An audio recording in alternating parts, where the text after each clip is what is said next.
Mohan Narayana नटनागरा दुखवंजना Mohan Narayana नटनागरा दुखवंजना Mohan Narayana Mahadeva Maheshwara Mohan Narayana करुणाकरा अखिलेश्वरा Mohan Narayana करुणाकरा अखिलेश्वरा Mohan Narayana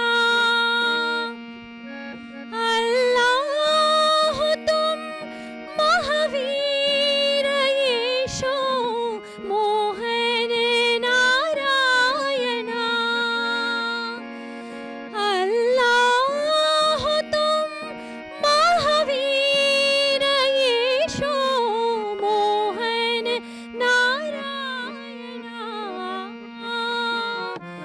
हृदयेश्वरा परतीश्वरा Mohan Narayana हृदयेश्वरा परतीश्वरा Mohan Narayana Mahadeva Maheshwara Mohan Narayana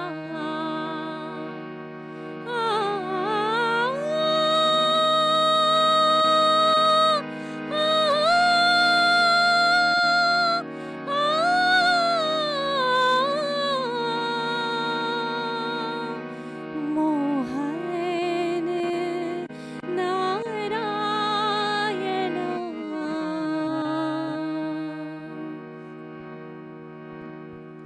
And we are celebrating today a beautiful invocation, a divine sacred invocation to a weekend of absolutely divine happenings, where everyone is going to be very much fulfilled. Today, we are celebrating the first of the 2 days of the celebrations of Mohanji. Let's firstly say thank you to Dr. Namita Bhatt and Ashish there on the harmonium. Thank you so much for that beautiful invocation. And thank you.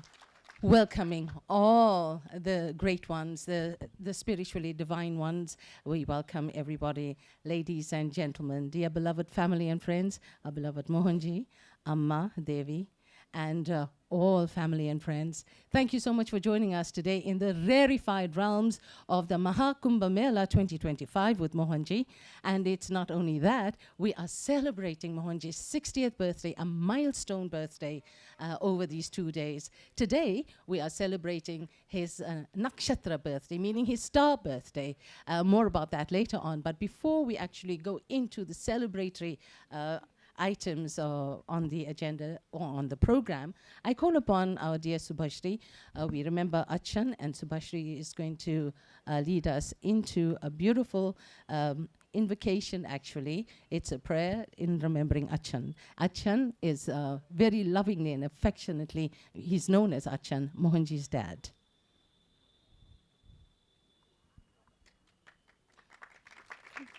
May I call upon you, Subhashri, to come through? Pranam Mohanji, Pranam Amma. We begin with actually honoring Acchan, Mohanji's father, who sadly left us a few weeks back. We begin with honoring him, lighting the lamp. So I would request Amma, all the uncles and aunties and Mohanji to come and light the lamp and offer flower. Deviji.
Before we move ahead, we'll like to watch a small video on Acchan.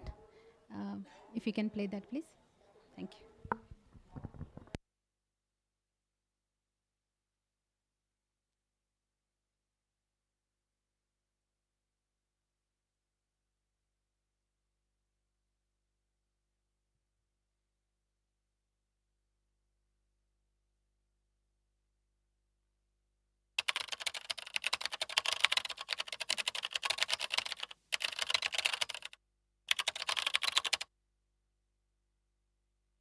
Today, we celebrate the life and legacy of Dr. P. Kesavan Nambudiri, known lovingly the world over as Mohanji's dad, Acchan.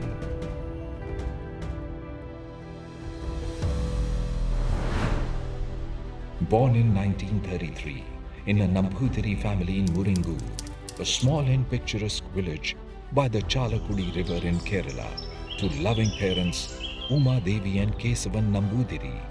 He was the fourth child among 3 sisters and 4 brothers, fondly called Kunjanujan, the little brother. His father's early death brought on many struggles and uncertainties. Starting his early education at the local school, he soon studied until his 4th standard at Paniyal, 40 kilometers away from his home, and finished his schooling at the government high school in Chalakudi. He completed intermediate and graduation in BSc from Maharaja's College of Ernakulam. His passion for medicine seemed a distant dream due to lack of opportunities and medical colleges in Kerala. A turning point was a chance meeting at his home with Panambili Govinda Menon, a well-respected freedom fighter politician who guided him to pursue his dream in Cuttack, Odisha. He applied and passed the examination with flying colors. He successfully completed his bachelor's degree in 1958 and joined a government hospital in Kerala in 1959. He specialized in orthopedics from Trivandrum Medical College later. Marriage bells rang in 1964 when he got married to the petite and loving Sri Devi Nambudiri. 2 lovely children followed, Mohanji in 1965 and Manoj in 1971.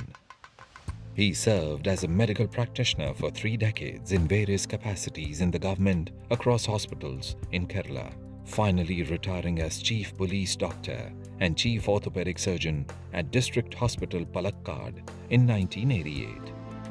He was well respected in his profession for his commitment and dedication. He was involved with the Indian Medical Association and was the state president of the Kerala Government Medical Officers Association for a year and the editor of their quarterly magazine. After retirement, he settled in Palakkad and continued his private medical practice for more than a decade. Grief struck the family in the year 2000 with the untimely death of his granddaughter, Ammu, Mohanji's only daughter. Pained by the loss, Acchan gave up his medical practice. Mohanji's vision to serve children of Mother Earth in Ammu's memory provided Acchan a new lease of life with Ammu Care's registration on the Diwali day in 2003. The initial days of Ammu Care saw his full involvement in selfless service as he personally addressed each and every request from the needy. On retiring, he was still instrumental in advising and guiding the Ammu Care team. In 2009, he tickled his literary acumen with translations of Mohanji's blogs in Malayalam. Soon, his first book, In Search of the Precious, was published in 2015. He published 9 translated works, 2 of Mohanji's books and 3 compilations of Mohanji's blogs, a rarity for a father to translate his son's works. His landmark, the biography of the peerless first avatar of Lord Dattatreya. He learned the Telugu language specifically to ensure that the translation was as close to the Telugu original. Though he has not formally studied Malayalam, his language is appreciated by connoisseurs for its finesse and elegance. This is the story of our beloved Acchan, a consummate family man who gave the world Mohanji, a doctor, a social activist who helped needy and underprivileged through Amukare, a literary wordsmith who served wisdom to Malayali spiritual seekers worldwide. The entire Mohanji world respects and reveres him.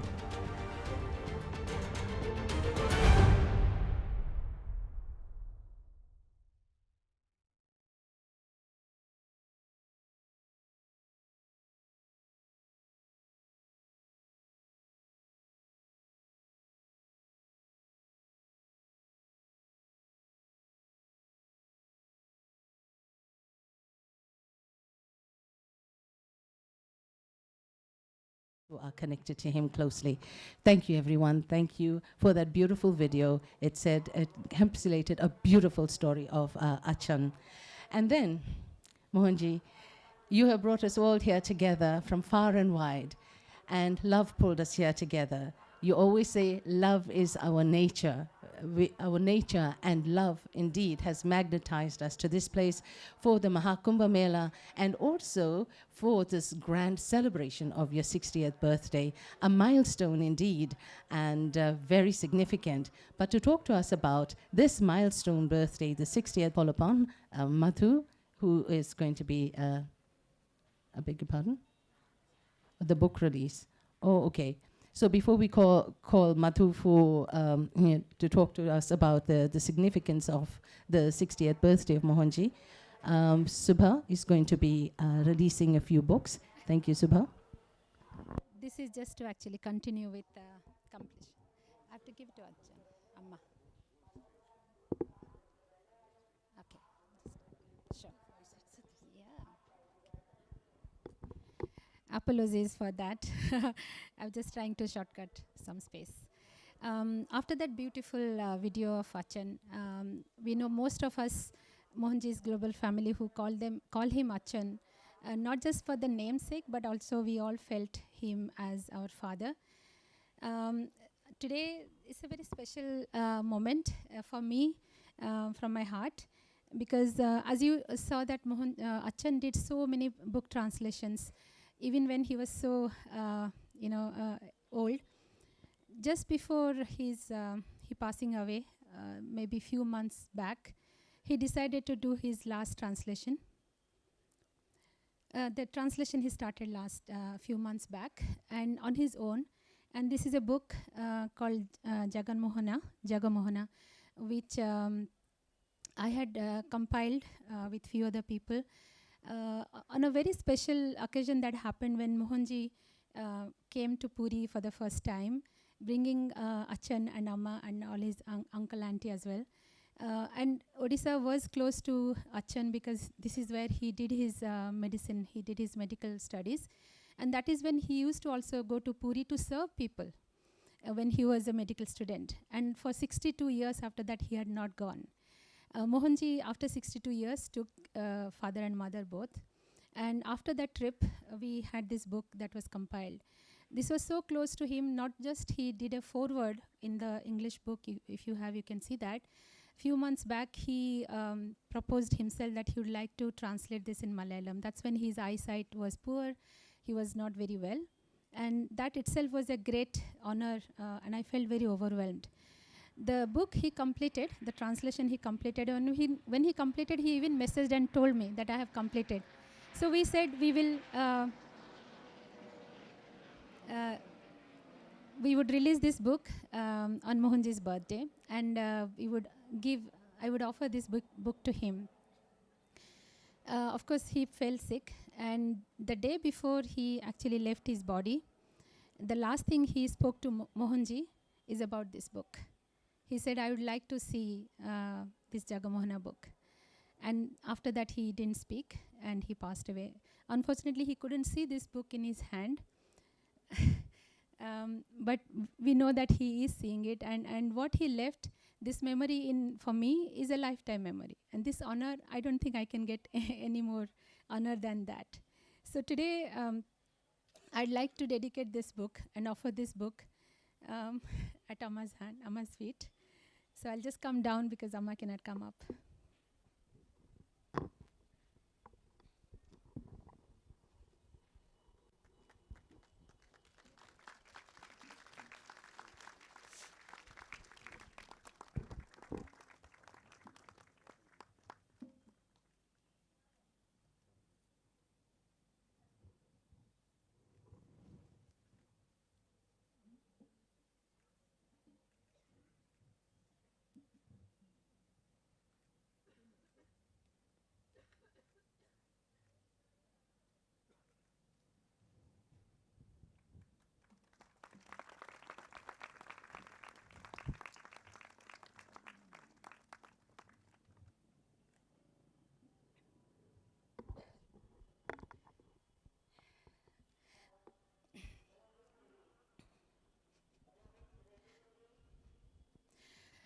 Well, Acchan has, with this book, if you get it, you'll see all this close memory that he had. One last thing I would like to say before I come down and hand over to Ami was that when he came to Puri, this was in 2022, he actually he made a point that he met his classmates. So after 62 years, there were few of his friends, almost all were there nearing 90s. And 6 of them, he traveled to the place where he studied, and they all met there. So, and that's a memory that I think was most close to his heart, that he could, after 60 years, and they all shared the same warmth. And after he came back, 6 weeks after that, the closest friend with whom he connected, he actually passed away, just a few weeks later. So with that legacy that Acchan has left, with love and kindness and the warmth that we all feel part of this family, his family. I now leave it to Ami to take it over. Thank you, everyone. Thank you, Mohanji. Thank you, Amma. Thank you very much, Subhashri. That was certainly so touching. And all of us will always remember Acchan. I remember we met Acchan last year at Mohanji's birthday, a year ago at this time. And it seems as though it was yesterday. Thank you very much for that. Thank you, Amma.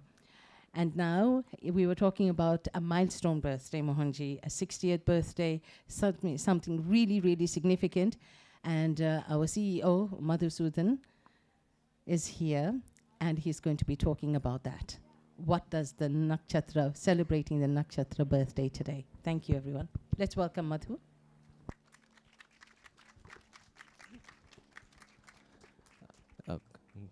Good afternoon, everybody.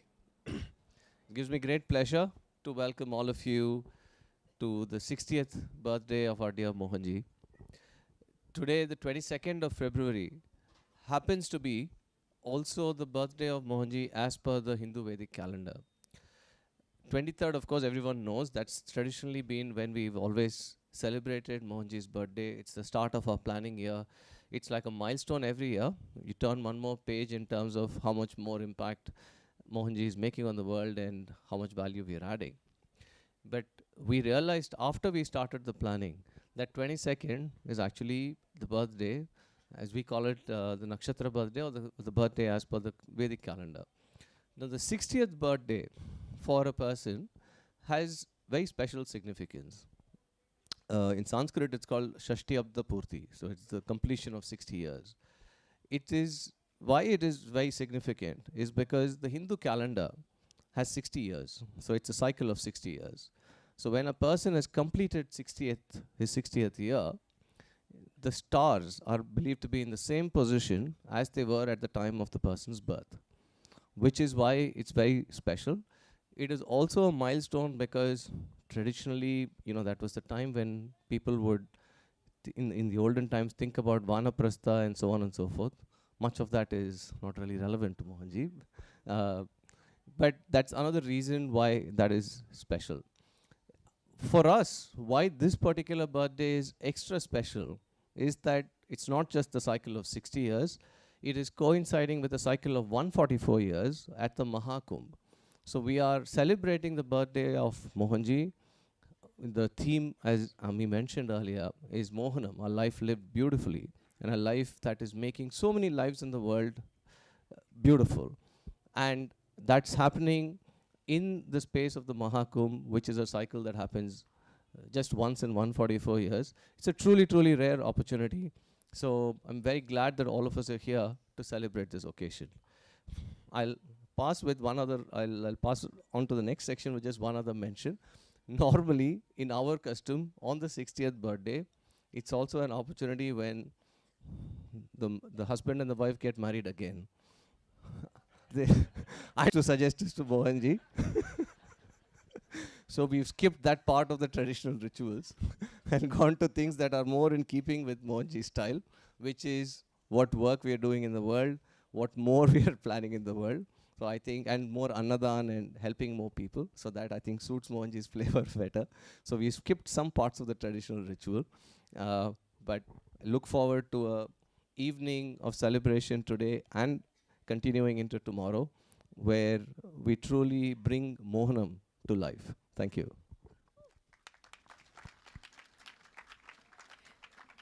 So now you know a little more about why we are having 2 days of celebrations for Mohanji's birthday. Today is his star birthday, and tomorrow as per the Gregorian calendar. Thank you, Madhu, for that.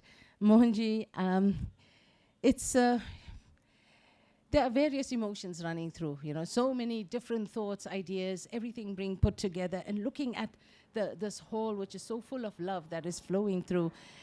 People, I think, want to know about Mohanji's earlier life, the people who loved him, the people who saw him grow up. So now I'm going to call upon our dear Sangeet Jayandan to take us through that.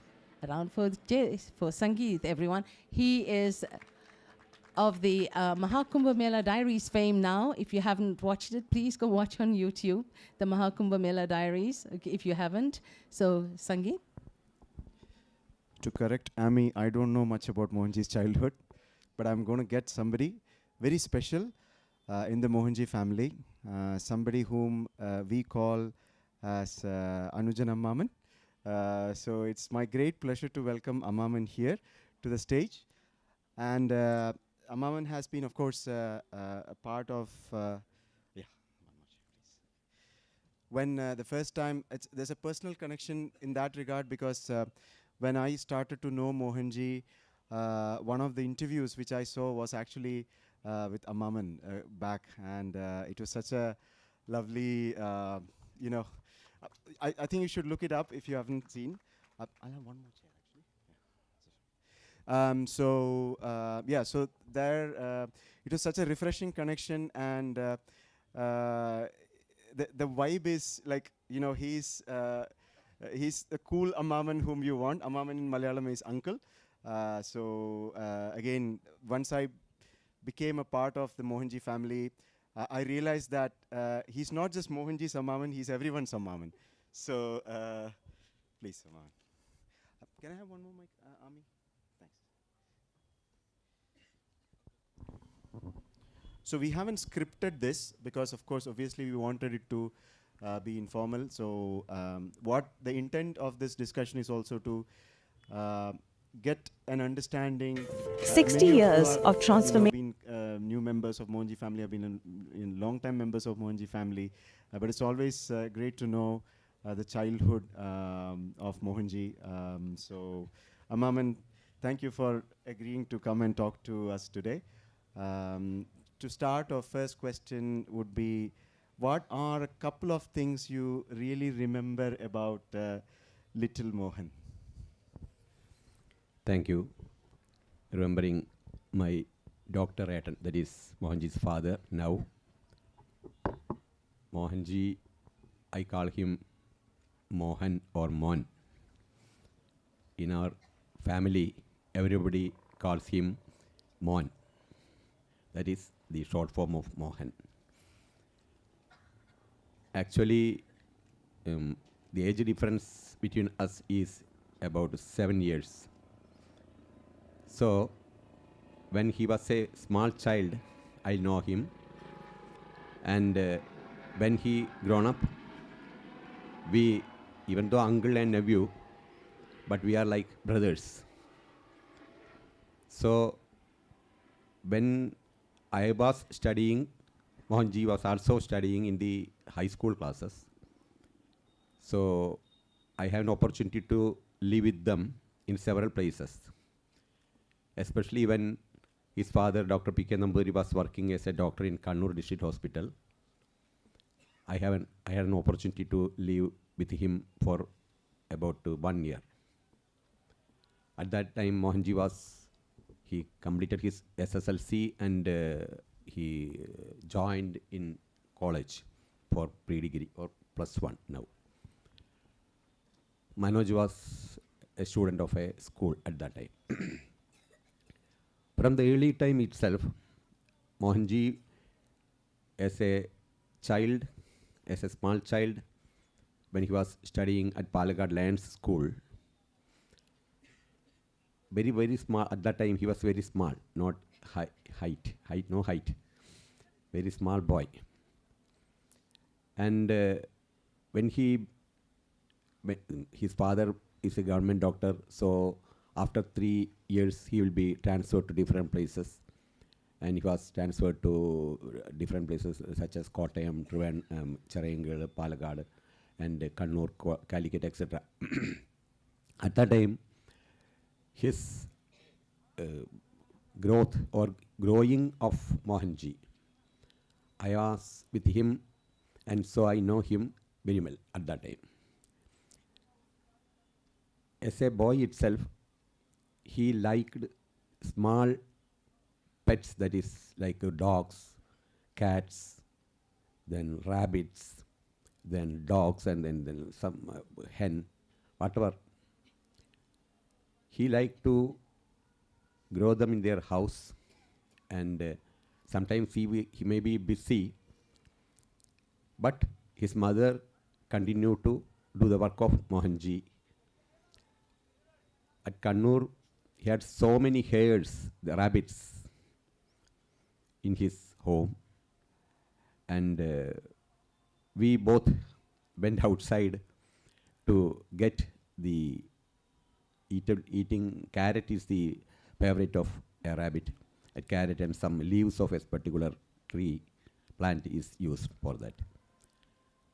And another character of him was, whenever a beggar comes to the house, he is very eager to give him something he wanted. If it is as a food or a cash, whatever it is, his mother will give. But Mohanji asked his mother or father, don't let him go without anything getting from the house. So now we can see a trait of charity at that time itself. We don't know what is going on in the future at that time, but now we can see, when we look back, it is all the traits of a charity worker or a humanitarian. A small humanitarian is growing inside our Mohan, now a Mohanji. Then he had no difference or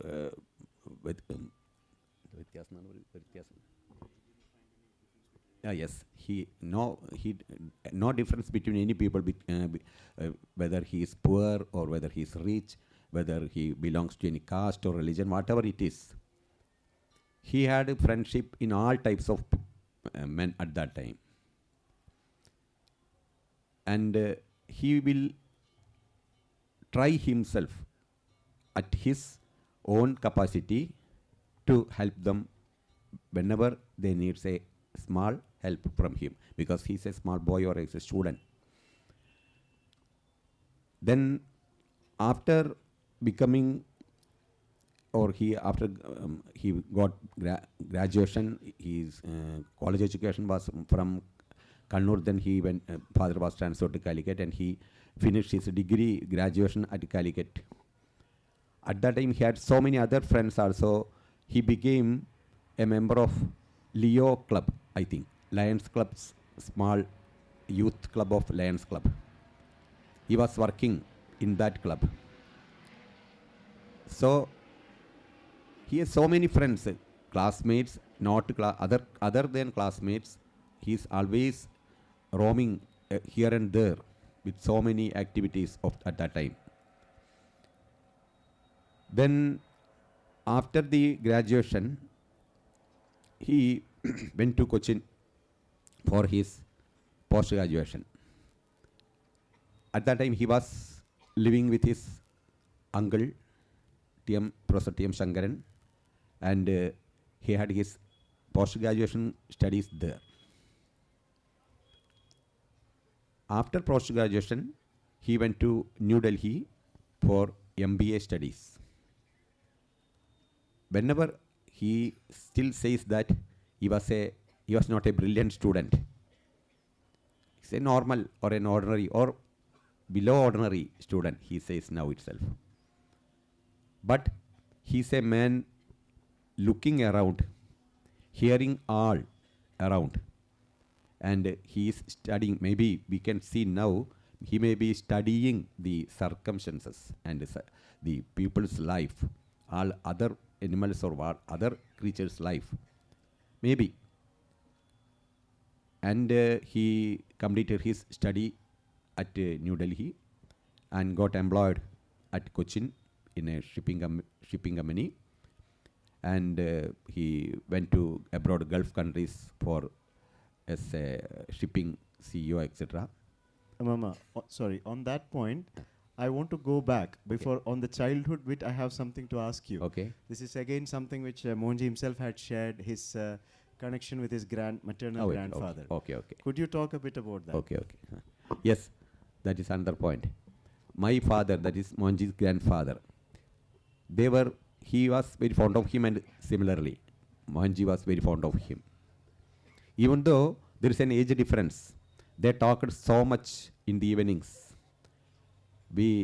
Mohanji's mother and me, will say that, what are they saying always in the evening? But we don't know what subject they are talking. And later, after his death of my father, Mohanji revealed the content of that conversation. They talked so many things. My father he was fond of reading books, all types of books, science or spiritual or literature, whatever, poetry, etc., whatever. He reads a lot. And he asked Mohanji to bring the autobiography of Yogi.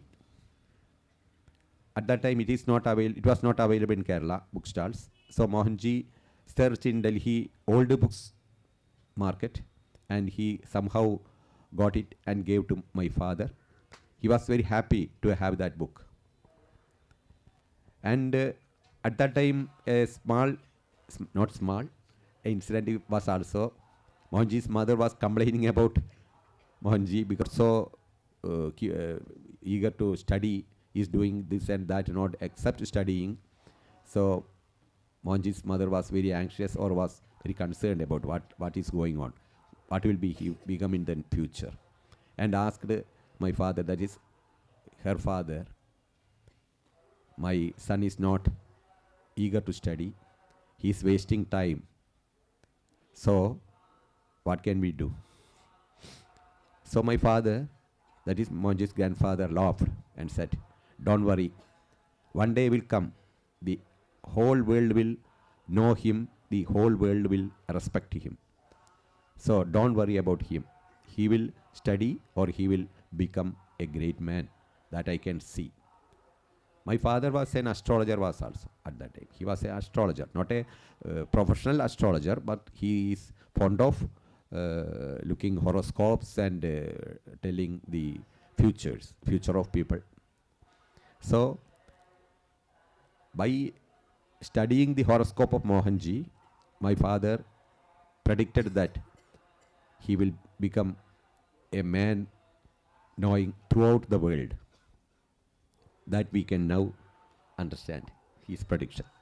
One thing, again, this is a short discussion, so maybe one area which I would like to connect. There are two questions which I would like to connect with you. One is, I have heard that when Mohanji was asked at school, like all the kids were asked what you would like to become. Mohanji apparently mentioned that he would like to be alone. Yes. So that spiritual, that is not normal. I mean, from that, of course, we know, but then that is not seen as normal for somebody at that age. That one aspect. And the other aspect which I would like to know from you is, when did you see Mohan becoming Mohanji? How did you have been with him for, of course, from his childhood. So can you talk to us about the transformation which you saw? This probably being a good example, That's yes. When he was a child, his teacher asked not him, the whole class, all students, they should write what they want to become in the future.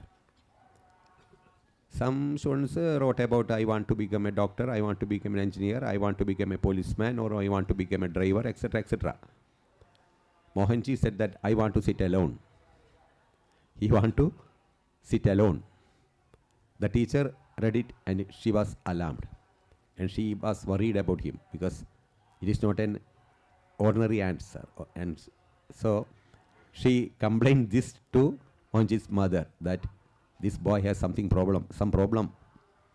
You should consult a psychologist to find a remedy for that. Because that is natural. Any mother will be concerned about that because he's a small boy and he's saying that I want to be alone. Perhaps that was the earlier symbol or trait of becoming a spiritual leader. That is, then after his marriage, that is, he got a job in Gulf countries and he was working there and he got married. And Ammu was born.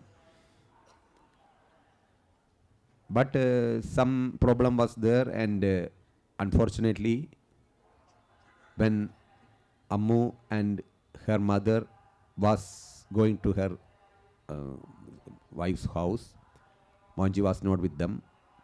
He was with them, but he went earlier to Pune, that is in India itself, for some business matters. And unfortunately, that was the worst day for Mohanji's family. Not only Mohanji's family, with all of us also. Ammu was hit by a truck and she was killed there. And Mohanji was called back and he came back, rituals, etc. Mohanji was working at that time, I already said. Somehow he lost his job. He's lost all his earnings. And their marital status is also very worsening. Divorce atmosphere is growing. And somehow he continued many more years, and after 2 or 3 years, I don't know actually number, they divorced, and Mohanji continued his work, but at some stage he went to Himalayas and met several masters, especially Vanamali Amma was one of them, and he lived with her and came back and again went there. At that time also he was working in Gulf. And he started meditation, etc. there. Not completely came to the spiritual world. But after some time, he told us that now he is going to quit the job and he is going to completely become completely working as a spiritual man. Then so that was a transformation, I think. But maybe the great shock or great incident or the tragic incident in his life, in all aspects, maybe he can, I don't know whether Ammu was a symbol or a reason for making him a spiritual leader, or the God thinks that he must be a spiritual leader. For that purpose, the God temporarily removed Ammu from the world, and now Ammu lives everywhere as Ammu Care Charitable Trust. Thank you, Mama.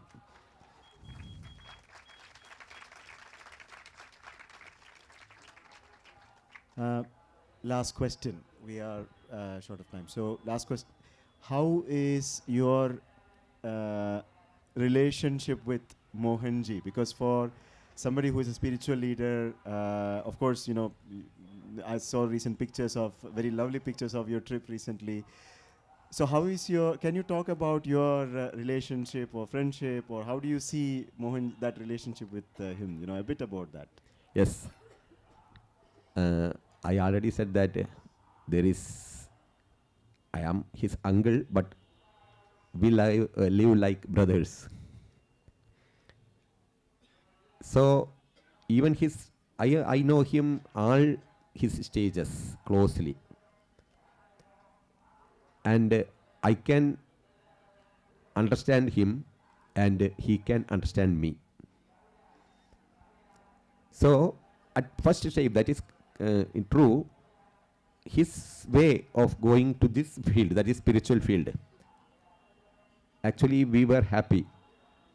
But I don't know what is this. Spirituality and become a charitable man, humanitarian. That is I think he's a spiritual leader, at the same time a great humanitarian now. His works are connected with humanitarian works.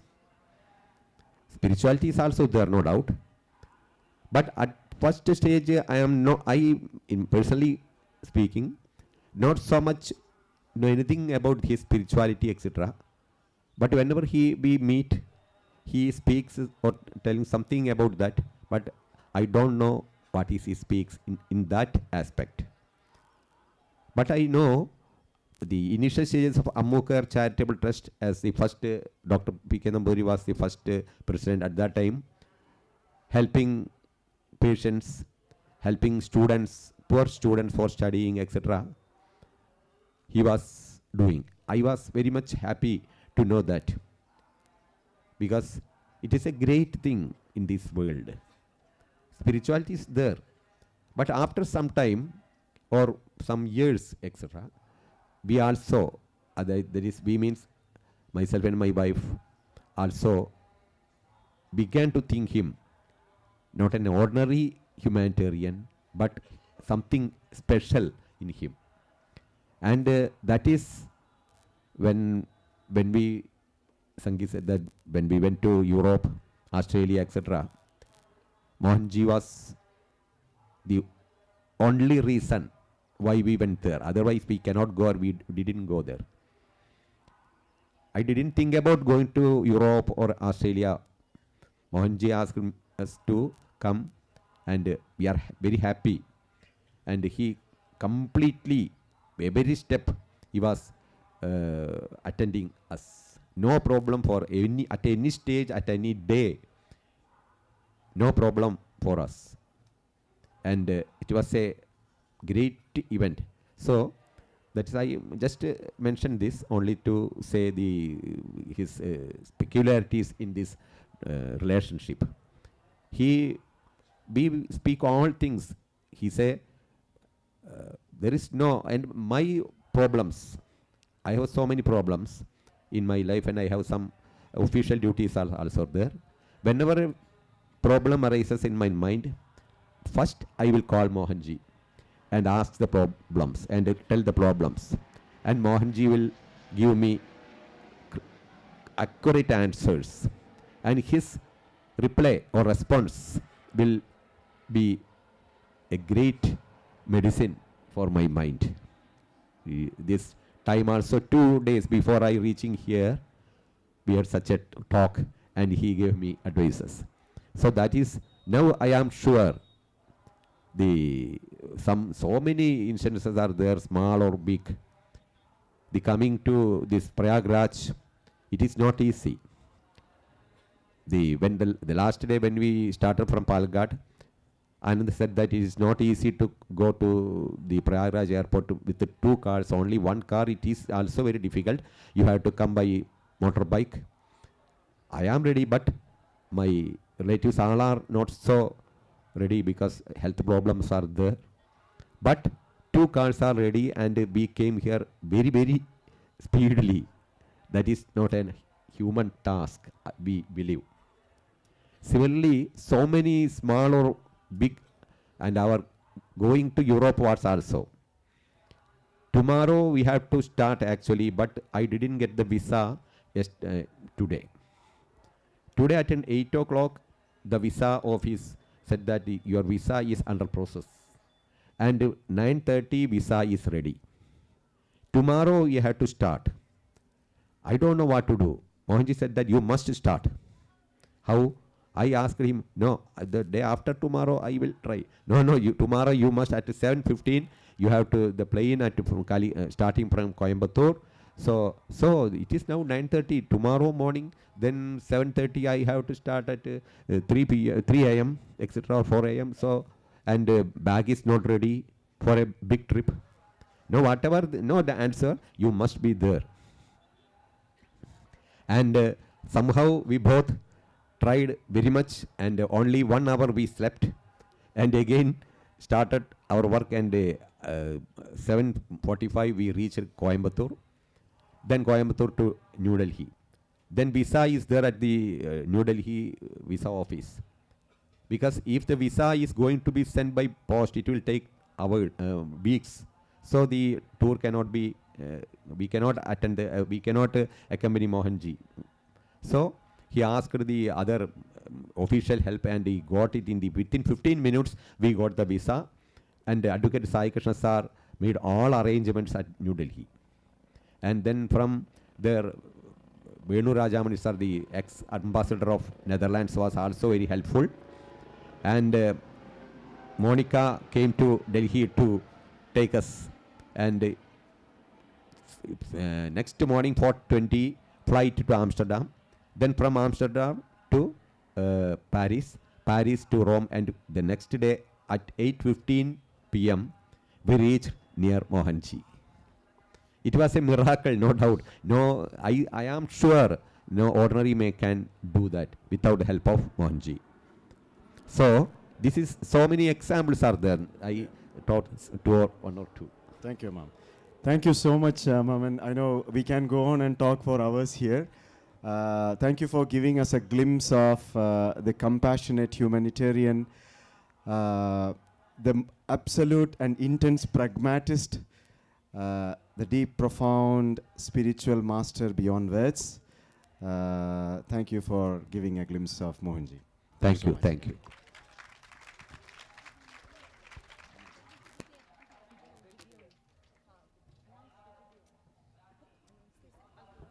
We have a video coming shortly. Just move these chairs. It's a surprise video.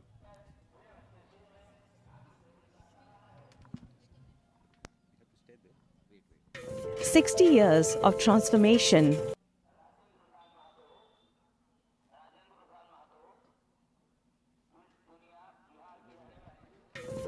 Years of transformation, Ladies and gentlemen, resilience, Mama and was selfless. talking about their trip to the international 60 trip for the years very of first transformation, time. And all resilience. that was encapsulated in a video. That is also been made into a beautiful booklet. But before we come to that, we're going to play. I think it's going to be really worthwhile to see the video first of Mamu and Mamu and Mami's visit abroad. So let's have that video.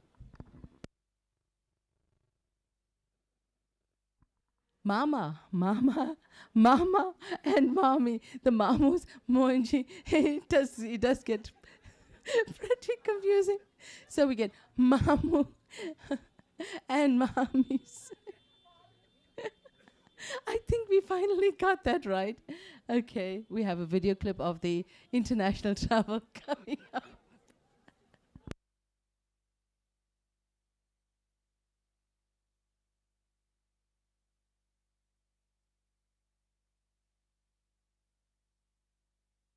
Okay, so the video was for 60 years, and it was the book which was to be provided right now. So the book is getting ready. That's a surprise. Oh, there you go.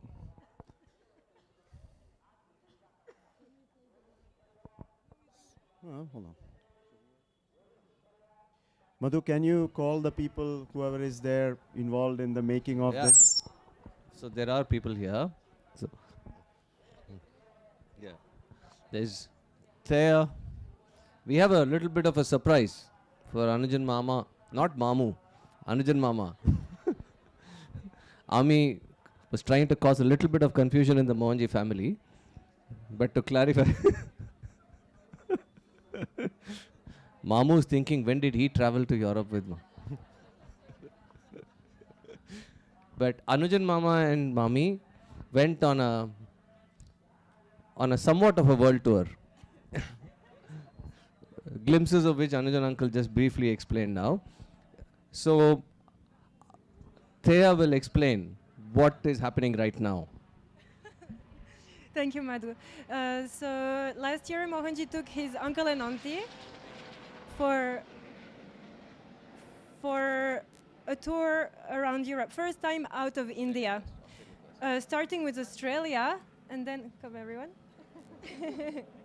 Starting in Australia last year after his birthday, and following that, we went in many countries in Europe. It was their first time out of India, and we decided to give them a book, which is a compilation of the pictures from all these travels, which Georgia made. And Mila is presenting.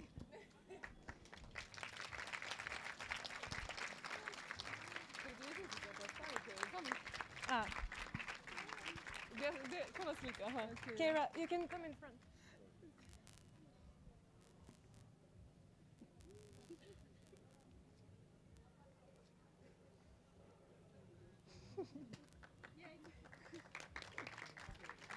Did you want somebody to speak about the marathon?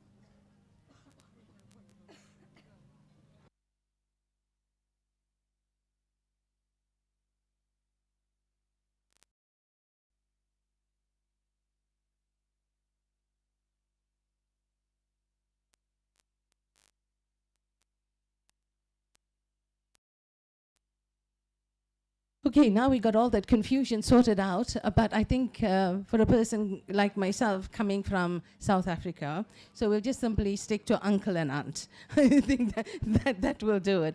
And now we had uncle speaking about Mohanji's earlier years, and now we have a video that will encapsulate some of those memories of Mohanji in his earlier years. Thank you, Thea.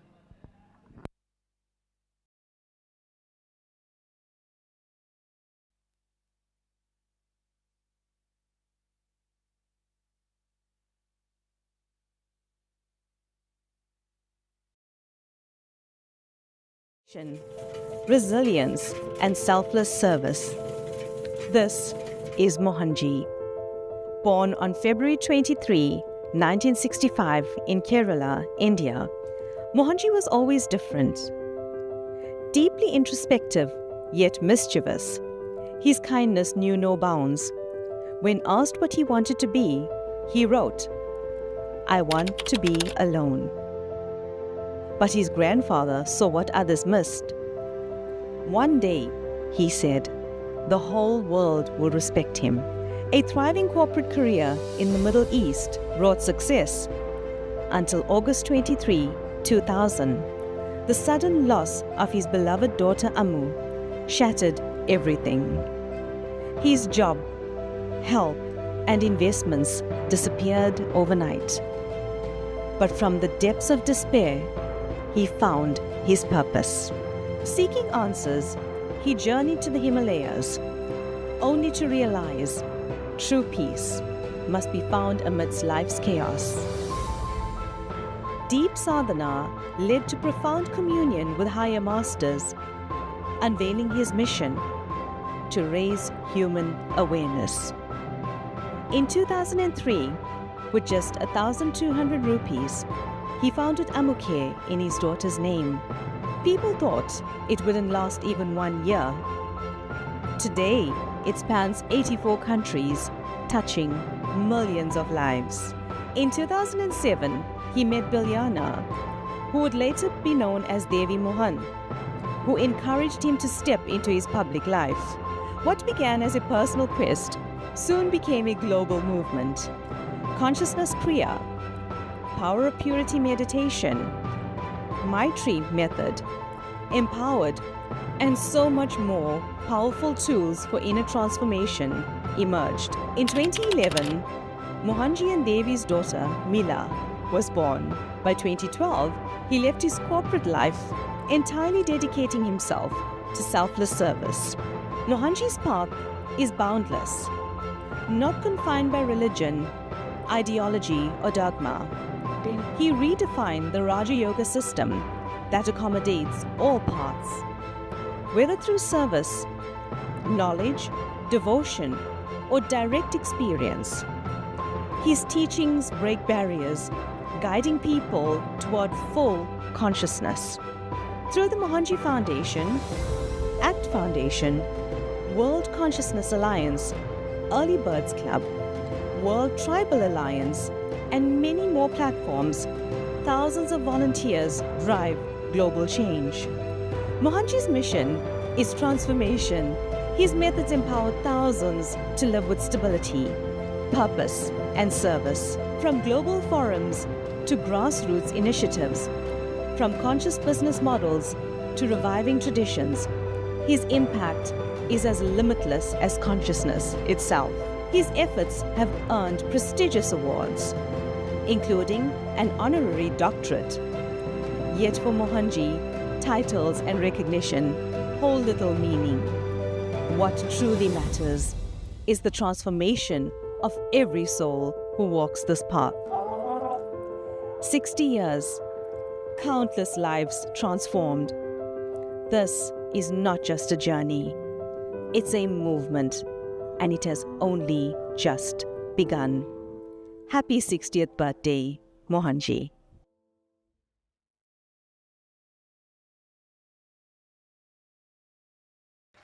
Well, if you really wanted to know what is Mohanam, this is Mohanam. This is living life beautifully, not for the self, but living selflessly. Mohanam. This is the theme of our birthday celebrations for Mohanji this year.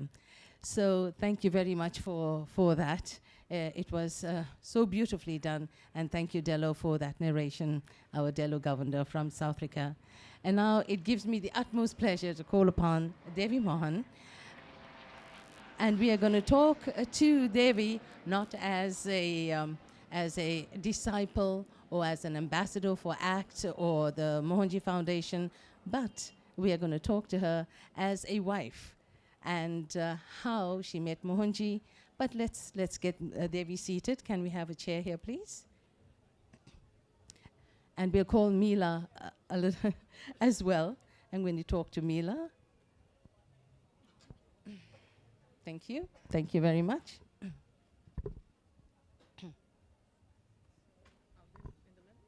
Yeah. Maybe have another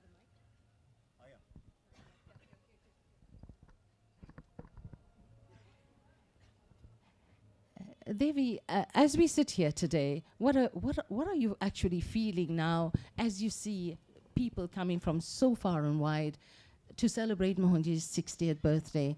How do you feel? Yeah, if one had a time machine to travel and to see the future, this would really be a shocker. At the time when I met Mohanji, this was nowhere near, any idea or vision.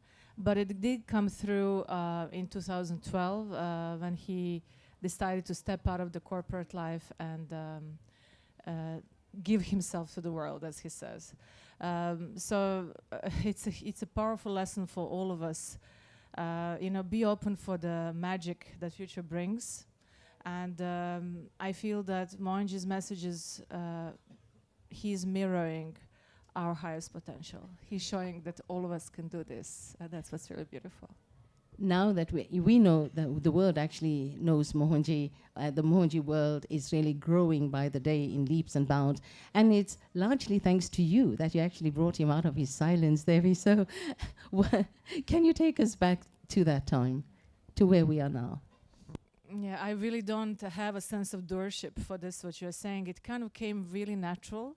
I'm someone who was deeply touched by autobiography of a yogi, and especially it changed my life. I completely redirected myself after my master's degree, and I was looking for a way to become empty and to bring through divine knowledge, divine love, divine light.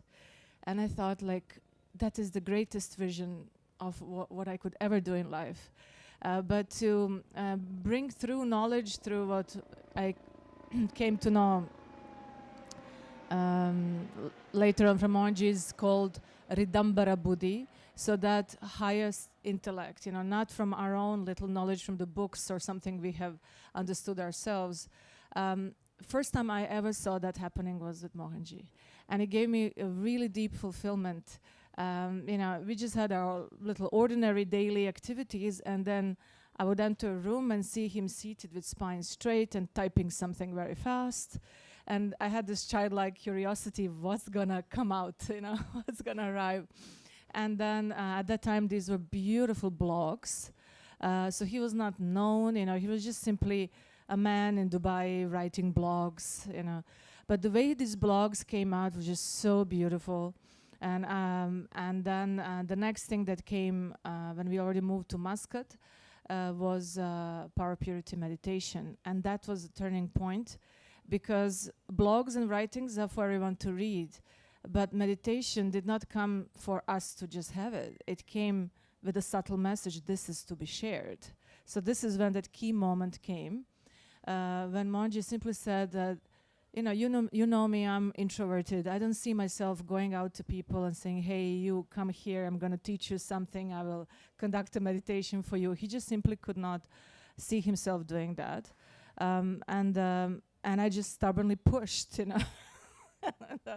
the feminine way, Like Devi does. I said, like, this can't be, like this beautiful meditation came through, like with detailed instructions, what kind of background music, how many candles to be lit, masters gave everything lined up in there. And this is like it's a really big deal. So I simply went out and found one Indian man who has an apartment in Dubai, and spoke with him and asked him, can we please conduct a meditation? I think there were like 10 people initially that first evening. But after they went through power purity, there was just this sense of awe, everybody was silent, downpour of grace. This is what happened. So it's not about the meditation, it's not about the words, it's about the grace that came with it. And that's where I think that was the first time Mohanji tasted it, and he got a bit of inspiration.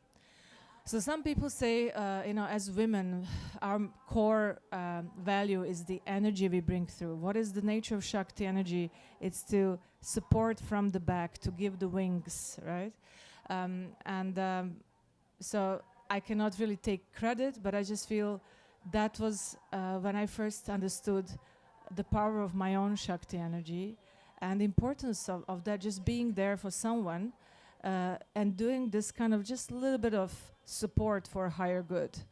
And then it was with great joy to see how this meditation started to grow more and more in Dubai, especially after Mohanji started delivering Shaktipat.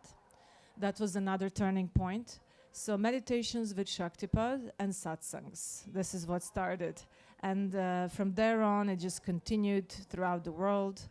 It changed our lives, it changed our reality. Yes, indeed, that very first signature, it turned out to be a signature meditation, the power of purity, really helping thousands upon thousands of people all over the world. And we are so grateful for that and all the others that followed as well, as you say. So, Devi, you brought Mohanji, we can say that, like, to the world, to us. That's how we got to, the Western world got to know about Mohanji. What has Mohanji done for you? Wow, it's a huge question, but what I feel, what he did for me the most, what I valued over time when I retrospected, is that I didn't have the guts to let myself go, to surrender. I remember this really tough time that I had after Mila was born, and I was caught in the clutches of the corporate world. And I feel many of you would resonate with that, when you feel like, but I have to earn my daily bread and butter, what are you talking? And Mohanji always had a higher vision, and he would always talk this idealistic stuff. And and I was feeling this, probably the fear from my refugee days and some of my own programs pulling me down and saying, yeah, it's nice to fantasize, but somebody has to earn the money. So I entered into masculine energy. I was promoted into marketing manager. I was breastfeeding and working, and I was seeing people coming to him with their eyes all lit up, and it annoyed me. At that moment, I was getting this frustration, and I feel this was the turning point where when he went to Kailash with a group of people and I could not go, that really hurt me. You know, that just like I felt I was cut off. And then I was left alone, and sometimes when you're alone, you meditate and contemplate. And I realized that I'm not cut off. It's I myself am pulling back. You know, my fears are pulling me back. So Mohanji helped me to step out of these clutches, of this Maya that that you have to work 9 to 5, that you have to live this life prescribed by these old ways. And it took me 2 years, and it was again Kailash Yatra 2014, where I just made that cut, and I just took that step. So in all honesty, I don't think I would have taken the step if it wasn't for Mohanji. I don't think I would have had the guts. And later on, I mean, we've been through many ups and downs, but what I experience today is that wherever I travel, people welcome me with so much of love. We have a global family. Nobody measures money, and it's really not that important. People host you and gift you, and you don't need to. I don't need to have a salary to live, And I feel that this is where you taste the abundance, not just in terms of money, but most importantly in terms of love. Yeah. Devi, you are not simply known as Mohanji's wife. I mean, you're Devi Mohan. You are recognized. This is what Mohanji has done, has given you that space and that scope to actually be who you truly are. And he's really brought out that wonderful potential that was just lying dormant, waiting to be pulled out. Well, not just me. He has done this to pretty much everyone who is truly connected with him and who stays on through the chiseling of the diamond, who has the endurance to be chiseled, and at the same time to be pushed out of patterns. So it's not an easy ride. I don't think anybody can say that with all honesty. But he really always mirrors back at us this higher potential, and somehow, without you not knowing it, your best qualities start to come out. So when he started talking about be you and being authentic, I started making those steps also from being in a supportive role through different teams to also just come out in something that I felt was coming through divinely through me, which is women's circles. So it's been a year now that I've been doing that. I had the guts to write my autobiography where I was like totally naked in the book itself. And I just feel that that is his higher teachings is for us to live being you, that is where that's where the real courage comes through. So that's the highest challenge, but a great joy and privilege as well. But without having someone give you that light, give you that mirror, very easily one gets pulled back. That's what something. So having a living master is really the greatest blessing. Yeah. And talking about having a living master, what about living with a living master? Yeah, so I have the unique, situation of having my husband as a guru. And the way that we live, when somebody asked me, so where do you live? I said, well, mainly he lives in Bangalore. We mainly live in Serbia, Milan, when we are not traveling, So that's the only answer I can give them. So our life is totally out of any comfort zone or any usual frame.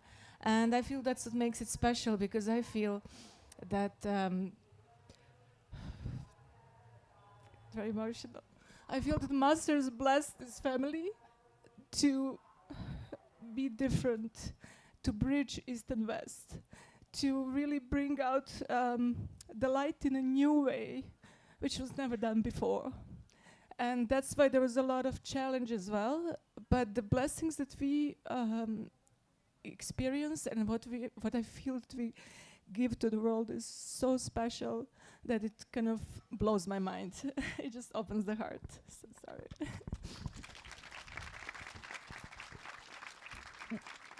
Everyone, dear family, ladies and gentlemen, Devi Mohan, thank you so much for sharing that with us, Devi, and giving us a glimpse of your life living with Mohanji.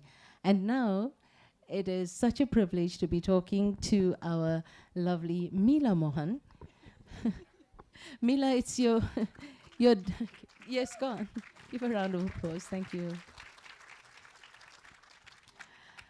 I'm going to ask you the same question I asked your mom just now. How do you feel being here and celebrating your dad's 60th birthday with all of us here at the Maha Kumbh Mela?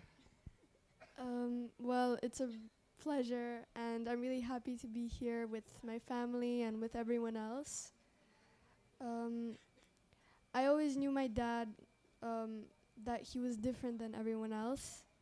I have a story. When I was in kindergarten, I was like around 5 years old, and I was different than everybody else. I had darker skin and a vegetarian diet, and I was traveling and everything, and I was getting a little bullied in kindergarten.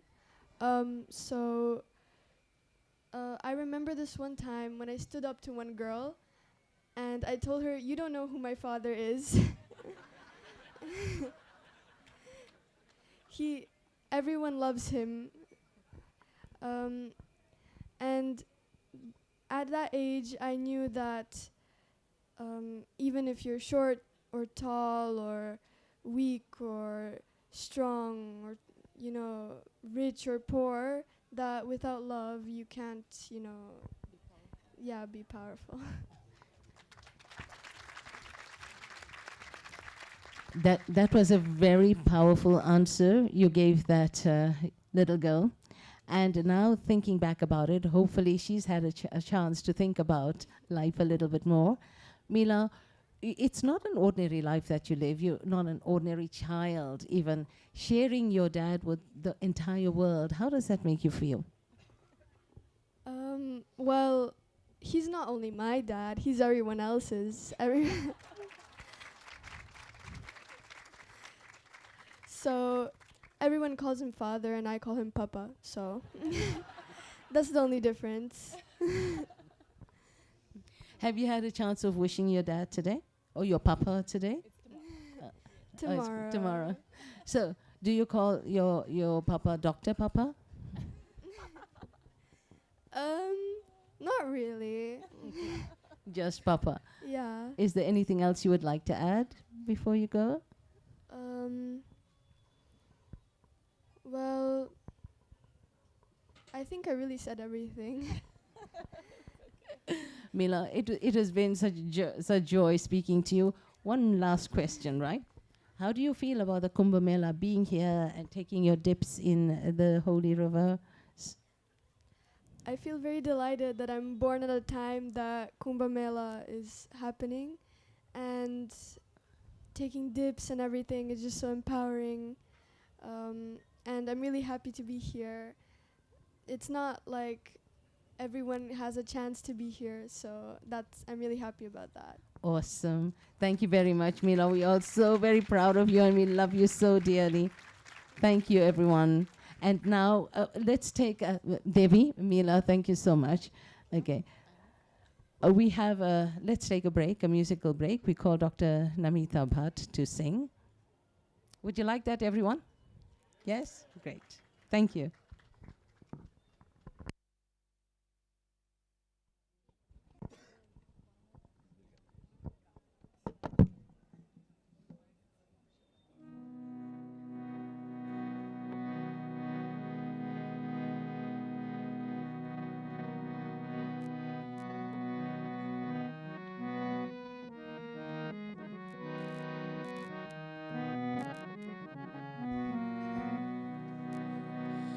Guru Deva, Guru Mohana, Guru Deva, Guru Mohana, Mandara Giridhara, Murali Manohara, Mandara Giridhara, Murali Manohara, Jaya Parmeshwara Mohan Shiva, Jaya Parmeshwara Mohan Shiva, Guru Deva, Guru Mohana, Sundara Rupa Shri Mohan Deva, Sundara Rupa Shri Mohan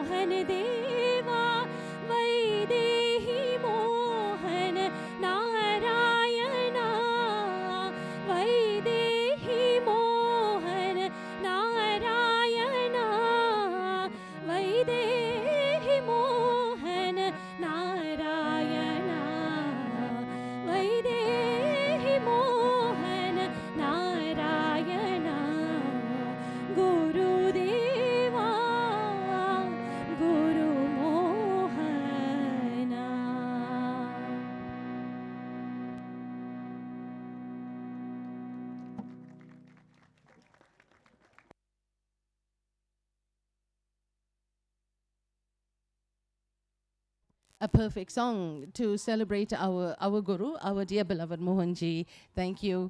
And now we're going to talk about Guruleela 8, but I'm not going to do the talking. Let me call upon Subhashri Thodangal, who is going to do the honors. Come on, don't you like Subhashri? Thank you, Ami. She's in a row to pull all our legs. Well, it gives immense pleasure. Mohanji's birthday always is when we release a set of stories, experiences of people who love Mohanji, who have been transformed or seen changes in their life. And that's a set of books, set of stories that we bring in the series called Guruleela.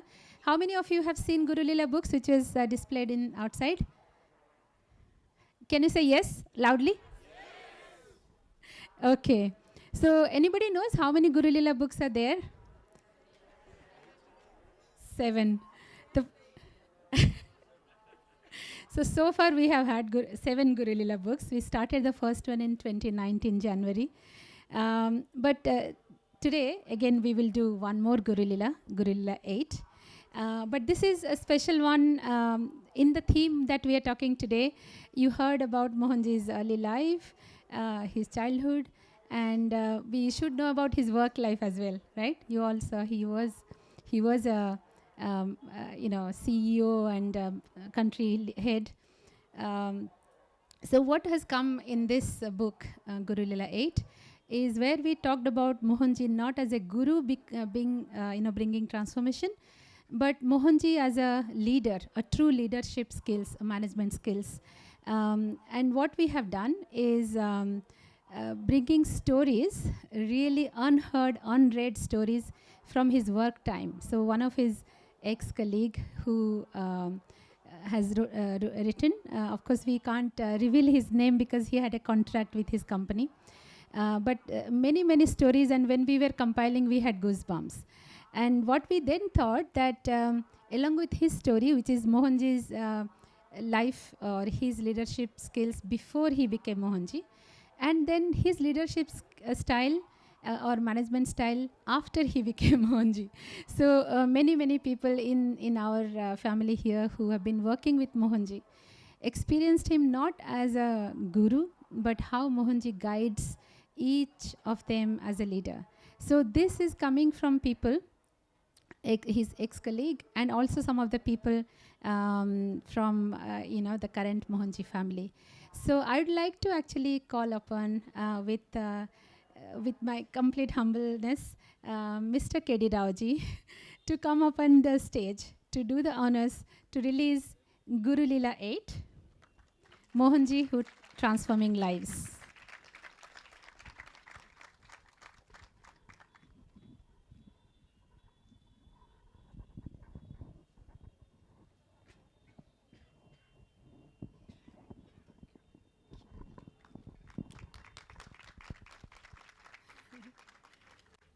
Father, with your permission.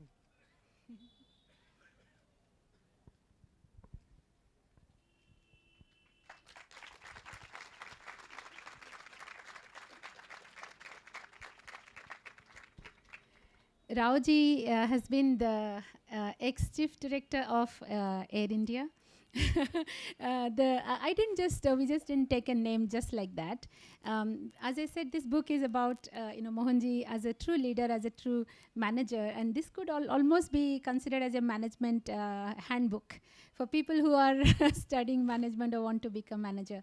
So Raoji, you have been connected to Mohanji for quite some time.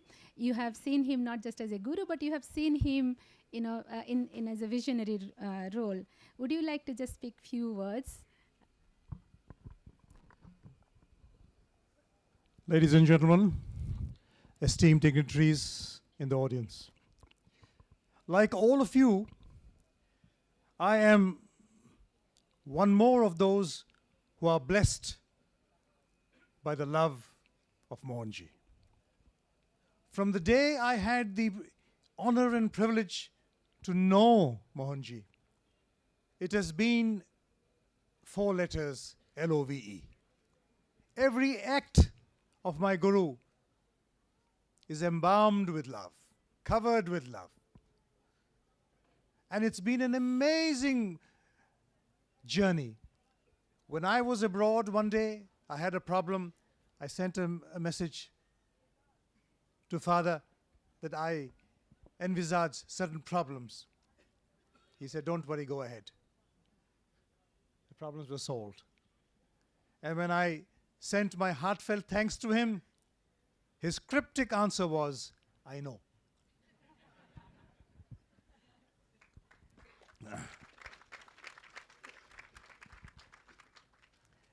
The corporate world is an integral part of our lives.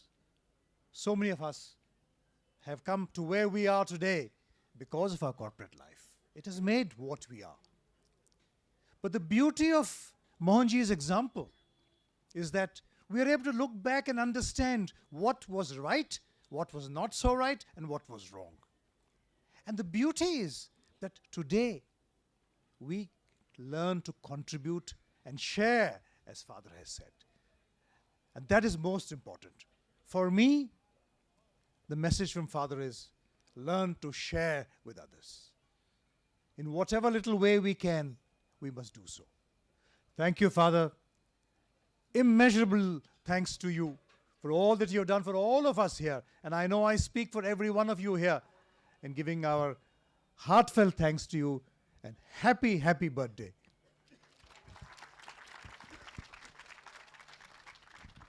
Thank you, Rauji. Thank you. Thank you so much. Of course, this book is available in the Guruleela store for all of you to buy. How many of you are here to want to buy? Well, I think you may have to order. We may not have all those books, but we have quite many. So first come, first serve basis. However, for people who cannot get the book today, we thought we'll just read a brief, small part from the stories of his colleague from Mohanji's work time when he was in the shipping industry. Would you like to hear? Very small part. If you get bored, then you can boo me. I'll come down immediately. And if you cannot understand my pronunciation, then also boo me. Okay, so this is his colleague now saying, okay. I must say that his tenure was like a picnic for all of us. We do not know how time has passed. There was never a dull moment or lack of excitement. He never used to spend a lot of time talking with anyone. He was a bit mysterious in his own ways. We all knew about the tragedy in his life, but he never spoke about it or entertained the subject if anyone tried to sympathize with him.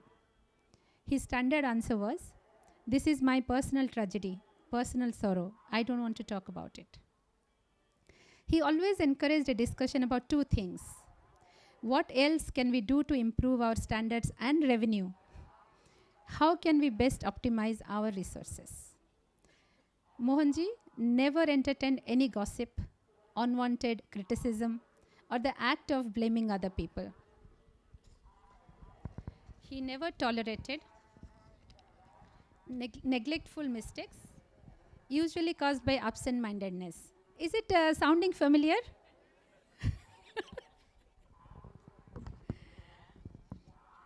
He would scold us in front of everyone, even in public. Does this sound familiar? This scared most of us, and hence we were always careful with our presence of mind. What he hated was neglectful mistakes. Nothing else bothered him much. If a person made a mistake unknowingly, he always pardoned it. I remember an incident that he handled himself, which was connected to a neglectful error. Usually, sailing reports of vessels are not sent out until the supervisor and manager verify their accuracy. That particular day, a Japanese tanker loaded crude oil and left the port early in the morning, soon after midnight. The handling clerk was local, and he sent the post-sailing report without waiting for verification, as he thought it was an urgent task. He was a newly recruited local trainee, it would have been totally unacceptable for him to send the report without verification if Mohanji had known about it. The report was sent out soon after midnight. At around 5 a.m., Mohanji received a call on his phone explaining that one of our staff members insulted the captain of the ship, calling him a dog. This particular staff member had sent out the report, signed off, and gone home after work. He was on the night shift. Mohanji told vessel operation manager to report the office in 30 minutes, and he arrived at the office as well. So this is 5 a.m. in the morning. He verified the whole message himself and could not find an error. However, the issue was escalated to our head office, and the vessel owner decided not to work with us anymore. Mohanji received a call from the ultimate boss, who asked for a written explanation and plan of action. Mohanji requested if he could have more time until that afternoon, which was granted. Then Mohanji spoke to a friend of his who understands Japanese. He then sent him the message and asked him to check if there was any mistakes in the Japanese words, which had been used in the letter. It was 6:30 a.m. at that point. The Japanese friend of Mohanji called back in 10 minutes and said the name of the captain mentioned in the letter can be read as dog in Japanese. It was a typographical error. However, it seriously upset the captain, and we lost a precious customer. Mohanji checked the location of the ship with port control at that point in time. They told him that the ship was in Bravo anchorage, awaiting orders from their owners to sail further. This meant that the ship was within our territory. Mohanji sent a message to the vessel's captain stating that he was coming to see him and bring down a ladder when his tugboat reached the ship. The captain responded positively. Mohanji and a senior operations manager immediately hired a tugboat and went to the anchorage. The sea was very rough. The waves were strong. It was really dangerous to go out at that time. But we saw his commitment that day and how serious he was when it came to business and providing service. The senior operations manager narrates the rest of the story like this, as it goes. The tug reached the vessel. It was a tall vessel, an oil tanker. The tugboats had many rubber tires around them to cushion them from hitting and damaging the vessels and the ports. The waves were strong, and the tires over which one had to walk to catch the ladder of the tall vessel were swaying threateningly. He could slip and fall into the sea, and if he came between the tug and the ship, he would be crushed to death. Plus, he had to jump from the tire to catch up the rope ladder. If he missed it, he was definitely going to fall into the sea, and the waves were making it even more difficult. The captain and the mates of the ship were waiting in the ship, and they could see our approach and attempts. We told Mohanji not to go as it was too dangerous. He didn't agree. He walked towards the edge of the last tire, waited for a second as if in prayer, jumped and caught the rope ladder with one hand, and immediately swung and held with both hands. His feet were still hanging. He found his footrest and stabilized himself. He extended his hand to me. The tug crew held me, and when I reached the edge of the tire, I extended my right hand and Mohanji held it firmly. It was very cold in the sea, and we were all shivering. We didn't have any clothes to protect us from the cold because this was an unplanned and an unexpected journey. Firmly till I caught the rope ladder and set my foot on it. Meanwhile, Mohanji climbed a couple of steps up to give me space. Thus, we reached the top of the ship. As soon as we climbed onto the deck, the captain of the ship came to Mohanji and hugged him. There was no discussion nor apologies. That was Mohanji's adventure. We should have a movie on this, Thea. I mean, it's written so much. I'm sure when I was reading this, I could visualize this. You all visualize this? Did you see Mohanji hanging in one? So Mohanji casually told the captain to ignore the typographical error. He never blamed our staff. He never apologized. The captain said, "I'm deeply impressed by your commitment to your work. You risked your life, which no agent would do. I'm going to send a report about this to my bosses. You should have breakfast with me today." Mohanji and the captain became good friends, and we had tea together on board. We had to leave immediately because the tug was an emergency hire, and we had to off-hire it soon. The captain hugged Mohanji again, and they exchanged business cards. I think I will stop it here. The story, the ending is quite clear, right? So like this, there are many, many very exciting stories that nobody knows. We don't have many colleagues that emits us, but I think it will be very exciting. Just few of us can't have this story to us. So please go through this and also read exciting experiences of people. Should I reveal the names? Any guesses? Well, I leave it to you all. Have a look at the book on the Guruleela stall and wait for the next one coming tomorrow. Thank you. Now it's time to Arati. Okay. Yeah. So we will have a break, as Mohanji said. We will have a break at 6 p.m. for Arati, but we have a little bit of time. So before we break for Arati, I would like to call upon Milica Vlatovic. Is she here? She's going to talk about a very beautiful process inspired by Mohanji that Milica and Lorian has conceived. And I'll let Milica talk more about it. Inner freedom.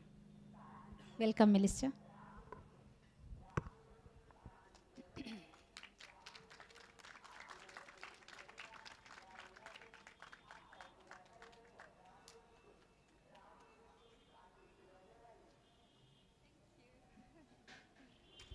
Hello, everyone. Happy birthday, Father. So, some time ago, Mohanji had a beautiful intention to help even more children who are struggling with addictions. This world, as you know, many children are struggling, they can't let go of this gadget. Their attention span has gone down. And they actually are going into even serious depression. Suicidal rate is very high. So he had I'm sorry that Lorianne is not here because she was the one who was given this task, but she will come a little bit later. That's why I have my phone here. She wants to share a few words with you. So Mohanji has given this task to Lorianne. She reached out to me, so we worked on it together. And this beautiful method came through. It's only about 30 minutes, but it really takes it's actually not just for children, it's for everyone. It is launched today, and it's live on YouTube, on Mohanji Foundation YouTube, so you can all experience it. It's a really beautiful and profound method. It will be for free for everyone. We do hope that we were thinking of working with MYC, Mohanji Youth Club, to take it further, but as well as any volunteer and acharyas to go to as many schools, as many universities, and share it with the youth. Of course, like I said, it's for everyone, but its intention is to help the youth today. And it starts with, it actually takes one into a safe space, also helps you to visualize and go back in time when you started with any kind of addictions or even habits that you cannot let go of. And then you are taken through this journey, going to release it through some breath work, and at the end, one connects to their own inner light, and some affirmations at the end that guides you to some kind of reprogramming to your higher aspects. It's a beautiful method. of course inspired by Mohanji. Mohanji's energy is behind everything. I will just read from Lorianne few words.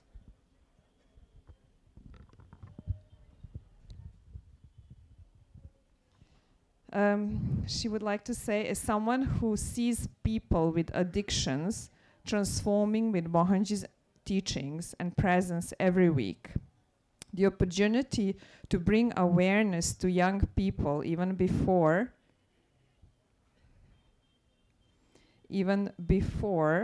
habitual behaviors turn into addictions is why I'm so grateful to be part of this team. As many of you know, Lorianne is conducting profound sessions for grown-up struggling with addictions. So now she has been given this blessing as well to share with the youth. Thank you. Thank you, Father.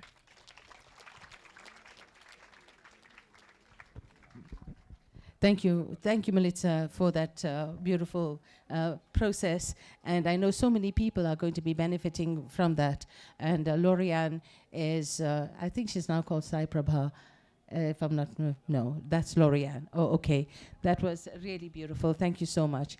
So it gives me much pleasure now to call upon Krishna Prasad. He is from Platonics. And if you want to know what Platonics is all about, frankly, I don't know. We're going to hear all about Platonics from Krishna Prasad. Please, may we call upon you? You are here. Thank you.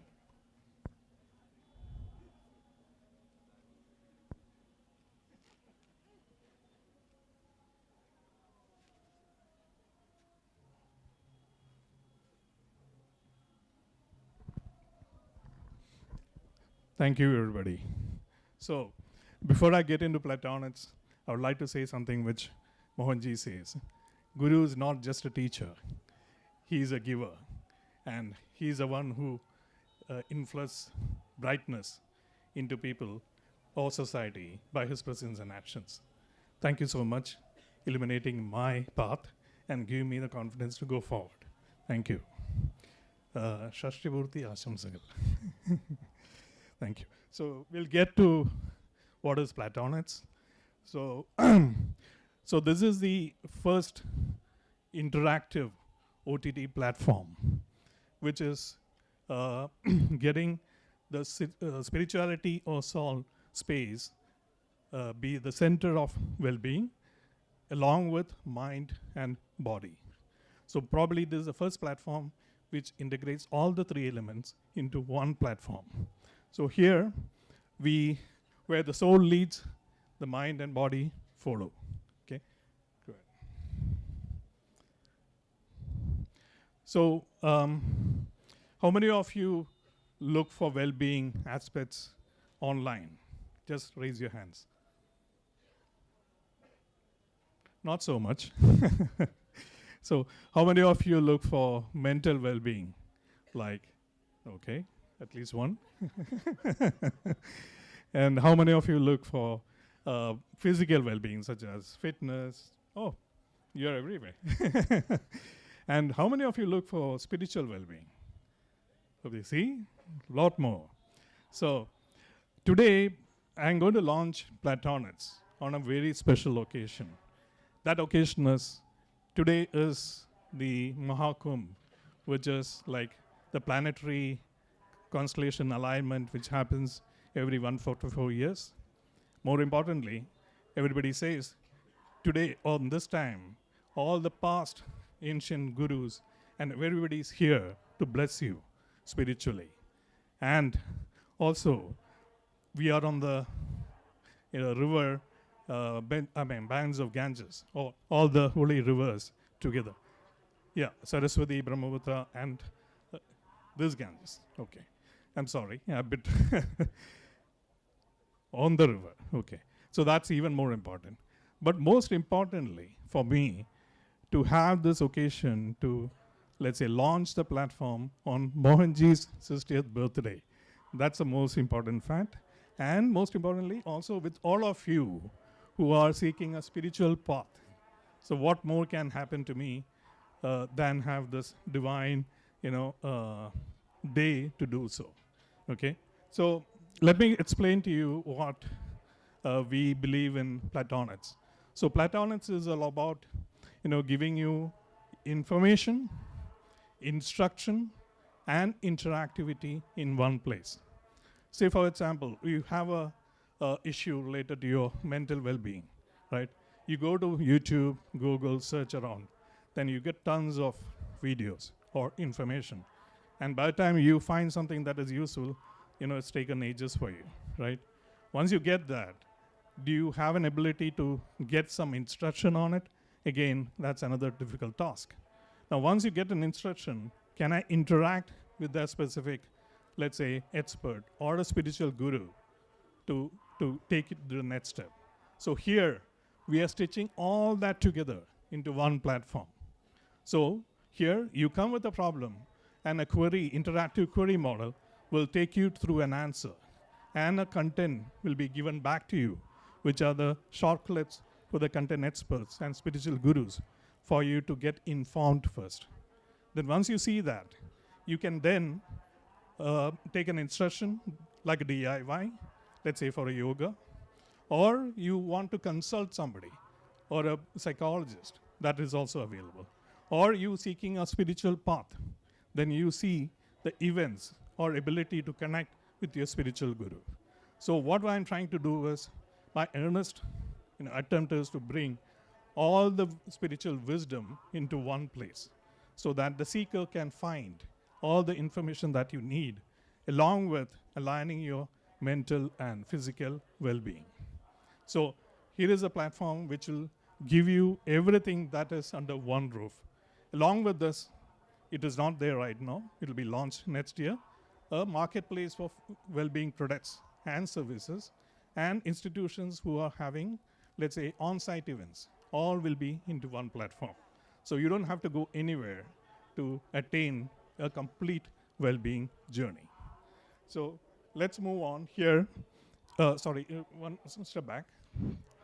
Yeah, so there are personalized journeys, practices, and Q&A, and most importantly, also the community aspect. So there'll be community groups or topics which you can share, you can discuss, and that will also feed the content providers to give you more quality content or addressing those aspects in the delivery of content.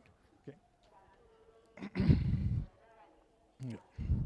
So we have interactive forums, divine resources, and community sadhana. I'm just making it more spiritual from this point. But again, we are a completely agnostic platform, so we believe in every spirituality or any practice that will help humanity to attain a more peaceful and more compassionate beings. Okay. So here is a snapshot of Mohanji's channel on Platonics. So Thea and again, everybody has been so helpful for me. Monica from Serbia, she's not here. No, other Monica. So they're being very kind to give me all the content. We already started online meditation in Switzerland through Platonics. So we do that every Thursday. You can all join. So that's something which is already happening. So please go ahead. So here is a summary what the technology, how is it going to help, right? There is a strong AI technology, which everybody is aware of, but they're not taking over the world, don't worry about it. This is only to facilitate the gurus and you to create a personalized journey for your well-being. So it will help also the gurus to see that, how this content, or what are the questions happening around the world? What is the need of the humanity at this point? And how can I address it?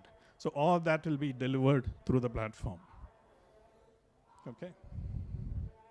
So just simple, sign up, discover your path, deepen your practice. Of course, you can monitor your practice. And of course, we can all grow together. And unfortunately, I'm not able to show it live because of lack of connectivity here. But there is a next page. So there is a QR code. You can all download the app from iOS or Android, also on the web browser. And we have few content there, but we'll be adding more and more. in days and weeks and months. And it's completely free. There is no cost to you. And appreciate your time. And please do bless me, and we all grow together. Thank you.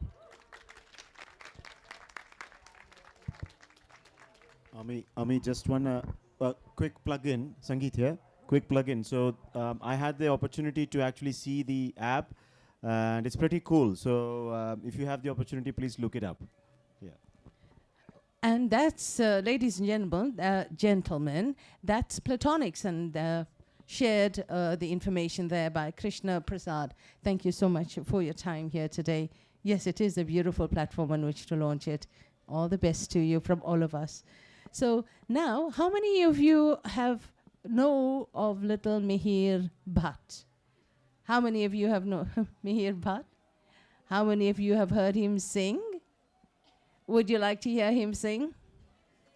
Yes, let's put your hands, it's our hands together to welcome Master Mihir Bhatt, who is going to sing a song for us now.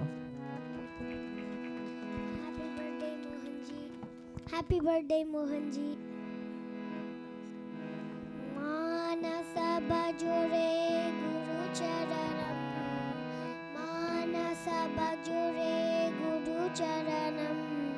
Dostara bhava sagara taranam. Ati dostara bhava sagara taranam.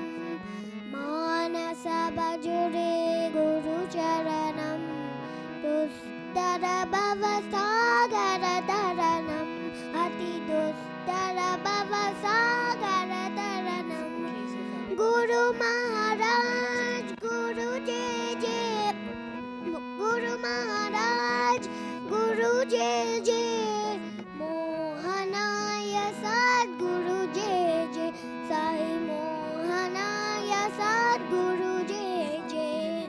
Om Namah Shivaya, Om Namah Shivaya, Om Namah Shivaya, Shivaya Namah Om.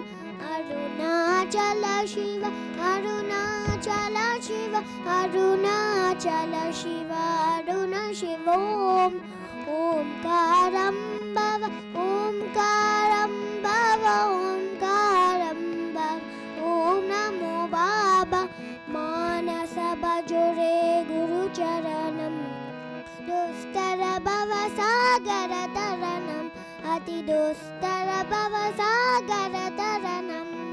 Guru Maharaj, Guru Jai Jai. Mohanaya Sad Guru Jai Jai.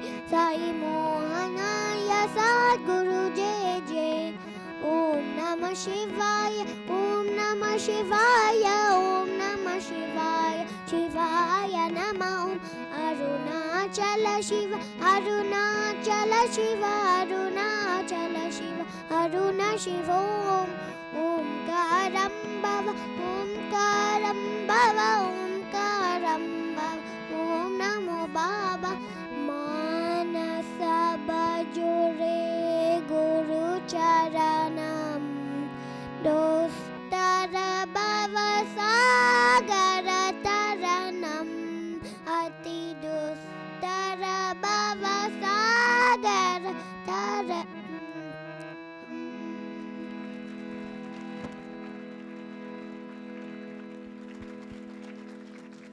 Mihir, that was absolutely fantabulous. Thank you very much for that.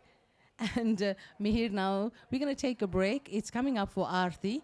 We're going to return to the satsang hall after Arati to continue with the second half of the program. I think you may need some time now to stretch your legs, maybe take a break for something or the other.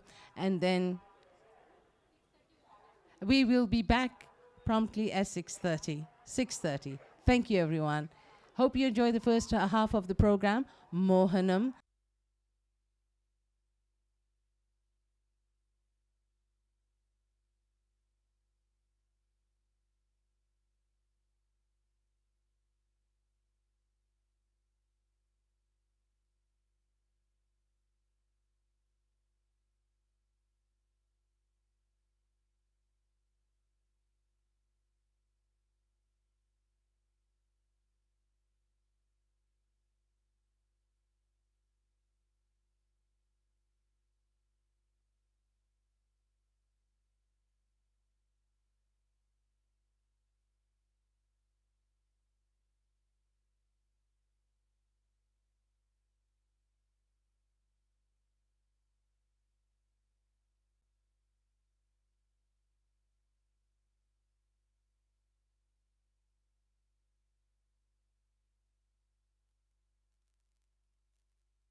Yogiraj पर ब्रह्मा श्री सच्चिदानंद सदगुरु मोहन जी महाराज की जय। जय जय जय आरती श्री मोहन जी की। भगवन ब्रह्माला शोभित बलिहारी, स्वामी शोभित बलिहारी। भक्त जन चरण कमल सेवा, आरती मोहन स्वामी की।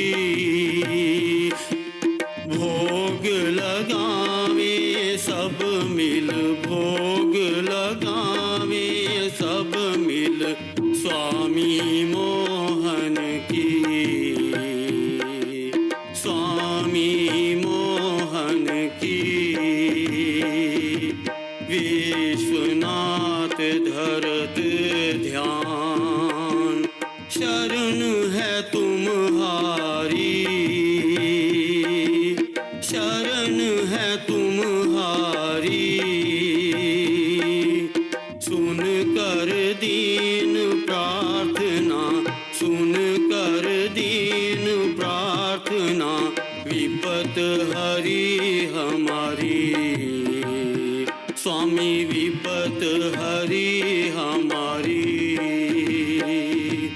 तुम सुनहारी प्रकाशनी, दत्ता तपोवन के स्वामी, दत्ता तपोवन के स्वामी। तुम हो जग कल्याणी, तुम हो जग कल्याणी, तुम ही सृष्टि के स्वामी, तुम ही सृष्टि के स्वामी। तेरे चरणों में अमृत धारा, हर पल स्वामी बहे, हर पल स्वामी बहे। शांति तुम रखना। जय जय आरती श्री मोहन जी की। स्वामी मोहन जी की। भगवान ब्रह्मा विष्णु, भगवान ब्रह्मा विष्णु महेश राजे की, महेश राजे की। योगीराज पर ब्रह्मा श्री सच्चिदानंद सतगुरु मोहन जी महाराज की जय। लोका समस्ता सुखिनो भवन्तु, लोका समस्ता सुखिनो भवन्तु, लोका समस्ता सुखिनो भवन्तु। ओम शांति शांति शांति।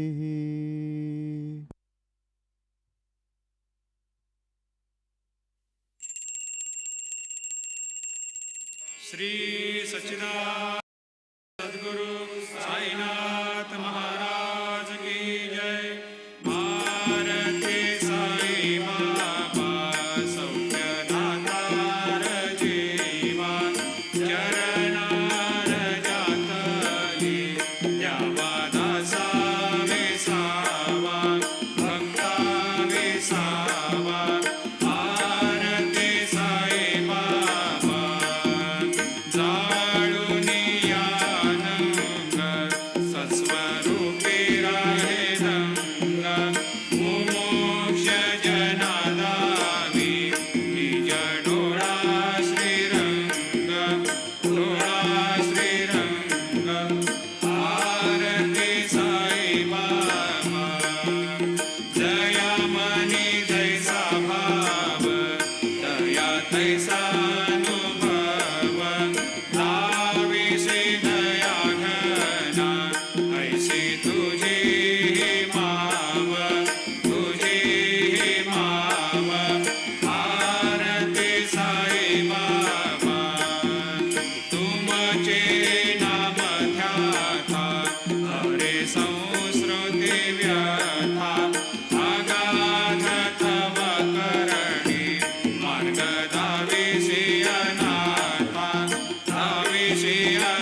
दिन चातक निर्मल तोय निज सुख पाजावे माधवाया सांभाळ आपुली भाक आरती साई बाबा सौख्य दातार जीवा चरणार जातडी द्यावा दासा विसावा भक्ता विसावा आरती साई बाबा शिर्डी माझी पंढरपूर साई बाबा रमावर साई बाबा रमावर शुद्ध भक्ती चंद्रभागा भाव पुंडलिक जागा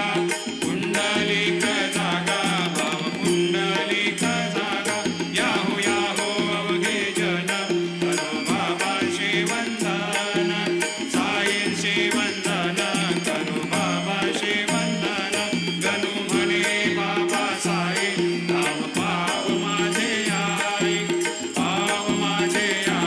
धाव पाव माझे आई झाली लोकांगण बंदीन चरण डोळ्यान पायन रूप तुझे प्रेमी अलंकेन आनंदी पूजन भावे वायन म्हणे नवा त्वमेव माता पिता त्वमेव बंधु सखा त्वमेव विद्या दग्नं त्वमेव सर्वं मम देवदेव कायेन वाचा मनसेन्द्रियैर्वा बुद्ध्यात्मना वा प्रकृतिस्वभावा करोमि यद्यत् सकलं परस्मै नारायणायति समर्पयामि अच्युतं केशवं रामनारायणं कृष्णदामोदरं वासुदेवं हरिं केदारं माधवं गोपिकावल्लभं जानकीनायकं रामचन्द्रं भजे हरे राम राम राम हरे हरे हरे कृष्ण कृष्ण कृष्ण हरे हरे श्री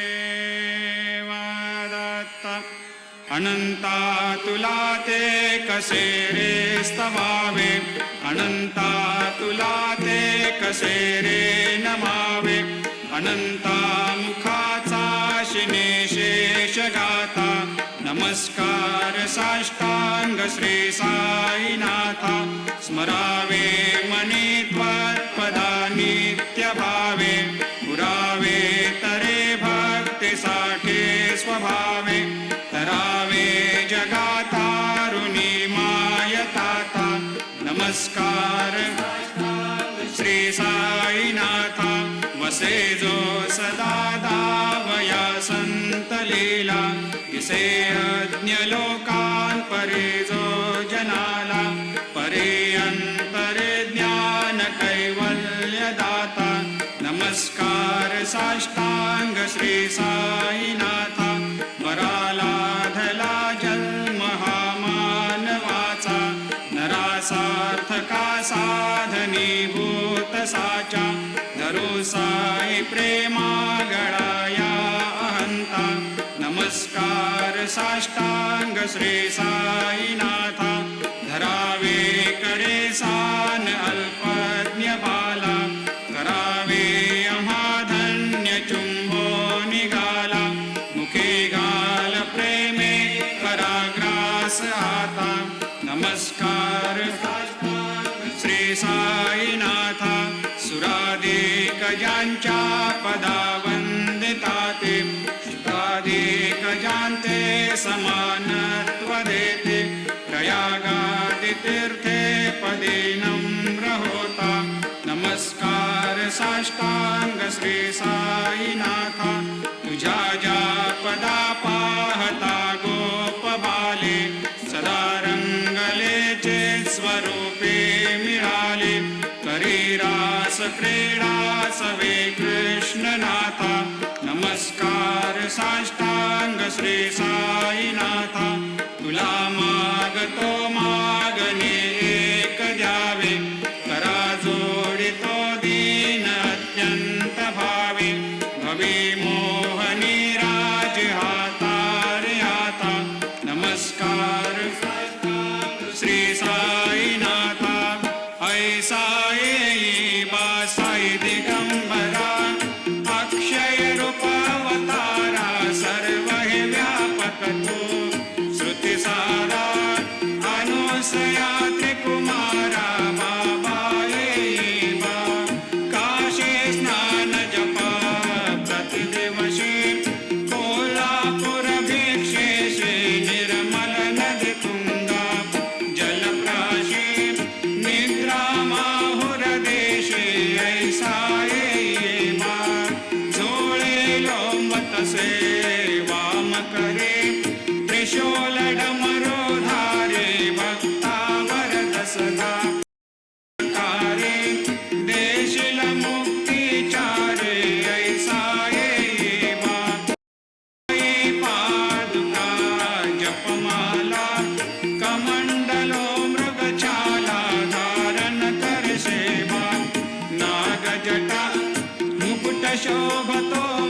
लक्ष्य से संकट वारुणी ऐसा ये बा या पर ध्यान तुझे गुरुराया दृश्य करे नयनाया पूर्णानंद सुखे एकाया लाविषि हरि गुण गाया ऐसा ये बा साई दिगंबरा अक्षय रूपावतारा सर्व ही व्यापक तू श्रुति सारा अनुसया त्रिकुमारा बाबा ये बा सदा सस्वरूपं चिदानन्दकन्दं जगत्सम्भवस्थान संहार हेतुं स्वभक्तेच्छया मानुषं दर्शयन्तं नमामीश्वरं सद्गुरुं साईनाथं भवद्वांतविध्वंसमार्तण्डमीड्यं मनोवागतीतं मुनिर्ध्यानगम्यं जगद्व्यापकं निर्मलं निर्गुणत्वां नमामीश्वरं सद्गुरुं साईनाथं भवाम्भोधिमग्नार्दितानां जनानां स्वपादाश्रितानां स्वभक्ते प्रियाणां समुद्धारणार्थं कलौ सम्भवन्तं नमामीश्वरं सद्गुरुं साईनाथं सदा निम्बवृक्षस्य मूलाधिवासात् सुधास्राविणं तीर्थमप्यप्रियन्तं तरुं कल्पवृक्षाधिकं साधयन्तं नमामीश्वरं सद्गुरुं साईनाथं सदा कल्पवृक्षस्य तस्याधिमूले भवद्भावबुद्ध्या सपर्यादिसेवां नृणां कुर्वतां भोक्तिमुक्ते प्रदन्तं नमामीश्वरं सद्गुरुं साईनाथम् अनेकाश्रुतातर्क्यलीलाविलासै समावेशकृतेषान् भास्वत्प्रभावम् अहं भावहीनं प्रसन्नात्मभावं नमामीश्वरं सद्गुरुं साईनाथं सतां विश्रमाराममेवाभिरामं सदा सज्जनैः सस्तुतं सन्नमद्भिः जनामोददं भक्तभद्रप्रदन्तं नमामीश्वरं सद्गुरुं साईनाथम् अजन्माद्यमेकं परब्रह्म साक्षात् स्वयं सम्भवं राममेवावतीर्णं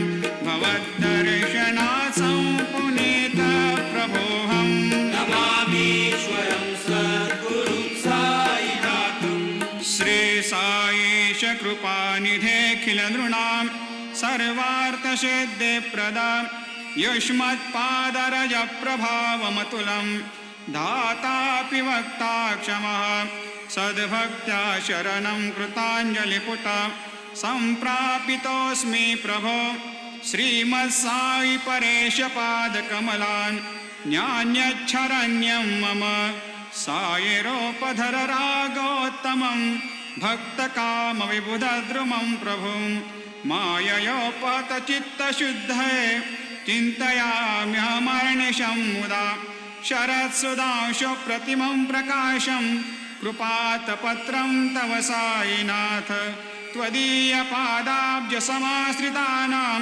स्वच्छायया तापमपाकरोतु उपासनादैवत साईनाथ स्तवैर्मयोपासनिना स्तुतस्त्वं रमेन्मनोन्मे तव पादयुग्मे भृङ्गो यथाब्जे मकरन्दलुब्धा अनेकजन्मार्जितपापसंशयो भवेद्भवत्पादसरोजदर्शनात् क्षमस्व सर्वान्धपरान्धपुञ्जकान् प्रसेद साये सद्गुरोदयानिधे श्री साईनाथ चरणामृतपोतचित्तास् तत्पादसेवनरतः सततं च भक्त्या संसारजन्यदुनितोर्धवनिर्गतास्ते कैवल्यधाम परमं समवाप्नुवन्ते स्तोत्रमेतत् भक्त्या यो नरस्तन्मना सदा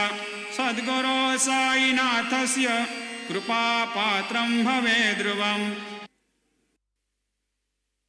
रुसो मम प्रियाम्बिका मजवरी पिता हे रुसो रुसो मम प्रियांगना प्रियसुतात्मजा हे रुसो रुसो भगिनी बंधु हे श्वशुर सासुबाई रुसो न दत्त गुरु साई मा मजवरी कधी हे रुसो उसो न सुनबाई त्या मजन भ्रातृजाया पुसो पुसो न प्रिय सोय रे प्रिय सगे न ज्ञाते पुसो पुसो सुरदना सखा स्वजन नाप्त बंधु पुसो वरीन गुरु साई मा मजवरी कधी हे रुसो पुसो न बला मुले तरुण रुद्ध हे ना पुसो पुसो न गुरु धाकुटे मजन थोर साने पुसो पुसो न चबले बुरे सुजन साधु हे ना पुसो परे न गुरु साई मा मजवरी कधी हे रुसो चतुर तत्ववेद विबुध प्राज्ञ ज्ञानी रुसो रुसो हि विदुषे श्रिया कुशल पंडिता हे रुसो रुसो महीपते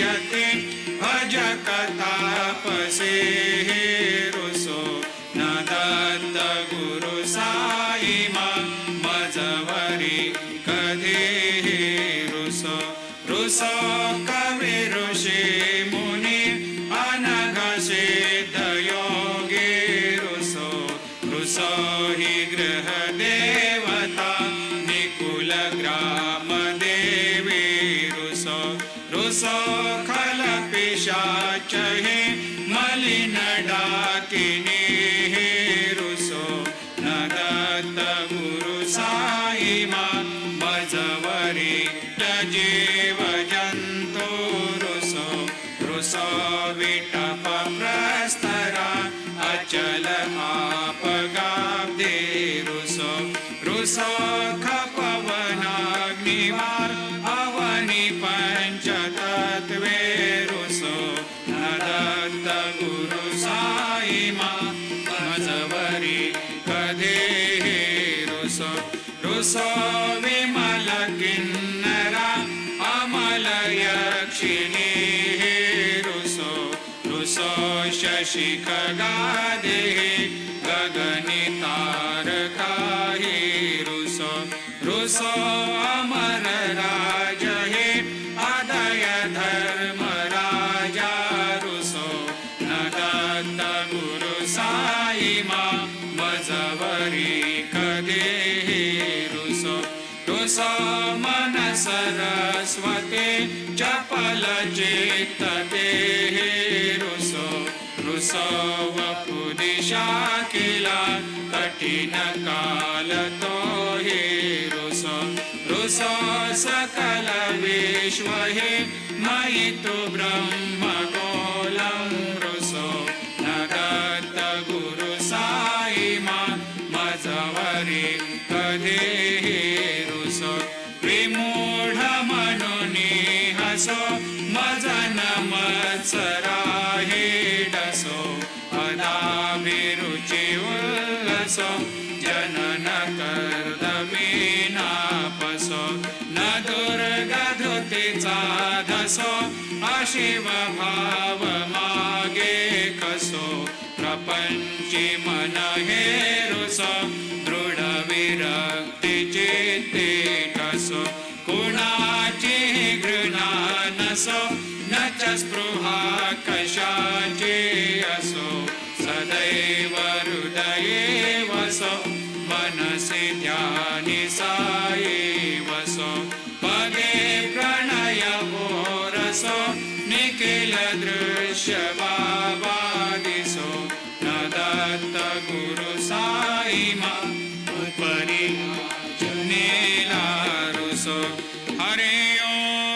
यज्ञेन यज्ञमयजन्त देवा स्थानि धर्माणि प्रथमान्यासन्न ते हनाकं महिमान सजन्त यत्र पूर्वे साध्या सन्ति देवाः ॐ राजाधिराजाय प्रसह्य साहिने नमो वयं वै श्रवणाय कुर्महे समे कामान् कामकामाय मह्यं कामेश्वरो वै श्रवणो दधातु कुबेराय वै श्रवणाय महाराजाय नमः ॐ स्वस्ते साम्राज्यं भोज्यं स्वराज्यं वैराज्यं पारमेष्ठ्यं राज्यं महाराज्यमाधिपत्यमयं समन्तपर्या ईशात् सार्वभौमः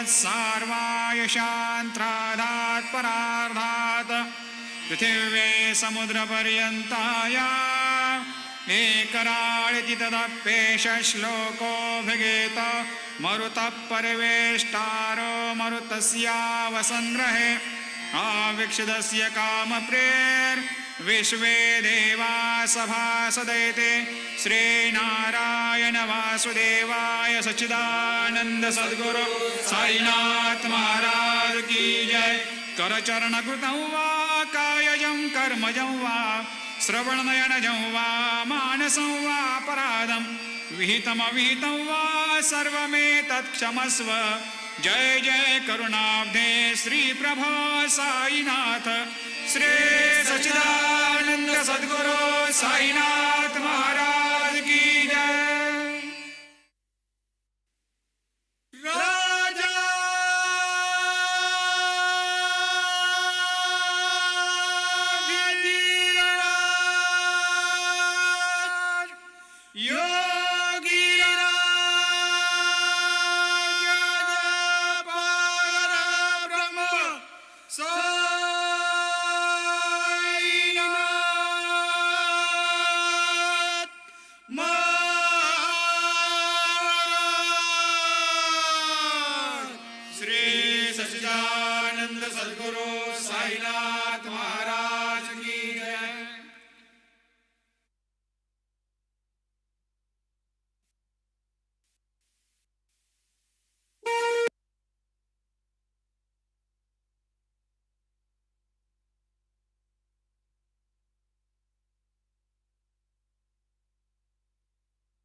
Hello, check. Hello. It's not that echo wala song. It's not that echo.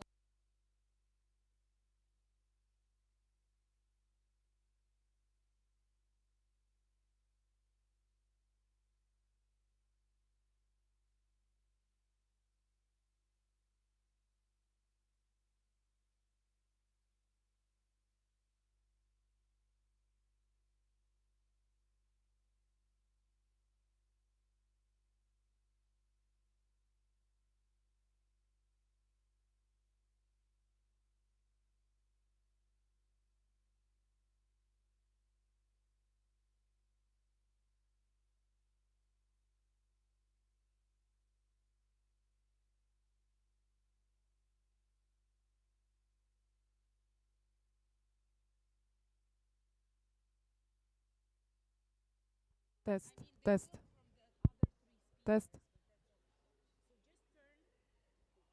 test, test, test.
Namaste, everyone. I hope you had a lovely Arati. It was so beautiful, very vibrant.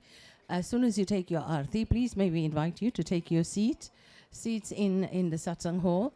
Please take your seats now in the satsang hall. And those of you who are standing at the entrance to the hall, please may we invite you to come inside and take your seats. Please take your seats. Mohanji wants us all to be seated by as soon as the Arati is over. Please, thank you, thank you, thank you. You can take a look at the exhibition hall after we are done here. We don't want to see too much activity at the entrance to the hall. Those of you who are standing right in front of the hall, please may we invite you, please may we request you to come into the hall. Thank you, thank you. Jai Mohanji.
भाषा मिले ना, शब्द मिले ना, क्या मैं गाऊं कुछ जानूं ना, भाषा मिले ना, शब्द मिले ना, क्या मैं गाऊं कुछ जानूं ना, तेरी कृपा का बूंद जो पाया, गुण कैसे गाऊं तू ही दिखाना, तू ही दिखाना, तू ही बताना। हे साईं देवा, हे शिव देवा, हे साईं देवा, हे शिव देवा, कैसे करूं गुणगान, तू ही बता भगवान। हे गुरुदेवा, हे मोहन देवा, कैसे करूं गुणगान, तू ही बता भगवान, तू ही बता भगवान, तू ही बता भगवान।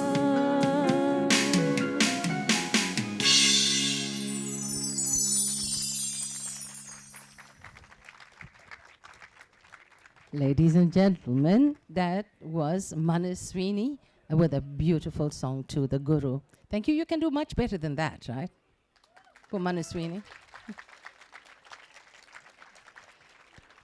Thank you. And so has begun the second half of our presentation of Mohanam, celebrating Mohanji's 60th birthday.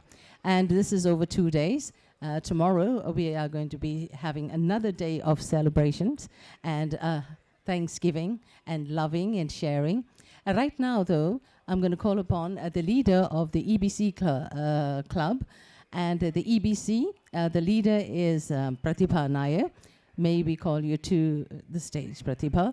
And she has some interesting stories to tell and releases to release together with her little ones. Thank you. A big hand for Pratibha, everyone.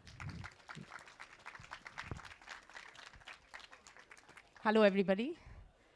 I would like to start by thanking Mohanji and also wishing Mohanji on this milestone birthday. Wish you a very happy birthday, Mohanji. So we all heard a lot of stories about Mohanji's childhood. It was very inspiring. I also had the fortune of talking to Amma during so many of my times with her. I had the fortune of talking to Amma about few of Mohanji's early days. So I just want to share one or two instances of that. One is that Mohanji was born in his maternal home, and his father has delivered, Mohanji. So it is Mohanji's father who really brought Mohanji into this world, and it's really a tribute to him on this day. And another instance which I remember and which one of our friends here reminded me is that when Mohanji was about like 3 years old, he was like 3 months old, and they were, as a family, they were going to Mohanji's, paternal grandfather's house. So they had to cross a small river, and there was a bridge on top of that river, but it was quite late in the night, and that bridge was closed. So they were wondering how they're going to cross that river. So Mohanji's aunt carried the 3-year-old, small baby on her head like this. She carried that baby on her head and walked through the river and went to the other side to his grandmother. And the grandmother was surprised to see this scene, and she said, "What? This looks like you're bringing Krishna." So that's. So with that, I would like to say I'm just fortunate to work with Mohanji on a project for young children. I've been working on the EBC Kids for the last 5 years, and it's been a beautiful journey. So we have some few products which we want to release at this time. So as you all know, young children are very, very dear to Mohanji, whether it's Ammu, whether it's Mela, whether it's Meher, or any other children. If you see the kind of attention and love he gives young children with his busy schedule, it is really amazing. So we have heard a lot of his work, what he does for adults and the transformation which he is doing to so many people around the world and all the humanitarian work. But that's not limited to adults only. There is also a lot of work happening in the space of young children. So during the COVID time is when he formed a club called the Early Birds Club. And we have one program for young children of the age group of this 5 to 12. So that's where I'm working on. So in this year, we're just going to launch few products. But one main thing what Mohanji, like his messages are very, very simple, like be you. And it can't be more simpler than that. And again, for children, as parents, we all struggle with, okay, what is the best thing we can do for our children?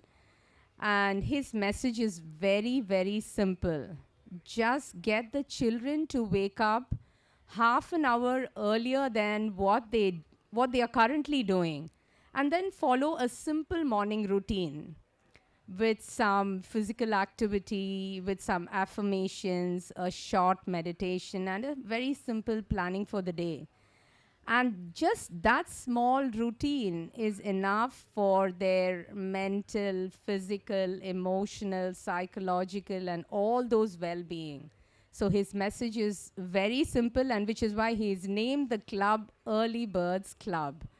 So as a reminder for every child that they need to wake up early and to follow this routine, and also as a reminder for every parent to wake their children up at least half an hour early, we are going to launch a Early Birds Club, mug. So I would like to call upon, I'd like to call upon Guruleela to come and do the honors. You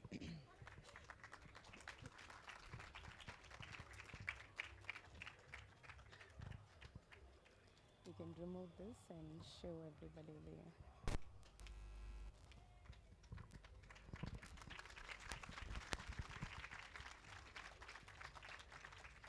The other side of the photo you show.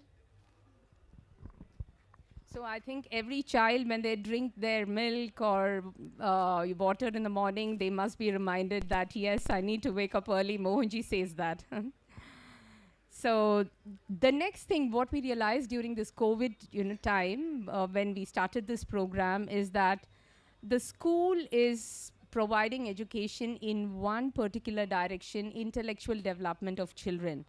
But there are so many other areas which are important for young children to develop at that young age where they have a very strong foundation. So we have, during that time, we had, in addition to the morning routine, we had a daily activity, which we just gave a fun activity for the child. And they could do it at any part of the day whenever they were free.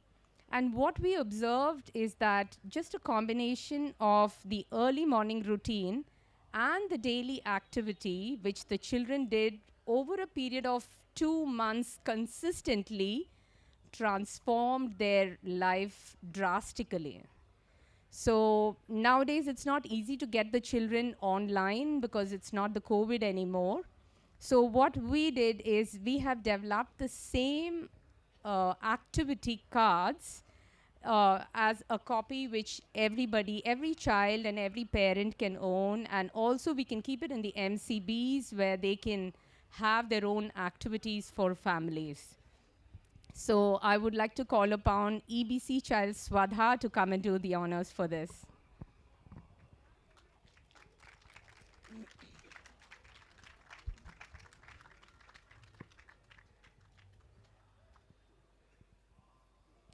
So Swadha is actually a proof of this concept. She joined our program at the age of 5. Now she's 9, and she's been with us all along. And her mom can tell you wonderful stories of how this child has transformed. And she's doing everything under the sun now. So you're going to see her dance very soon. So we have this two decks. We have made it for 2 age groups, because age 5 to 8 is a bit younger group. Age 9 to 12 is for older groups. So we have developed very simple activities which also take children away from the devices. So it's like plant a tree, or just go and feed animals, or just wake up in the morning and just go for a walk. You can take a photo of the sunrise, and very, very simple, beautiful activities. Also help your mom at home, which our children somehow don't do. And then by the time they grow up, they don't know what helping at home is anything about. So these are some habits which we want to inculcate at childhood, so they at least get a feel of what real life is, not just academics. So this is the cards for everybody. So we encourage every parent to buy this and also keep it in MCBs, so that whenever children and families come to MCBs, they have these wonderful activities to do. And it's all blessed by Mohanji. Thank you, darling.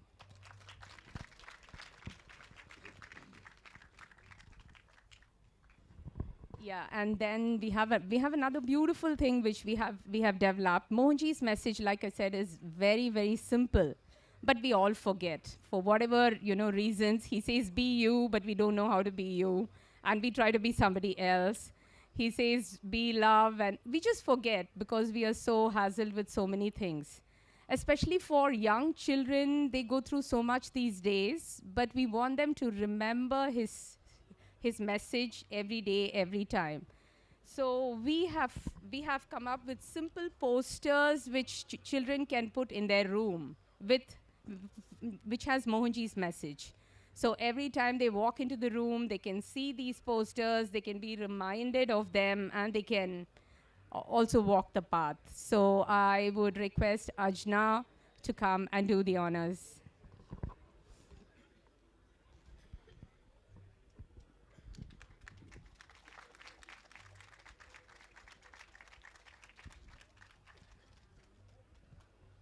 So incidentally, Ajna is also a member of the EBC Kids. During her early days, she had a lot of activities which she has done, and I'm sure Bhavani will say that she had a nice time during this period. So we have so be you. Be natural. So it's always this young children who want to be like their friends or like somebody else. This is a constant reminder for them to say, just be yourself, you're fine. And yeah, we have so many of these posters. It's available in the exhibition hall. It's all only limited stock. So if you want to buy it, you can just grab them soon. Thank you.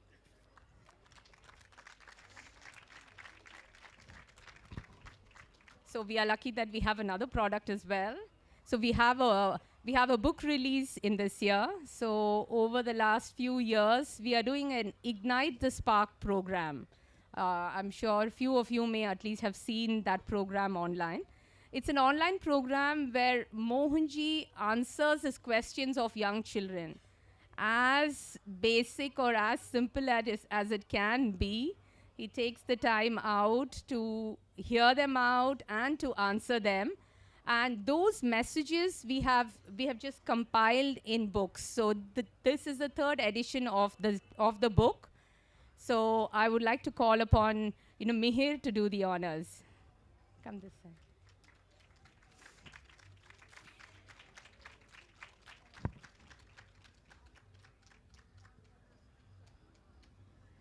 Are you tired, everyone? Where's the clap? We can do much better than that.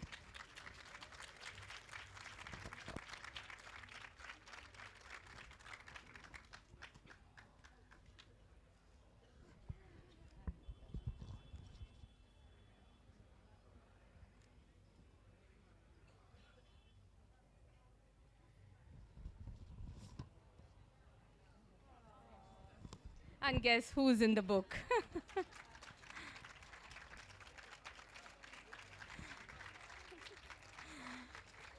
So it was not planned that we will have his picture and he will be here and he will do this launch. It all just worked out. So these books are also available to keep in all the MCBs. Whenever you have children, there can be any adult who can walk the children through each of these messages so that it really reiterates with them. So I would like to request Mohanji to come on stage and say a few words and to bless all our products.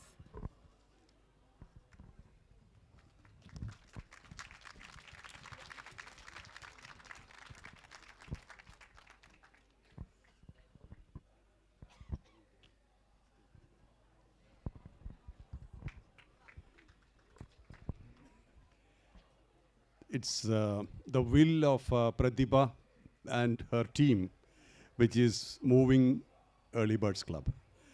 Early Birds Club was launched during COVID, and the idea was to use the time well, to wake up early, to use the time positively, to help stabilize through the anxieties and the insecurities or uncertainties during the COVID.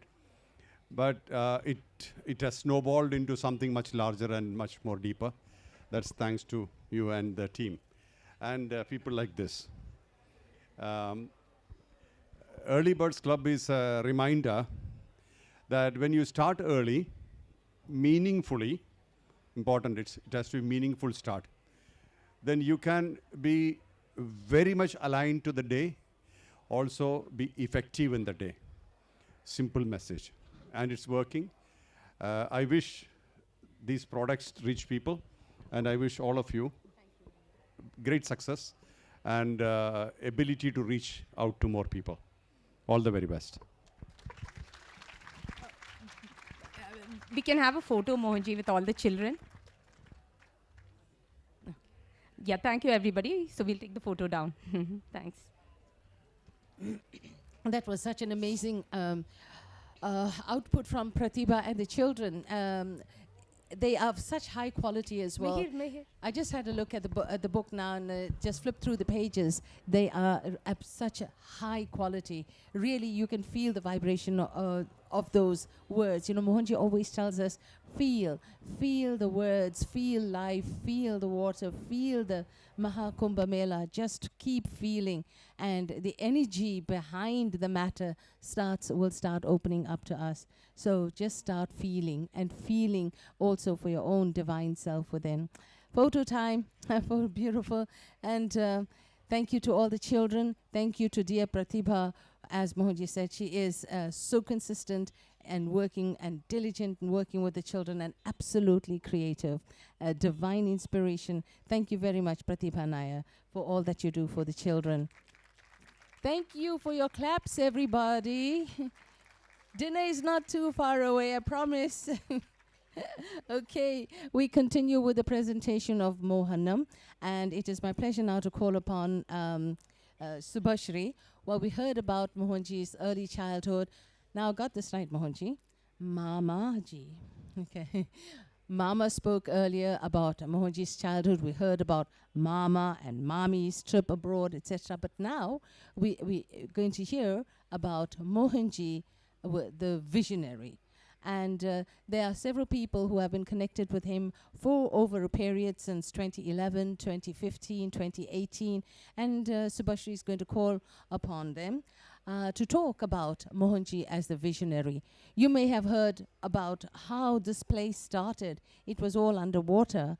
And thanks to Mohanji's guidance. I mean, he's the powerhouse behind everything here, but there are volunteers and there are people who actually took the work forward. Subhashri, are you ready? So Subhashri will tell you more about this. We're going to hear about from some very beautiful people whom you've already know and love. So Subhashri, over to you. Thank you. Thank you, Ami. So earlier today, one of the friends who are here told me that when they're outside of this Maha Kumbh, they feel so much of noise and chaos and all that. But the moment they enter in this space, they feel peace. And this is coming from people from outside. And that's exactly what we all feel, right? How do you all feel in Mohanji village? Need to hear this. So this Mohanji village is, was it there before? Is it one of our MCBs? So would we like to hear about how this Mohanji village came up? So let's hear it from the people who made it happen. Of course, Mohanji is the one behind it, but his instruments who made it all happen, from the concepts, the dream, till now the reality that we are all sitting under this roof. So I take this opportunity to call upon a few people, few names. Madhu, Priti Dugal Didi, she's not here, unfortunately gone out for work.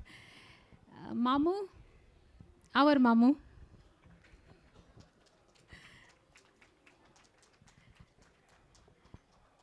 Jyoti Didi, Jyoti Lal Didi.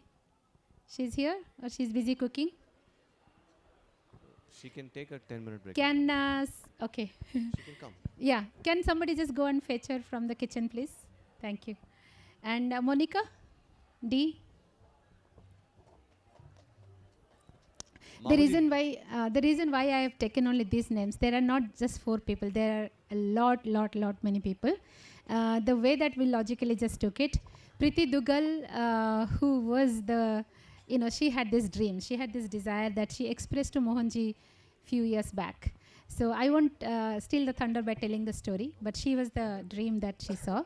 Mamu is the one who made it all happen, the actual construction, the brick and mortar that you see here. One of the, when it came into life, what brings it to life is food. You are all enjoying the food? So one of the main from our kitchen, Kindness Kitchen is coming, is Jyoti Lal Didi. So I thought she could represent that. And Mohanji village will not be Mohanji village without the people in it, the guests.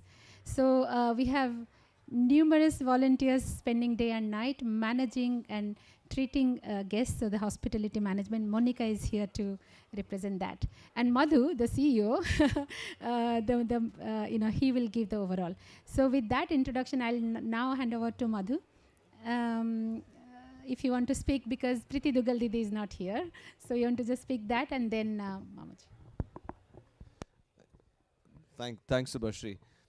So this Mohanji village that you see did not exist less than 2 months ago. We, if I have to rewind, Priti Dugal is not here. She's gone to the city to get some supplies for servicing all of us hungry people tomorrow. The seed for this started in 2019 when we came for the Arati Kumbh Mela. This mic is troubling. On it, switch it on. We came for the Arati Kumbh Mela. We didn't have our own space then. We were at another camp.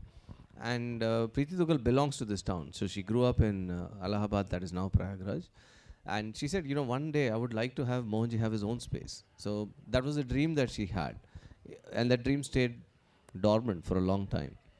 A year ago, when the dates of the Kumbh Mela or the plan for the Kumbh Mela became public to the world, one fine day when we were at, for the birthday celebrations in Ganeshpuri last year, Mohanji one fine day just said, next year we will have our own space in the Kumbh Mela. So we were in a satsang like this. He just called me one day. I was standing at the back. We're going to have our space at the Kumbh Mela next year, right? So it was not a question. It was a statement So the only answer that I could give obviously was yes, without knowing what is involved, what's the process. So that's how it all started. But then I think the beauty is step by step, things unraveled, the path became clear, only one step at a time. So if you had asked me 4 months ago how we are going to do all of this, we did not know. If you had asked me 2 months ago who was going to be the team that's going to manage this, we did not know. If you had asked me a month ago how many people are going to be staying in the campus on a daily basis, I kind of knew because we were overbooked by then. But you know, the thing what Mohanji always says is the path reveals itself in stages. You never get full clarity to the long stage. You have to just go with the flow and just do everything that is immediately in front of you to the best of your ability. And I think this Kumbh Mela Mohanji village project has fully tested our ability to execute on that. Savi came, I think Savi should be here actually. Where is Savi? To be honest, she must be hiding. Ah, there. She's running as usual. Please come. She gave me through this. Don't call me. I will do all no, the work in the background. That's fine. I will call her. So she should come. Savi's biggest fear, she's got. all the while, is that don't make me speak. And Mohanji has created about 20,000 situations where she has to speak. This is 20,001. Please come. Come on, Savi. This wasn't my plan. You know, but when we are talking about the whole village and managing the team and keeping the facility running, I think when she came in to become the head of that whole facility, things really started to take shape. So I think it's important that she's here. But I'll first ask Mamu to explain from a practical standpoint of construction how this came up. Mamu has a very storied background. He was chief engineer of electricity and water for Jammu and Kashmir. So he, at one point of time, had 10,000 people reporting to him. He's had a lot of professionals reporting to him. From that, now we transplanted him into a situation where he had 0 professionals reporting to him. Very limited budget available. No clarity on how many people are going to come and how much money is going to be available. But a timeline set and a very grand vision set by Mohanji. So I'll ask Mohammed to explain how this came to light. Pranam, Father. Pranam, Amma. Well, when Madhu called me and said we are going to have a space in Kumbh and we are going to for a budget, I said, my reaction was, I mostly keep back on large expenses. That is the first thing I look at. So I told him, where is the budget? He said, I don't know. Then I remembered Mohanji knows that he will, everything will be in place and everything will be settled. So anyhow, we together with Madhu and me, when we got an indication that we will get land in November, mid of November, 12th November, I think 11th or 12th November, we were at this place. We met the DM and the concerned officers, and we saw the land. There was no demarcation, but we came on this land at that time. Demarcation yet to happen within a week's time.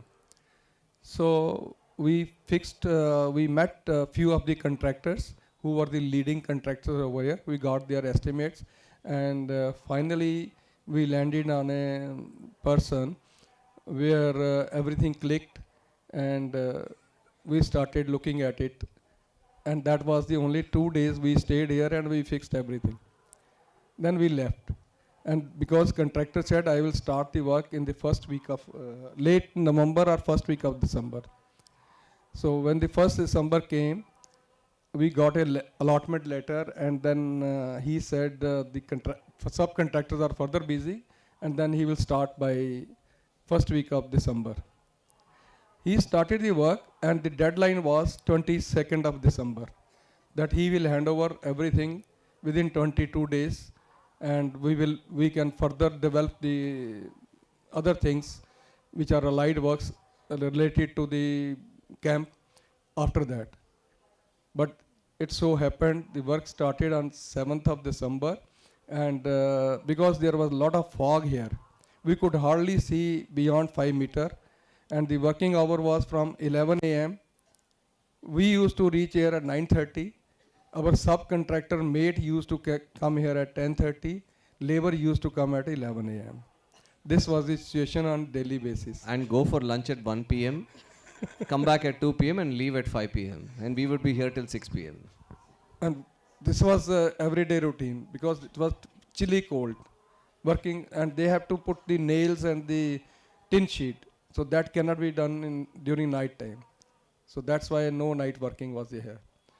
Time was very constrained, although our contractor was resourceful, but he has taken so many works across this Mela at that time that it was hardy to bang him, to pressurize him. We have to use both the methods, both the hands first, and the left and the right, both hands. So somehow we manage it. In between, then the deadline shifted from 22nd December to 28th December, then 3rd January, then finally we got it on 11th of January. Almost 80% completed. That was the state. We moved in, and the whole of the things was completed, I think, in 28 to 30 days. That is what has happened. And finishes later on when I came after on 14th of January. So that day onward, everybody knows what was going on. So somehow I am happy that it has come as per the plan, as per what we had envisaged. So far from our angle, I don't know what father says, but we have tried our best within the resources and within the budget.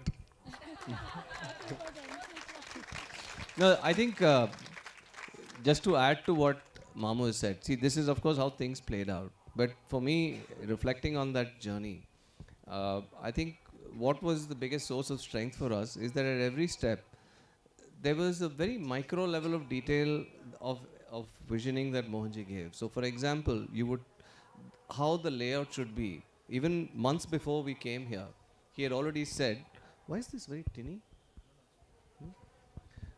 He said that you should have like a central, imagine this like a brain. In the center there should be something, and then things moving around it.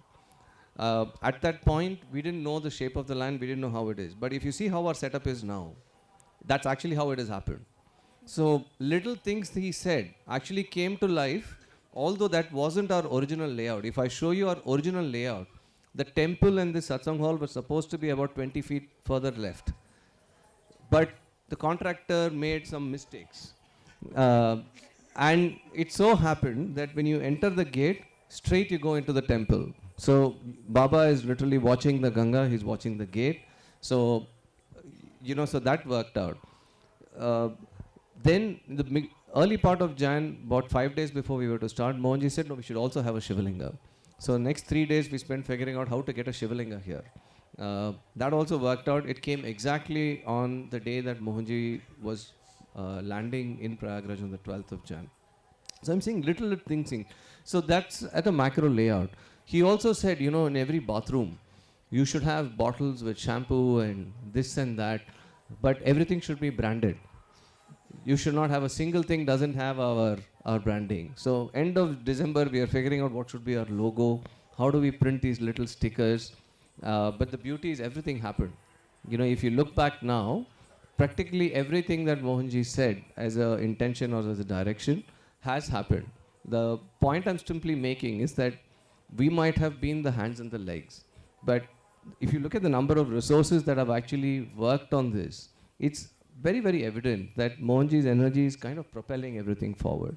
There is a clarity of a vision, there is support, and he actually never asked Mamu or me what is happening in the 1.5 months. I don't remember him ever asking me, how is it going? I mean, I gave him updates a few times, because invariably at that time our updates would have been complaints. The contractor is 3 days late, labor, somebody died in their family, so nobody came. So these were the situations we were dealing with. But he never asked any question. So the whole thing took to shape. The other angle, and I'll stop with this and hand over to the rest of the team, is we never knew how many people were actually interested in coming here. So part of Mamu's biggest tension is that, okay, we'll build all this.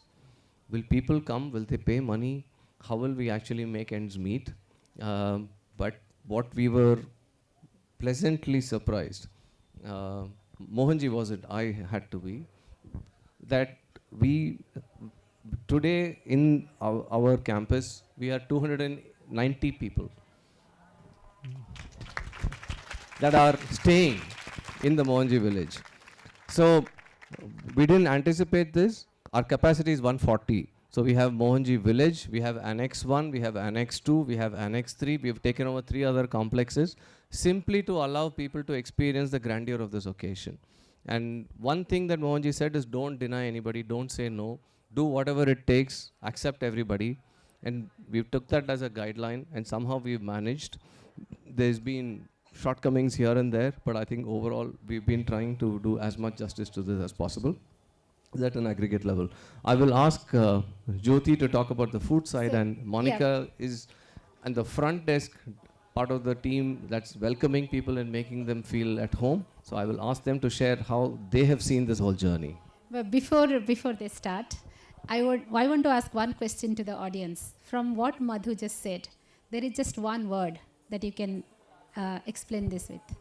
Anyone could guess? One word.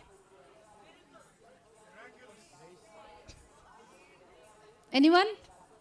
You'll get a Guruleela 8 free. I heard this. Yes. Speak on mic. He said abundance. So you were talking about 290, you were talking about how many people are coming, you were talking about what is the budget, time. So I think there was abundance because you had abundance of grace, you had abundance of everything. And this is a real testament of that. Extension of that is also the kitchen. Abundance of food. Contentment. So this was the first impression that every single person talks about, the food in Mohanji village. Jyoti Didi, over to you. Good evening everyone, and pranam Sai and Devi and Amma. So nothing much to talk actually. I guess as Mohanji says that this place breaks everyone's comfort zones. But then dining table is the only place where they want to have comfort. And all I have tried to do is just give them some comfort food. That's all I have done. Nothing major. I haven't tried cooking any major cuisines over here because the resources are very limited. But all I wanted to make sure with my team was that anyone who walks into the dining, no matter whatever they are carrying, they should walk out with a full tummy and a full heart. And that's all we've tried. And I cannot take the credit for it. It's really my team, my cooks. They have worked very hard. There are so many incidences that have happened behind that curtain that is there in the dining area. I have burnt my hand. My cook has burnt twice. I'm still with burnt hair right now. They've not grown. There are so many stories, but once we come out with a smile and just carrying science legacy forward with love and compassion. We should spread peace and harmony in the world. And I guess food definitely plays a very important role. And we also made sure that whoever at whatever time walks to that curtain is never denied, never denied. No matter whatever it is, it has never been denied. So I guess that is also science legacy. We have made sure. So if there's anything I want you to clap for, I really want you to clap for my team, for Gauri, for Anila, Preeti Duggal, and my cooks and my servers. Every staff member who has worked here so hard in heat, in cold. So yes, give them a round of applause. Thank you so much for this opportunity, Sai. Thank you. Actually, it is not just the case of not denying. It is actually the case of serving them with a smile. I had this conversation with her last week. Anytime we come in and I had so many demands. Can I have this? Can I have this? Can I take this? Can I have this plate? This, so many things, list. And she would smile just like she is smiling now. And she said, yes. And then nicely she will go and bring it. So I thought, this in the midst of all these things, I'm bringing something additional. It's normal for people to get annoyed. Even if they don't deny, you'll see the thing on this face. So how is she still smiling and not just saying no, but also serving? So she gave me a very beautiful answer. Would you like to give that? I don't remember. You don't remember.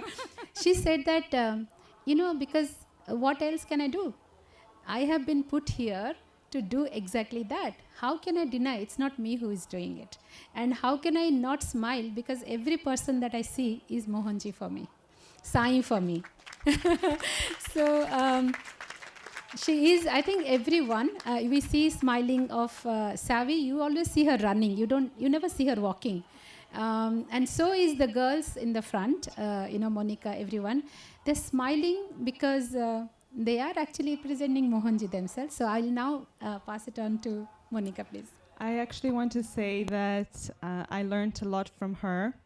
In the beginning, I felt a lot of anxiety from, I knew there was going to be a lot of people, but I didn't know that there was going to be this much people.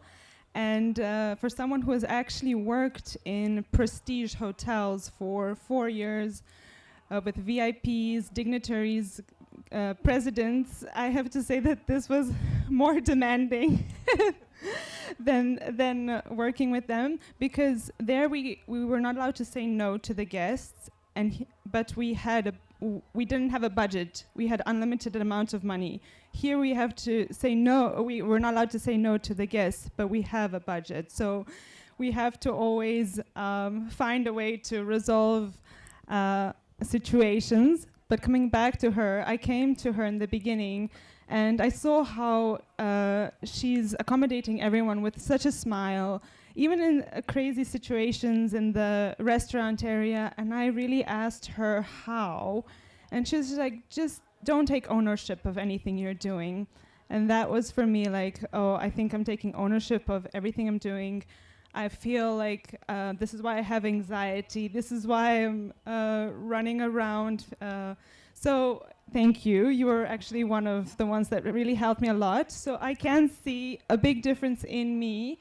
If I would just come back to my transformation from the start, and now assisting with more calmness. And I would say that maybe in the beginning I was a bit more reactive, not to the guests, but my colleagues who I was working with. But even that, I feel, has calmed down a bit. Like, I feel much more stable. I feel more calm. And so thank you all, actually. Madhu, Ma'am, Subhashi, Jyoti, Savi, thank you, really.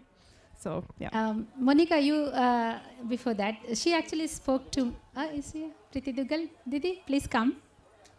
While I'll just continue. Monica, you said me something very beautiful when we were talking earlier today, and I want you to say that. So I'll repeat my question.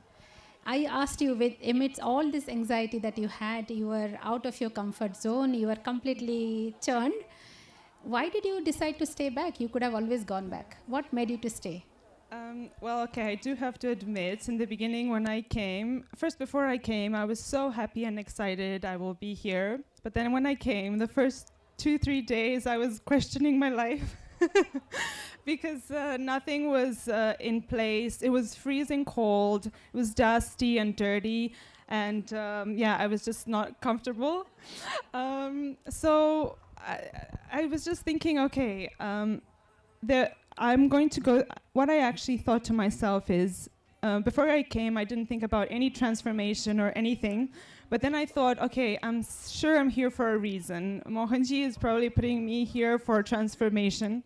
So I pushed myself. I was like, okay, you're not going to leave without any kind of transformation. Even though it's not really visibly tangible to me at the moment, I do feel a certain transformation. So yeah, that's why I pushed myself, and I think we all did. So he pushed us beyond our limits, especially Madhu, beyond capacity. Blame the CEO. Yeah. Thank you. Thank you, Monica. All of you, as you rightly said, are really Claps, yeah. Savvy. Yes, definitely. Savvy. I don't like public speaking. I know. First of all, thank you, Mohanji, for bringing all of us here. You break all our comfort zones. And we came as individuals, and we are going back as a close-knit family. I think, that's what Mohanji meant from a unit to universe.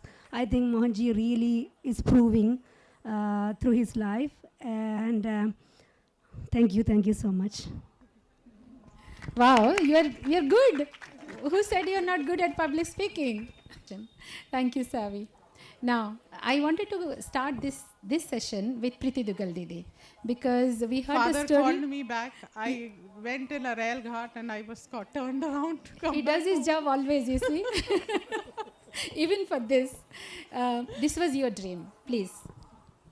Yes, this was a dream that I saw 6 years back when in 2019 we came here and attended the Arati Kumbh, and this was a thought that because this is my hometown, I was born and brought up in this space, and I had this inner dream that one day we will have our own space where we will bring Mohanji and it will be called Mohanji's space. And with his grace, this came true. And of course, everybody has spoken about how much everybody went through just getting into this. So it was only he who fulfilled it. Thank you, Mohanji, for that. But you dared to dream. Not everybody does that. So thank you, Priti Didi, for making this happen.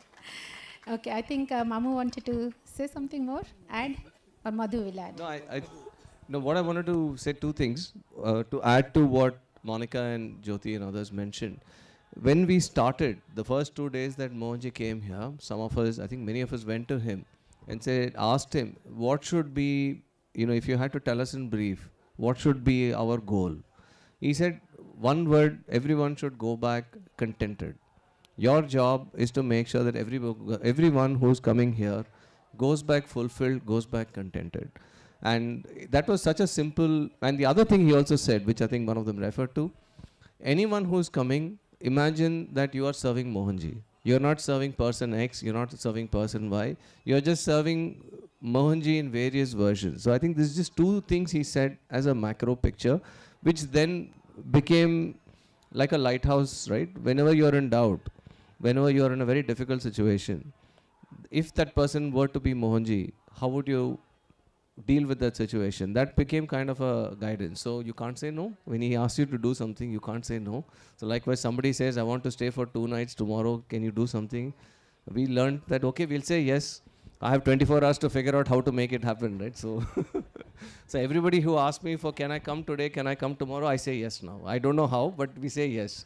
What happens is someone else who was supposed to come doesn't show up.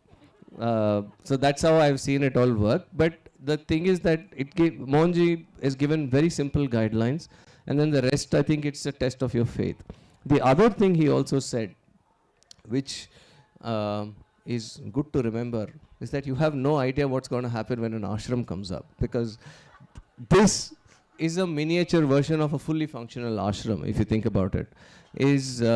There's an energy center temple. Mohanji has a space and comes every day evening and does satsang.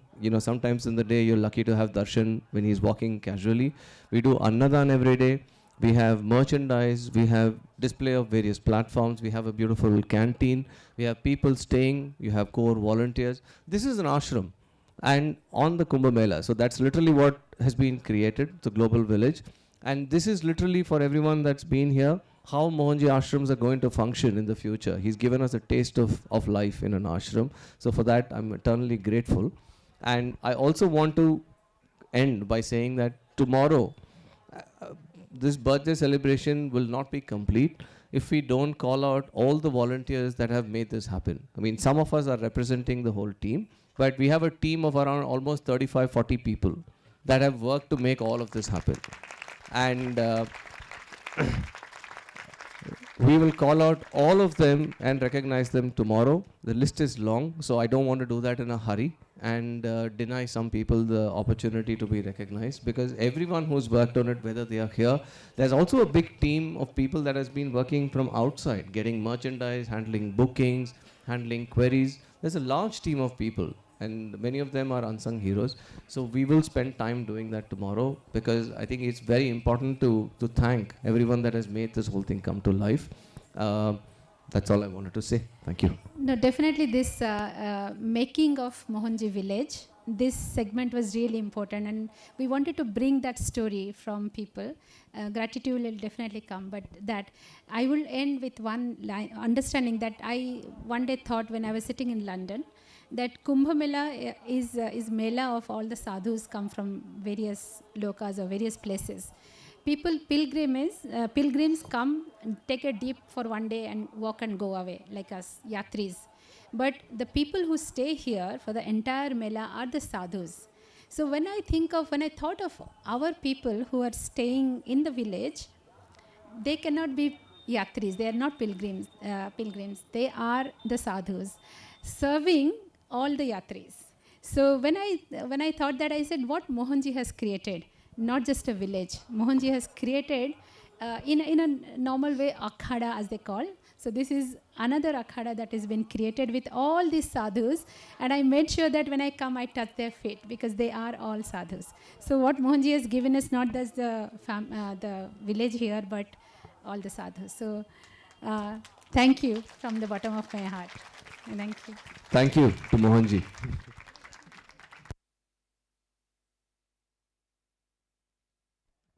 No, you come. Shall we listen to a song? Yes, I think so. Yeah? That is what is called Mohanam, living beautifully. What you just heard now, and all inspired, and we were all inspired by one being whom we are honoring here this weekend on his 60th birthday. A big hand for Mohanji, everyone.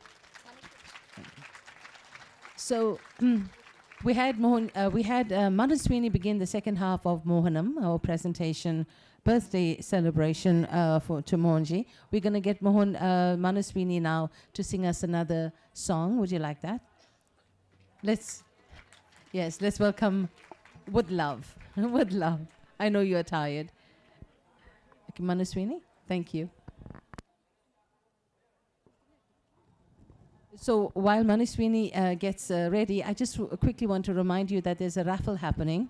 A raffle, it's 12 euros for your raffle, and all the information is on on the group. Please check that out. And there's also a perfume that has been added to the collection of items that are for the up in the raffle, right? So go and get your raffle tickets, okay?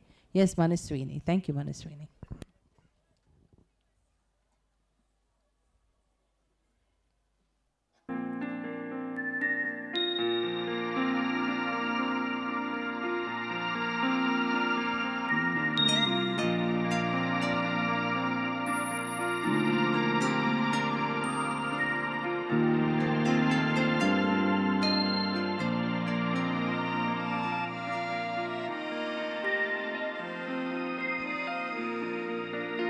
बता मुझे कैसे ध्यान धरूं, बता मुझे कैसे ध्यान धरूं, दिखता नहीं मुझको कहीं चंचल मन बड़ा, दिखता तुझ में प्रभु चंचल मन बड़ा, बता मुझे कैसे ध्यान धरूं, बता मुझे।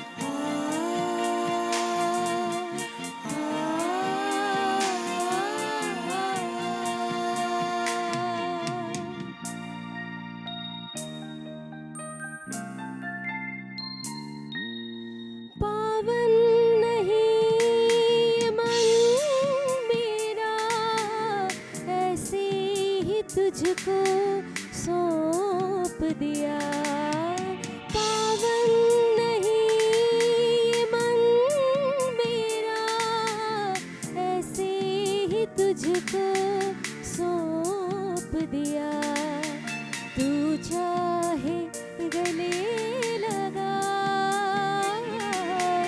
तू चाहे ठोकर मार तू चाहे गले लगाओ मोहन तू चाहे ठोकर मार बता मुझे कैसे पूजा करूं बता मुझे कैसे पूजा करूं दिखते नहीं मुझको कहीं चंचल ये मन बड़ा दिखते नहीं मुझको प्रभु चंचल ये मन बड़ा बता मुझे कैसे ध्यान धरूं बता मुझे कैसे ध्यान धरूं टिकता नहीं तुझ में कहीं चंचल ये मन बड़ा टिकता नहीं तुझ में कहीं चंचल ये मन बड़ा बता मुझे कैसे ध्यान धरूं बता मुझे बता मुझे बता मुझे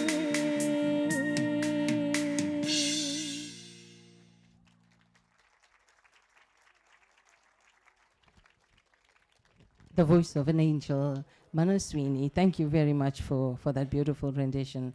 And we are going to continue with the theme of visionary and how Mohanji has inspired so many people. And when Mohanji talks about connection, and the few people that we are going to call up now to talk about their connection with Mohanji, when they connected with him, they stayed, and how they have transformed since they have met him. So please may I call upon the stage now Narinder Rohametra. Do you know who Narinder Rohametra is? Everyone? Do you know? Do you know? Do you? Yes? Who is he? Loudly? Louder. Mamu. Yes, affectionately called Mamu. Mamu, please may we call you back on stage. May we please call upon Vijay Ramanaidu, Dolph Zandinger, and Swami Surya. Please may we call upon you.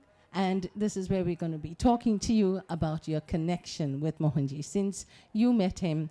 And 2011, 2015, 2018, so many things have happened, so many transformations and lives being lived beautifully, even more beautifully now since meeting Mohanji. So welcome, gentlemen.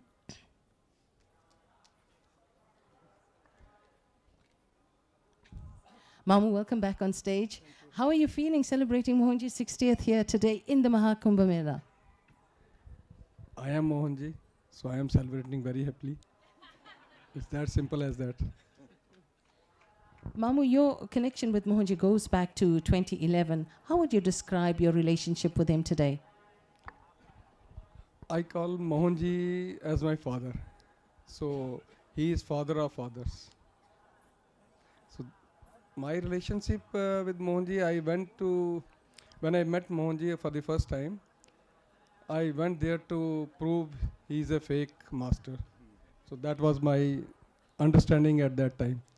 So 2 days I was asking him around 250 questions, around about that questions for 2 consecutive days. Ultimately he proved me wrong and he became my father. It's that simple as that.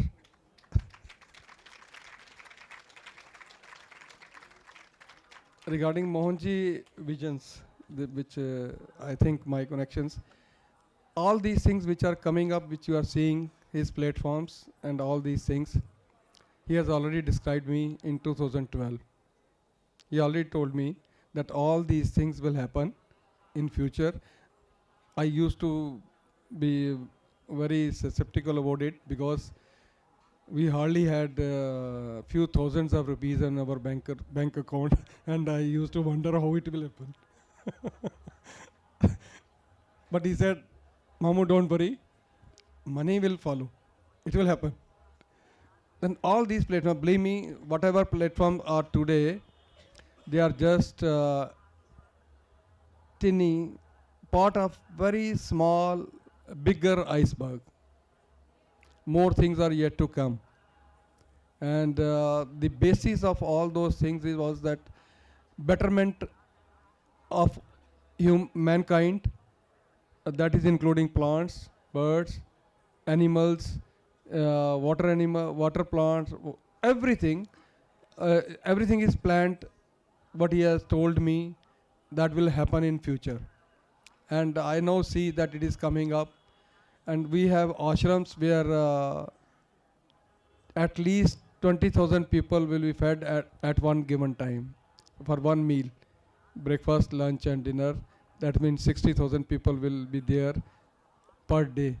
So that type of ashram will be there. So, and he also said that whatever was originally as per the Vedas, the original life, like Satya Yoga, he will have all those platforms in place and they will come. That is the vision the father was. Now I am sure they will happen. They will happen, Father, with your permission. That's my vision. Mamu, in one word, that is, so when Mohanji tells you something and then it is TRUS. Yes, of course, trust, that is there. And I always trust. There is no doubt beyond that.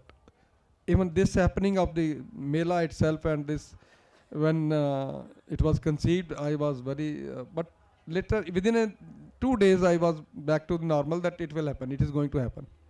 So it happened. I think it's better, all those with shortcoming which we are thinking, everything is in place. Few shortcoming, that is technical, all fault. These are because of our slackness, our laziness. And I take that onus of that. If there is any problem, that is because of my lack of vision. But all good things, credit goes to Father.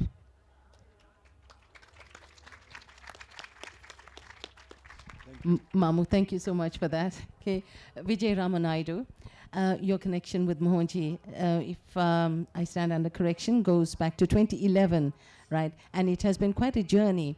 Why did you stay? Difficult to say. I think it's quite obvious why I've stayed. Yes, I mean, I first heard of Mohanji in 2010 and met him in 2011. He was actually coming on a shipping conference at that time.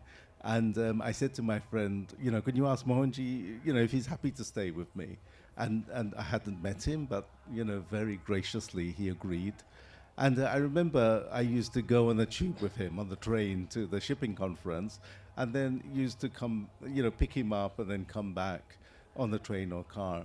And we used to have many conversations, and I didn't know too much about Mohanji at the time, but he was speaking about all these grand plans, ashrams, and how many people will come and everything like that. And I was thinking to myself, this sounds very far-fetched. But you fast forward 14 years later, and you look at 12 ashrams, 19 registered countries, activities in all 6 continents, ACT Foundation all over the world. And that dream and whatever he was saying has already been realized. And obviously there's more to come. Why I have stayed? I think that Mohanji has added a lot of value to my life in many aspects, in my development, in stretching me actually. By nature, we're a bit lazy. And he's inspired me to do so many different things. And that's why I've stayed. And I feel that, Mohanji once said that this path is a bit like the baby monkey clinging to the mother. And I feel that's what I've been doing, and he's just been dragging me up. So that's why I've stayed.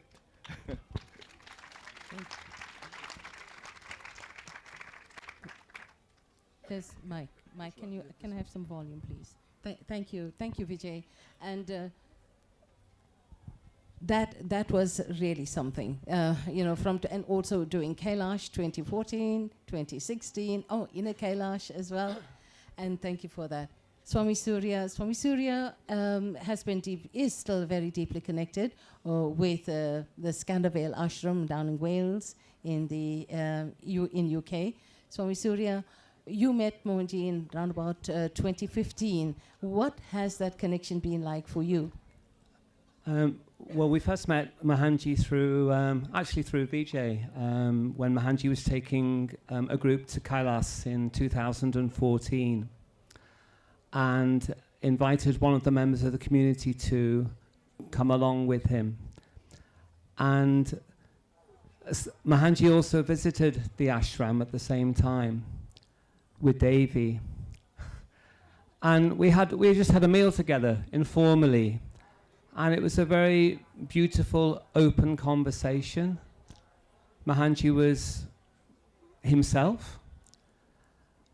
And what moved us in Scandervale is his passion for every single person. By every single person, I mean his passion for all of life. Every single dog, cat, bird, cow, and human being. He sees them all as people, and that totally resonated with our community.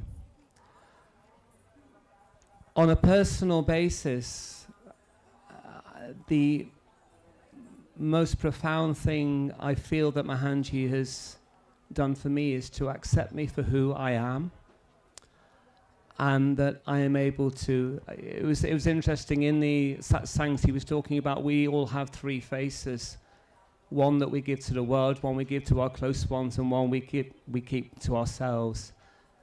Yet that face that we keep to ourselves, I was able to show Mohanji and be absolutely honest and open with him, and intuitively could trust him implicitly.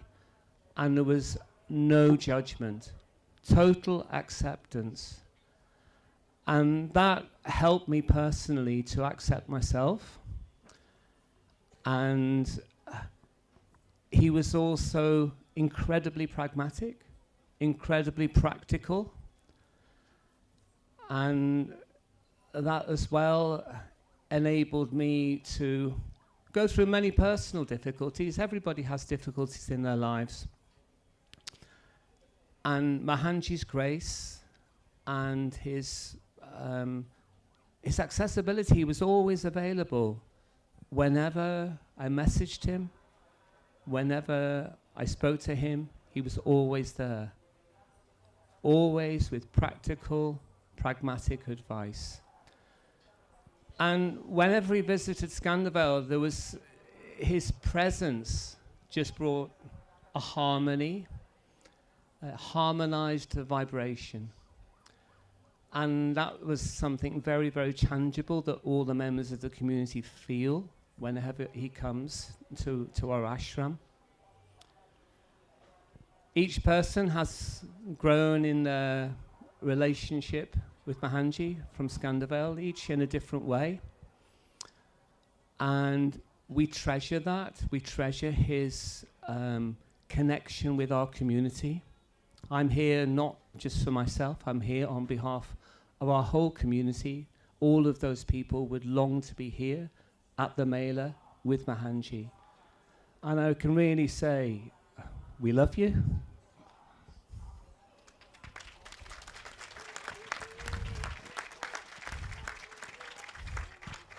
It's as simple as that. We love you. And you're in our hearts. And we love, actually, everybody here. When I arrived here, it was actually quite emotional. I walked in and I think there was an Arati going on in front of Baba's temple. And the vibration here, I'd just come through, you know, several hours of chaos trying to find the Mela, as I'm sure many of you done. Had a trip on a motorbike with a suitcase and all of that. But when I walked in, it was walking into an oasis of peace. It was walking into such a vibration of harmony and love. It was almost overwhelming and incredibly beautiful. Mohanji wasn't here on that day, and I just thought, wow, his presence has brought these people, this family together, helped generate this amazing vibration. How beautiful is that? What a beautiful gift to the world. So thank you, Mohanji.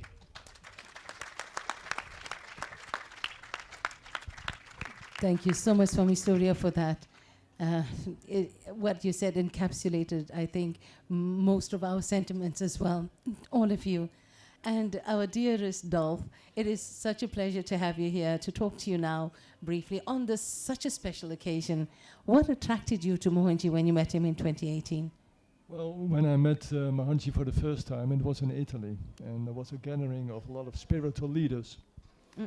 And each leader gave his business card. And when I was at home... One second, Doc. Can you hear Can you hear it? Yeah. Okay. We need a bit of volume, please. Okay. You hear me now? Good. Okay.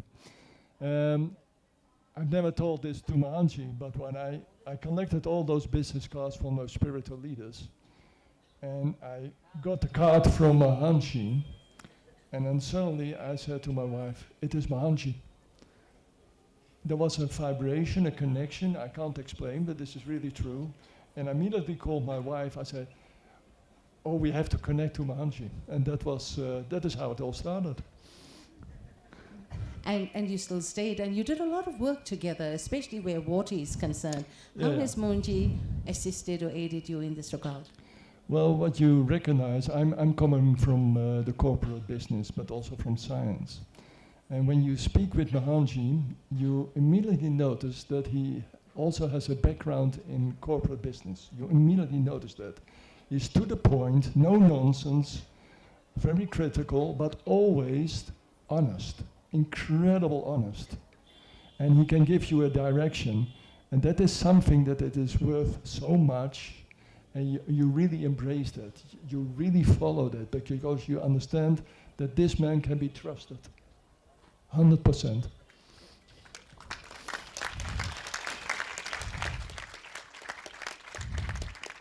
What are your future projects together? And I know you're here to stay, Dolph. You've already stayed. So where is this going to take you? Let's look on a personal level.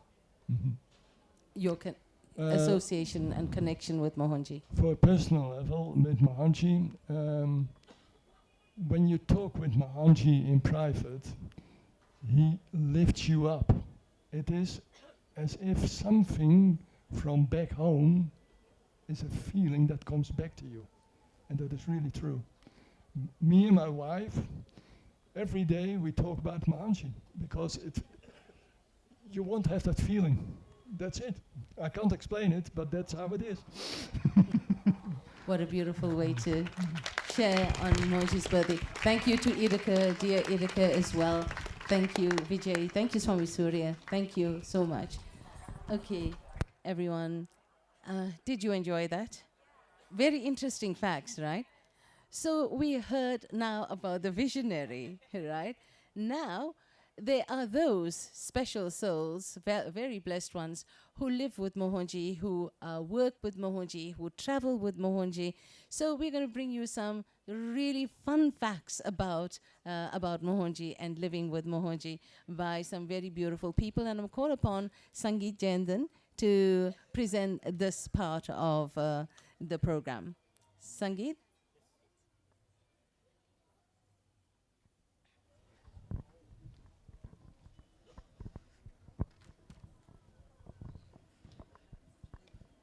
Thank you, Ami. So this is quite an interesting part of the program. I'd like to call upon a few of the people who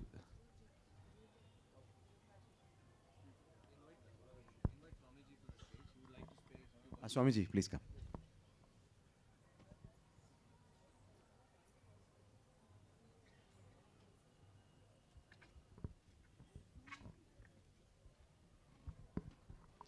Jai Sri Ram, Jai Sri Ram, जय श्री राम। हमारे भारतवर्ष में ये जो महाकुंभ लगा, इसमें सिर्फ हिंदी का प्रयोग किया गया है, इसलिए आज हम लोग जो है हम जो भी बोलेंगे वो हिंदी में बोलेंगे। कहीं भी आप देखेंगे किसी भी बोर्ड में, कहीं भी डिजिटल इंडिया में इंग्लिश का प्रयोग नहीं किया गया।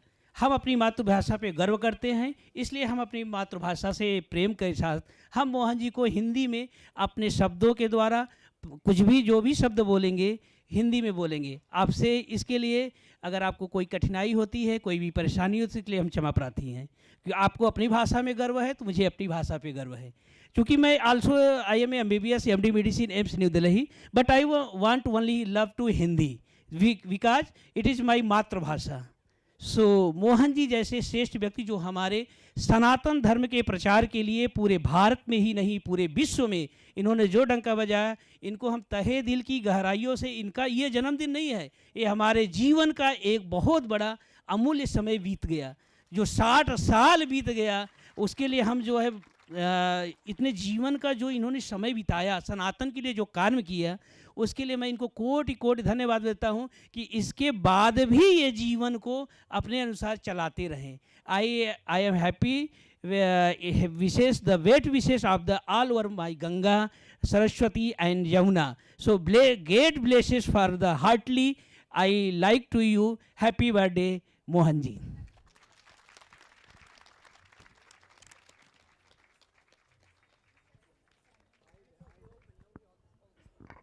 Thank you, Swamiji. Over to you, Sangeet.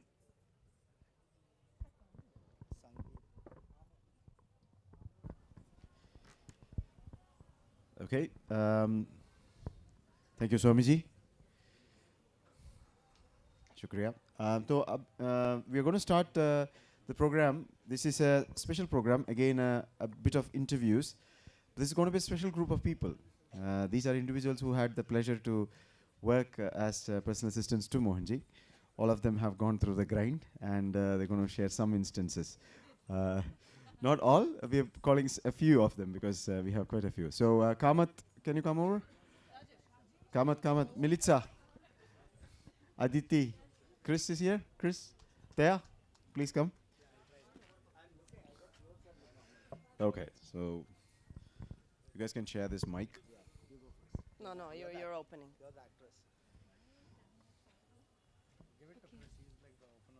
Where's Barbara? Oh, yeah, okay.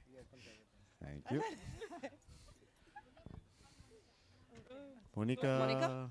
Is Monica Dizdarevich here? Monica is here? He's not, okay. Monica, come. Okay. Oh, come. Okay, hi, good evening, everyone. Okay, Sangeet done lovely introduction. And since we have our oldest member of Mohanji's office with us, which is This Rajesh can be a very Kamat. funny episode, but we don't intend to. Just one sec. Yeah. Let Monica also.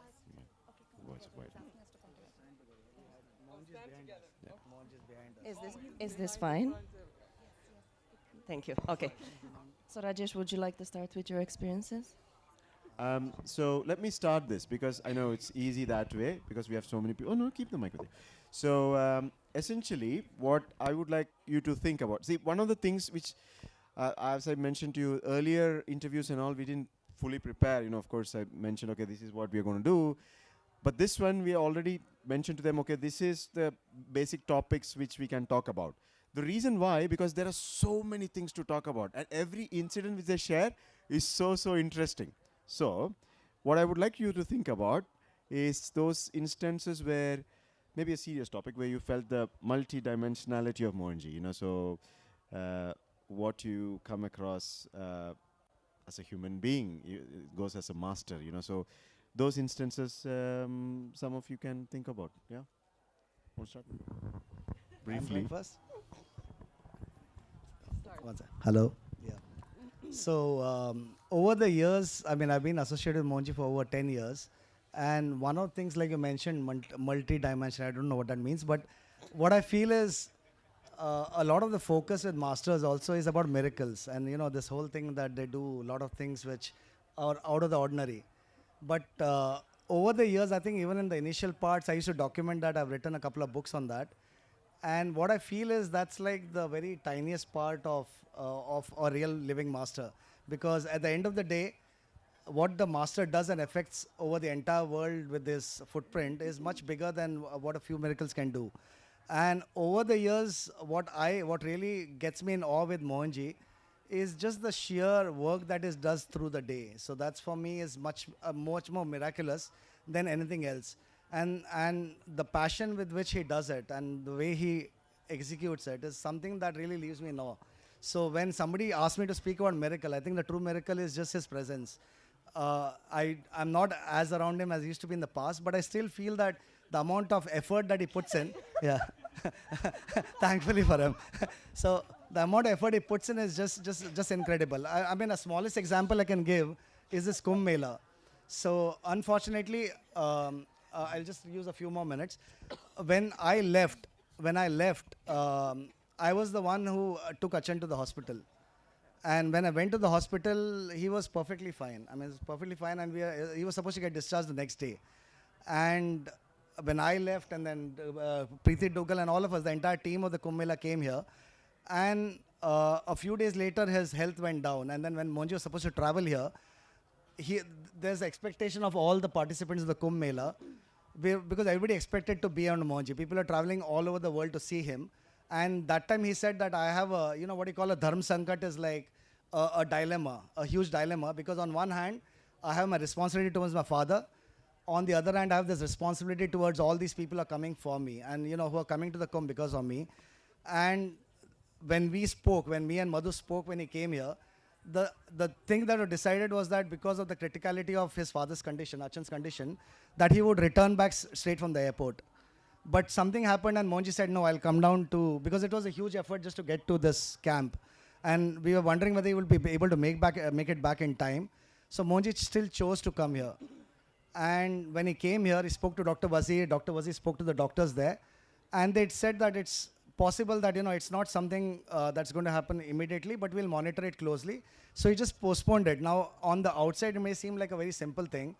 But the weight of the expectations of all these people sitting here who were wanting to do a dip with Mohanji was weighing on him. And the beauty was that he came here on the 12th. He spent the entire 13th doing the dip. He gave as much time as possible to everybody over here. On 14th, he took the dip with them and spent as much time and just left very close to the airport.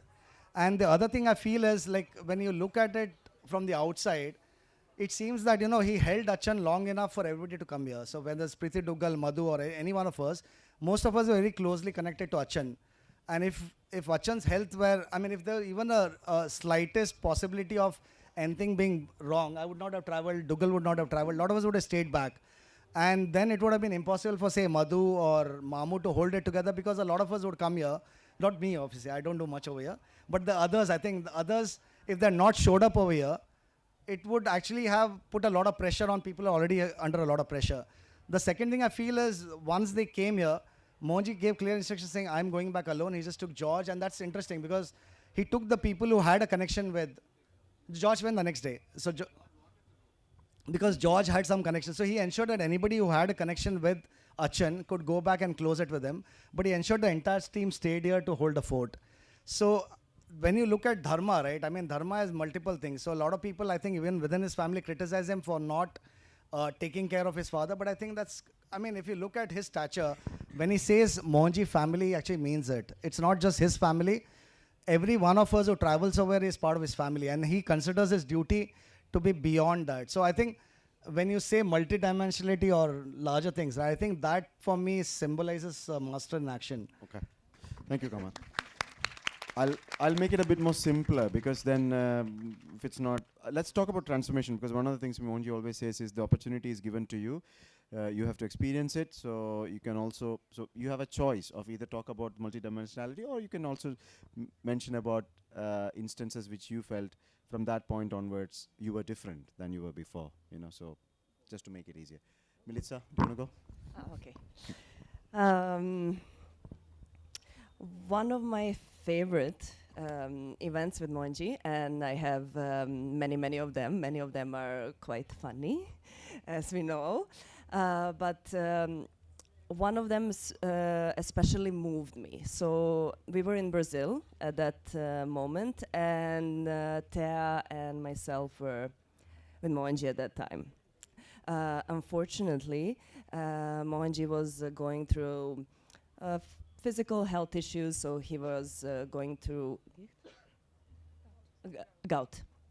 So we were in Brazil in this wonderful place, but of course he was in so much pain. He was not eating, he was not able to walk, and that was going on for almost a month and a half, 2 months in that time.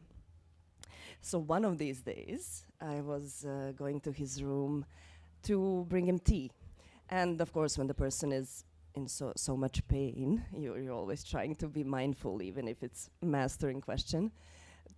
So you can avoid some of the moods and some of the mistakes. And surprisingly, I entered the room and he was sitting on his bed all alone and singing. And I expected to see everything except that scene, because mood was not like that at all before. And I'm like, okay, what is happening? And he's so cheerful, by himself, singing, almost slightly dancing. And I remember it was a song from 1960 something, maybe some of you know it, Scardo Fair. And it's, yeah, and it's a, sorry if I'm mispronouncing it, I'm trying to say sourdough, which is bread, so. Scarborough Fair, yes. Something. And it's a famous love song, but it was also used in previous century as a famous anti-war song. Before that, I never heard it, so I Googled the song because I didn't want to ask him why is he singing and why is he so happy to begin with, and what happened and why that song. Why I didn't want to ask him is usually when you're around Mohanji for a certain period of time, you realize that he replies only to questions which are really coming from honesty and from truly seeking an answer, or when that answer is going to change something within you. So just pure, okay, I want to know this because it might be an interesting fact, he doesn't reply, or he will usually say, I don't know anything about it. So I was like, okay, I'm just being curious, I'm not gonna ask. And the time has passed, I didn't ask, of course the question was nagging me.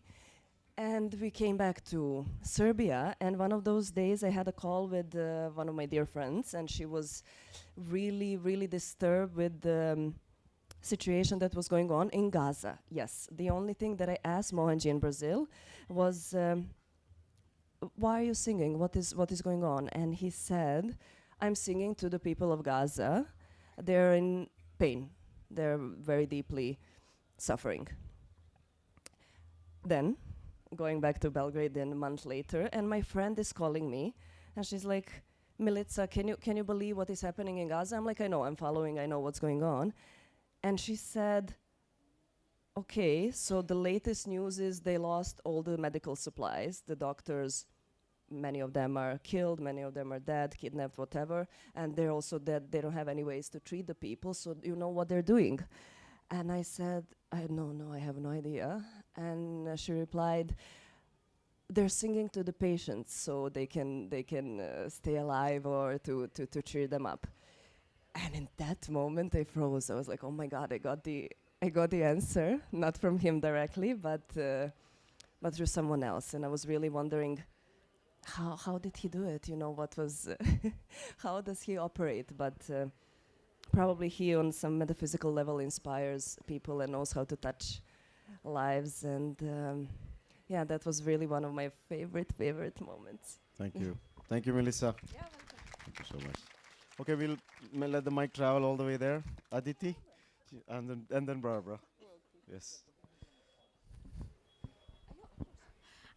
So for me, I think this is before he went to Brazil. This was in UK a few months ago, and this was after a week-long retreat where we'd had the anniversary of the MCB in Scotland, and we had people from all over the country and outside the country and everywhere globally. People had come to visit, and it had been a week-long retreat.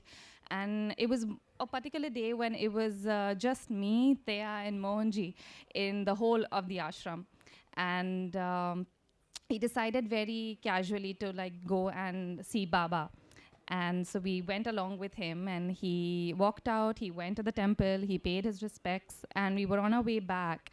And he just takes a detour and he starts walking away from the MCB so as to leave.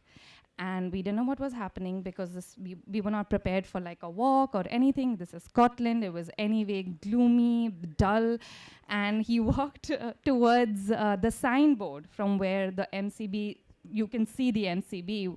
And he just put his hand up in the air and he just did this. And this followed a gust of wind. Like he summoned a storm. Like Thea and I were just fully confused of what was happening. There was not a single leaf moving, and now we had the whole MCB shaking. So we rushed inside the house with Mohanji, and he's cool, calm, like nothing has happened and everything is fine. And so we asked him, what just happened? And he said, so many people have come and gone. My command center sits over there on top of where the board of MCB is written. And I just asked them to come clean the space. And we were just wondering who these people are. We could see no one. We could see nothing. All we could see was just this storm that was there. And then he sat in his room, and there were two things. One, he said, was look outside from the window. And this is me and Thea just running from one end to the other end. Because if you looked from afar, you felt that there was a storm and everything was shaking. But if you looked closely, which is what he asked us to do, you could see that one tree would shake and then it would stop. And then the next tree would shake and then it would stop. And then the next tree would shake and it would stop. And the first one that had stopped, if Mohanji just moved from his chair to look outside, would start shaking again, so as to tell him that, yes, I'm doing my job, I'm doing my job. And this was, so I know of the fact that every time, Mohanji arrives in a place, and after he leaves a place, it rains. It invariably rains. So I've always known of that, but to visibly see something like this for him to do and for us to actually witness, I mean, it was, we were just, I don't even know if I can express the feeling that it was to see. And for me, I felt that that was a very special trip. And I really felt that the amount of work that he does, there is only a dot of that is tangibly visible. That is also if you're alert and aware. Otherwise, there is so much of things that he does that, it just goes away in passing if you haven't noticed. So that was something very special for me. Wonderful. Thank you, Aditi. Thank you. Is it audible? Yeah. My name's Christopher Greenwood, and I had the immense pleasure, actually, to serve Mohanji for directly approximately 3 years. I would like to touch on a few things, and I'll be brief. The first question I have for everybody is, who has read the book Mast? Could you just show your hands? Okay, great. So in there, that book actually gives you everything of the path of this tradition. It's fantastic. But Atmananda, and I hope I get this correct, Rajesh, Atmananda leaves no trace on earth. He says, I will only be remembered through the consistent transformation of my companions. So I will live through the transformation of those who have walked with me. And so from my perspective, what's happened to me since being with Mohanji is incredible. I am not the same person. My life is completely different. It's a complete 180 from the mess of just the typical day-to-day chasing money and stuff and paltry pleasures to actually having some purpose. And for me, there's some expression which I've forgotten. But there's one which says, I think in the scripture, like the hand has come and lifted me from the mud. And through that process of lifting from the mud and the water, through all the water being cleared, I've started to shed all of those fears, phobias, everything which held me back from being sort of complete. So Mohanji, I'm incredibly thankful for everything you've done. And COVID for me was a blessing, actually, because it was that point in time I came to live with Mohanji. So now I'll share something of that was a bit of my journey to knowing a bit more about how Mohanji operates. So I used to sit with Mohanji from maybe 4 a.m., 4:30, 5 a.m. in the morning, and we would generally I'd sit there, Mohanji would be quiet, and he would give some instruction. So this morning we sat downstairs in the room, it's morning time, and Mohanji is speaking to me, and usual conversation. All of a sudden, silence. And I was sat there. I hadn't spent much time with Mohanji before. I didn't really have much interaction with him before serving him. And I was a little bit worried because it was just silent. And I was very nervous because in the presence of Mohanji, you're already nervous. And I've already had my butt kicked about 20 times for the things I haven't done. So I don't want to ask a stupid question. And he just stands up from his chair and does this.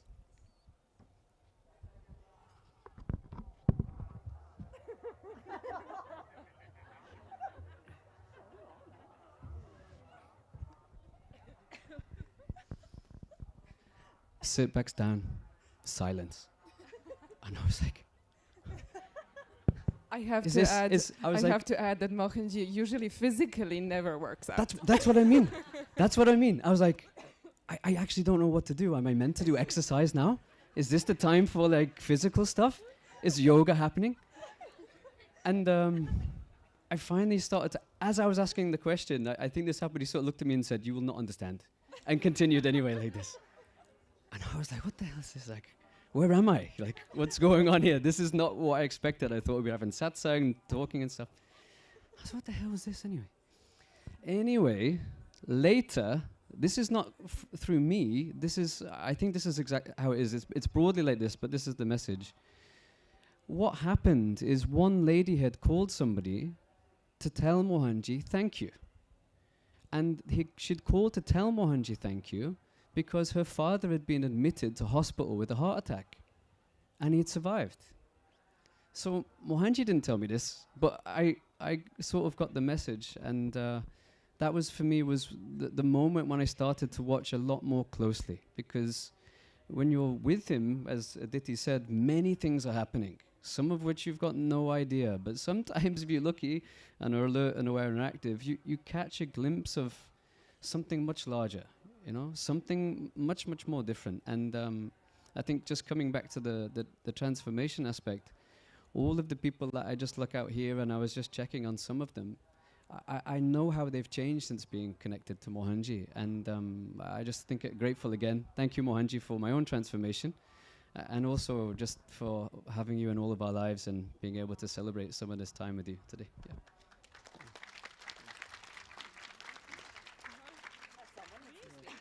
Monica. Who wants there? Well, oh, Barbara. Come on, guys. That was a push-up. Push-up. It must have been, yeah. That's as I understand it, right? It's pushing as if to restart the heart or something like that. You know? So that's it. Chris, yeah. Chris will be available for detailed demonstration of that later. It's my turn. Okay. Okay. Good evening. My name is Barbara, and I really have to express gratitude that I'm here with Mohanji for more than a third of my life. And for me, that's really, really immense grace that is showered upon me. Thank you. So I met Mohanji in 2013, and I was 18 at the time. And just 2 years later, I decided to join him, to serve him as his PA. He put up with me quite a lot for almost 3 years. That was, so for Sequence, that was after Rajesh. We were buddies for some time. Then I joined as PA, and then that was until COVID. Then Christopher joined us as the PA at that time. So we've as everybody shared, we've been through a lot. And for those 3 years, there's so much, both physical and metaphysical, that has happened that there's as we're talking, so many memories keep coming. So I'd like to touch upon both. So first, the first aspect is the physical aspect. What Mohanji does for all his people, whoever comes to him, he makes sure that he gives as much as he can, and then he gives them the wings to then fly. So often I think what more I can do, how more I can serve him, because no longer I spend much time with him physically. Now I live in Switzerland. But when I look at the last 1 year or 2 years, earlier I think I was only doing things for the Mohanji Foundation. And after I stopped being his PA, physically, we discussed and we agreed that I'll be based in Switzerland, as our head office is in Switzerland. And then the opportunity came up for doing a master's degree, and I thought to myself, my God, how will I do a master's degree after next to all the foundation work that I have? So I embraced the master's degree, and then the opportunity came up to be an assistant to the professor, to one of my professors, so I can earn more money. And then he gave guidance that I should keep playing chess, because in my early days I was playing chess in Serbia. So as he gave guidance for one, and as I embraced one thing, he kept adding more. So it was just so visible to me how he kept expanding my potential. And this is what he does to all of us. It's just that we have to take it. I embraced everything. Now I'll start a PhD in April, something I never in my life thought I would be doing. But with his grace and guidance, of course, that step will happen as well. So my point on this aspect is just through the surrender and lack of ownership, when he gives guidance, he empowers us, and he does it for every single person who's in the room. The 3 years that I spent with him physically, every single person who walked into the room came out with a smile, no matter whether he knew that after that they were turned back to him, they were betray him. We have been through that as well. But he always gave more than 100%. And even for the people that did turn their back to him, he kept asking what we can do for these people. So he always wanted to continuously support. But we're running short on time. I'd like to share a few metaphysical experiences that I had, because he is a multidimensional, but he's one of those masters who will not talk about it, not display it, very rarely, unless when it's really necessary, because everything he does is for a purpose. While I was his PA, I was still a student actually in Serbia. I kept my student status so that I could keep my visas going. And at the first Acharya training in Bangalore, I got the information that I had to pay very high fees to extend my student status. So I was already preparing to go back to Serbia to sort this out. And then I got a call from my brother. He attended the same university, so he knew the people. And he called me that day, the first day of the Acharya training. And the lady from the university was on the phone. And she said, on this and this date, you paid so much money. And I was like, well, I didn't tell her that, but I did not pay that money.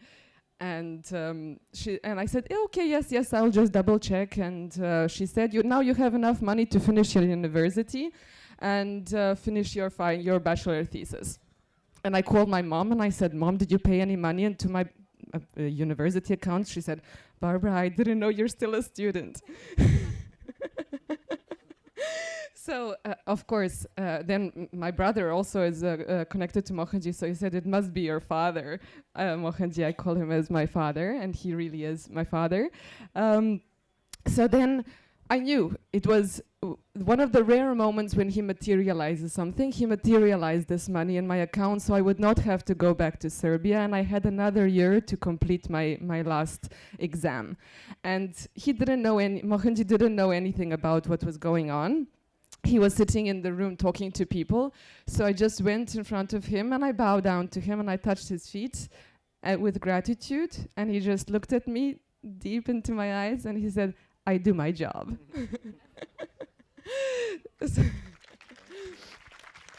So just a conclusion of that experience, when some people later spoke to him about it, I was there. I did not write this experience because I thought the university will come after me to check for the money.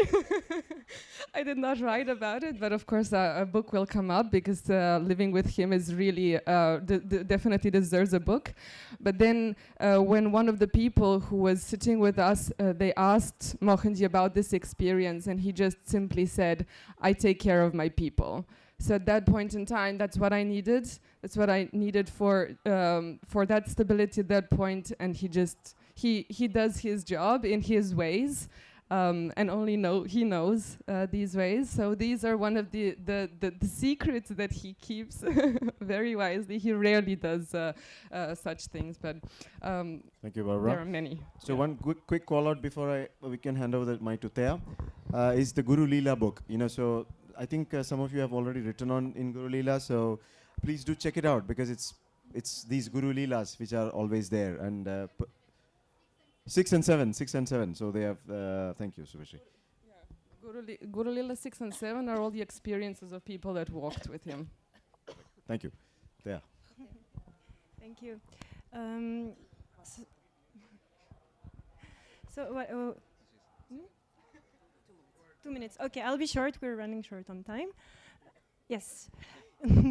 So for people who know me for a long time, they would know that the transformation through which I went is tremendous, and I can feel it every day of my life. And I just wanted to share that I feel that many people, when they see us around Mohanji, and I've got some questions and comments, they think we're in a constant satsang with him, that we, in the evening after the day is done, we just sit around him and gather some wisdom from him. This is not working like that. So we've all had multiple experiences of that sort, and I'll just be very brief. But one of the latest interactions I had with Mohanji about a month ago, because nowadays he empowered me to do so many things and handle the best I can so many different projects and various things through M-House Media. And sometimes I get a little bit overwhelmed. So, and I don't really ever find the time to meditate, so I was wondering, like, would meditation or Kriya or anything of that sort be something that would be helpful for me? So I just asked him that question, like, would that be helpful for me just to be more stable? He said, no. What you have to do is get your suitcase organized. Whenever you look at your suitcase and other people look at your suitcase, they have to see that everything is tidy and it's in its own place, and that is it. So this is pretty much it. That's the satsang with Mohanji. That's it from me. Thank you. You should say from where you went to what you're doing now. You're CEO of a company. No. I think I can say for Thea. I can say for Thea because we know Thea from the beginning when she just met Mohanji. I was already quite close with Mohanji, so he told us, my mom and my sister, we all live in Belgrade, and he told me, take her to live with you. For Thea. And I was like, okay, okay, we'll take Thea to live with us. And she was really depressed. She constantly was going through moments of trauma that she had recollections of, and very emotional periods, insecure periods, depressive, anxiety. And to see her here today standing on stage, it's really the story, who is Mohanji, what he does. We witness it. And of course, now the CEO of a company, of more companies. So I definitely I'm a witness of her transformation from where she came, when Mohanji brought us to where she is now. It's pure Mohanji's grace. Sorry for taking. Maybe I can share one more thing. If we have time, I'll just share one more thing. I think that specific day was very instrumental into really rising me much higher. And this is, again, an illustration of how Mohanji works. My very big dream for many years as a media person is to make a documentary about Mohanji. And in 2022, we were supposed to have the celebration of the 10 years of his public life. And we were in April, and that was supposed to happen in June. And he just said, why don't we make a documentary? I said, with Mohanji's grace, anything is possible. So yes, let's do it. But I didn't have any experience, and I tried to do the best I could. We didn't get it ready on time, and I was quite pressured about it, but eventually in December that year we got it ready, and I was very happy, very proud. I invited everyone to sit and take a look at it. Oh no. Actually. Yeah. Okay. You want to say? No, you speak. Okay. Continue. And so we all watched it, and after that 1 hour of the movie, everyone said something quite nice and politely, and then it came Mohanji's turn. And I didn't expect that. He said, the 3 first minutes are good, the rest is quite horrible.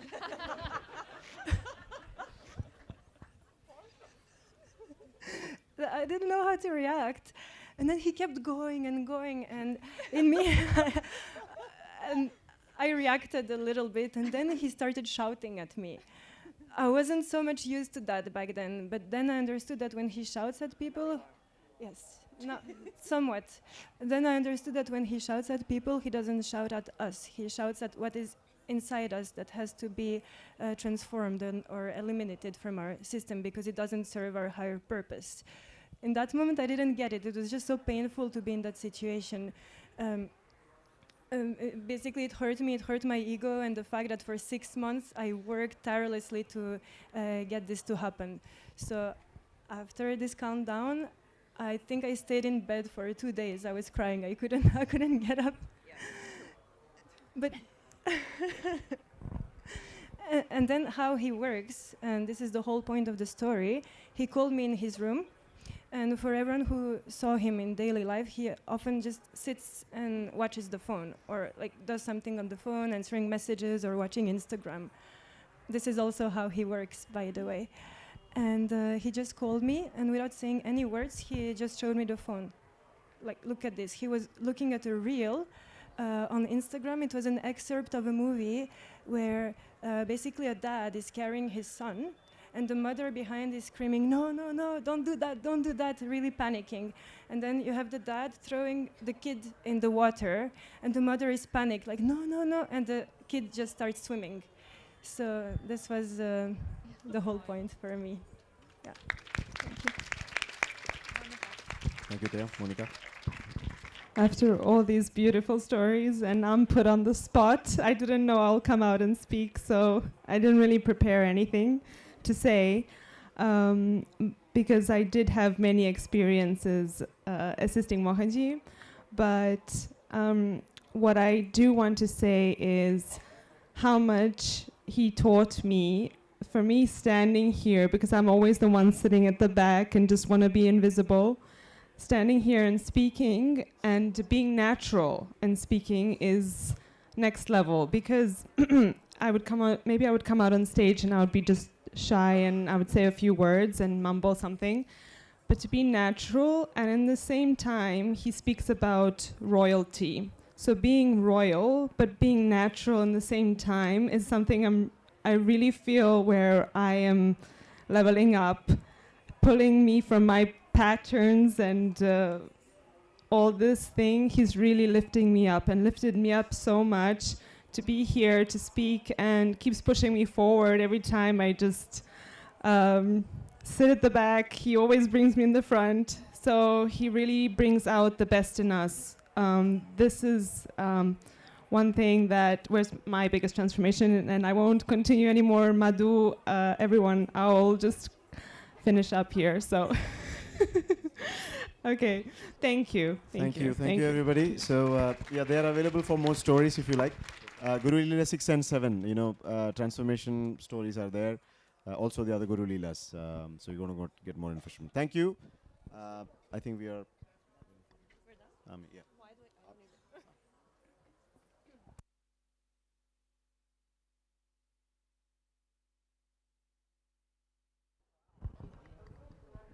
Well, ladies and gentlemen, that was the inside story. Yeah, okay.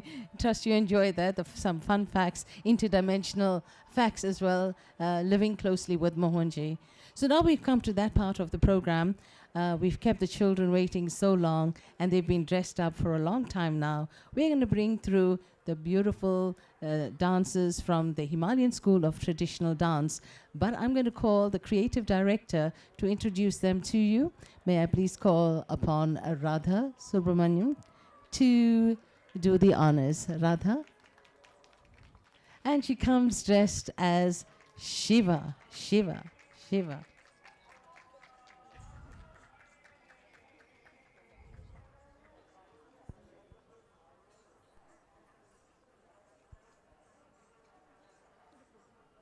No, you were supposed to introduce.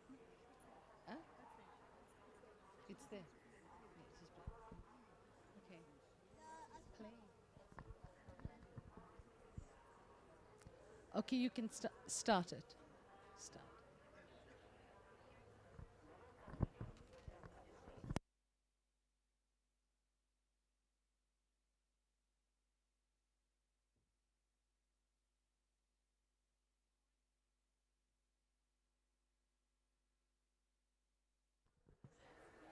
And now, Mohanam, living beautifully, we are presenting the beautiful dances from the Himalayan school of traditional dance here to perform and to entertain. Please give them a big round of applause, everyone.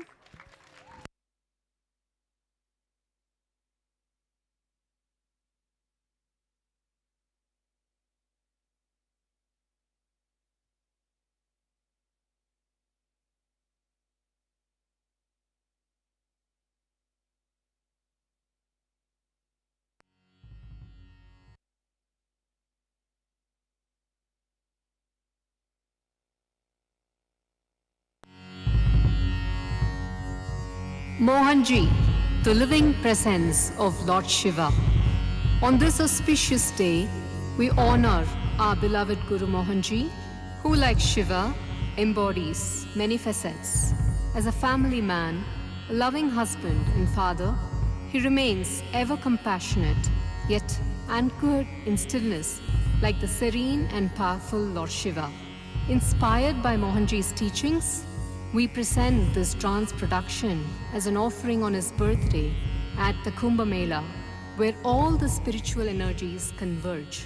Mohanji leads us to discover the Sadashiva within us, the eternal, boundless presence that connects us to the divine. We bow to Lord Shiva, the Lord of the universe, Vishveshwara, the greatest of gods, Mahadeva, the three-eyed one, Trayambaka, the destroyer of the three cities, Tripurantaka, the one who is the fire of the three worlds, Trikagni Kalaya, the fierce Rudra, Kalagni Rudraya, the blue-throated one, Nilakanta, who drank the poison of the cosmos. We offer prostrations to the conqueror of death, Mrityunjaya, the supreme lord of all, Sarveshwaraya, the ever-auspicious Sadashiva. Salutations to the great Mahadeva. Kailash, the eternal abode of Mahadeva. Perched high above the realms of existence, Mount Kailash stands as a celestial pinnacle where the earthly and the divine meet in perfect harmony. Its towering peaks shimmer with an ethereal light, reflecting the essence of the infinite. This sacred mountain is not just a landmark, but the very axis of the cosmos, a place where time and space converge into divine stillness. At its summit, Lord Shiva and Parvati dwell in celestial harmony, surrounded by their divine children, Ganesha and Skanda. As the cosmic energies swirl around them, Nandi, the devoted bull, ever watchful and humble, takes his place. His devotion to Lord Shiva is beyond compare, for he is not just a guardian, but the embodiment of steadfast loyalty. Every breath he takes is in rhythm with Shiva's heartbeat, every movement aligned with his Lord's will. Today, Nandi sets the thal, the divine rhythm signaling the beginning of Shiva's celestial dance. The cosmic play begins as he beats out the rhythm with unwavering dedication. The universe stirs as Shiva and Parvati rise to dance. Their movements the very pulse of creation. The celestial drums echo through the skies. The dance of divine love unfolds. But then the air shifts. Consumed by pride and reverence, Ravana sought to lift the very mountain that Shiva resides upon, his power shaking the earth itself. But it was not force that subdued him. It was the gentle press of Shiva's toe. In that moment, Ravana's arrogance dissolved, leaving only the devotion in its place. Humbled, he composed the Shiva Thandava Stotram, a hymn of unparalleled beauty and power, as an offering to his beloved Lord. Thus Ravana's devotion was rewarded as he became a symbol of how even the mightiest must surrender to the divine.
Neelkanth Mahadev Nikhil लोक जन प्रताप बालचंद्रशेखर पार्वती मनोहर नीलकंठ महादेव महादेव महादेव तर्तित्ता दण दण जोन्नुत्ता जोनु जोनु दिम्मित्ता दिमि दिमि तर्रिकिट तकताम तर्रित्ता दण दण जोन्नुत्ता जोनु जोनु दिम्मित्ता दिमि दिमि तर्रिकिट तकताम तर्रिकिट तक जोनु kit तक दिमि kit तकताम ताम तर्रिकिट तक जोनु kit तक दिमि kit तकताम ताम तर्रिकिट तक जोनु kit तक दिमि किट तकताम ताम तर्रिकिट तक जोनु किट तक दिमि किट तकताम ताम तर्रिकिट किट तक जोनु किट किट तक दिमि किट किट तक किट तक अद्दित्तक जोनु ताम दित्तक जोनु ताम तक जोनु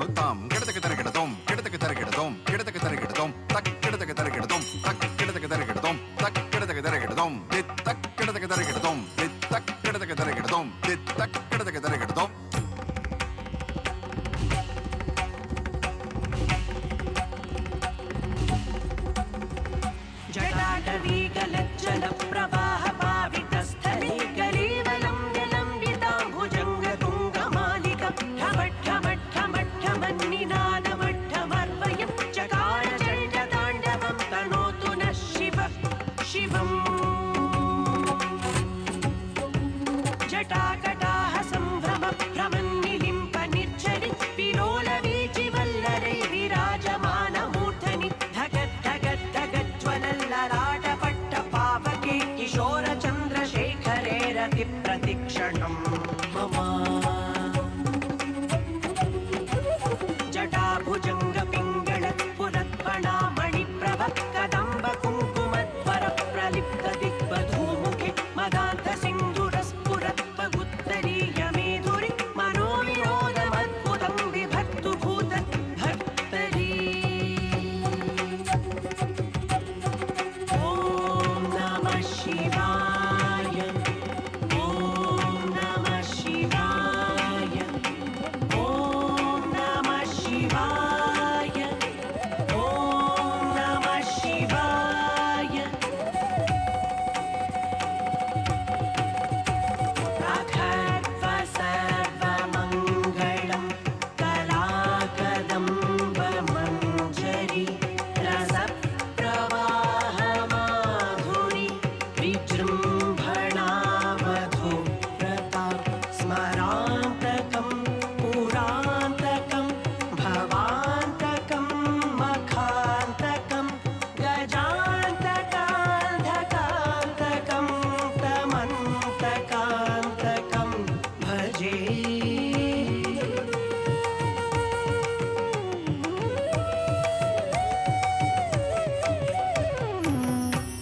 इदं हि नित्यमेव मुक्तमुत्तमोत्तमं स्तव पठन् स्मरन् भ्रवन् नरो विशुद्धिमेति सन्ततम् हरे गुरौ सुभक्तिमाशु याति नान्यथा गतिं विमोहनं हि देहिनां सुशङ्करस्य चिन्तनम् विमोहनं हि देहिनां सुशङ्करस्य चिन्तनम् विमोहनं हि देहिनां सुशङ्करस्य चिन्तनम् ॐ नमः शिवाय ॐ नमः शिवाय ॐ नमः शिवाय ॐ नमः शिवाय ॐ नमः शिवाय ॐ नमः शिवाय ॐ नमः शिवाय ॐ नमः शिवाय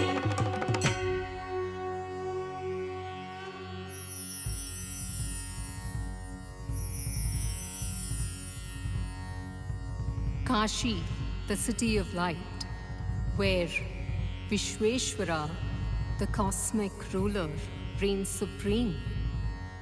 In the sacred city of Kashi, where Lord Shiva reigns as Vishweshwara, the ruler of the universe, the divine presence is felt at every corner. Here, Ganga flows, the river of liberation, and Annapurni Devi, the goddess of nourishment, blesses every soul with sustenance.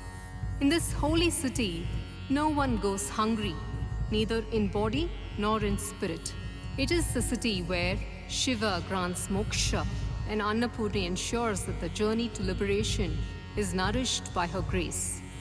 Amidst this divine splendor, Kala Bhairava, a fierce manifestation of Shiva, stands as the guardian of Kashi. Kala Bhairava embodies time itself, a force that none can escape, ensuring that those who depart from this holy city are liberated from cycle of rebirth. In this sacred realm, sage Narada, sent by Lord Vishnu, was on a quest to find a guru. He was instructed to accept the first person who appeared as a spiritual guide. As Narada wandered through Kashi, he encountered a humble boatman. Narada hesitated and did not accept him as a guru. In a divine twist, the boatman revealed himself to be none other than Lord Shiva and his guides. This story, shared by Mohanji, underscores a profound truth that true guidance and wisdom can come from the most ordinary of appearances. Vishweshwaraya Namaha Mahadevaya Namaha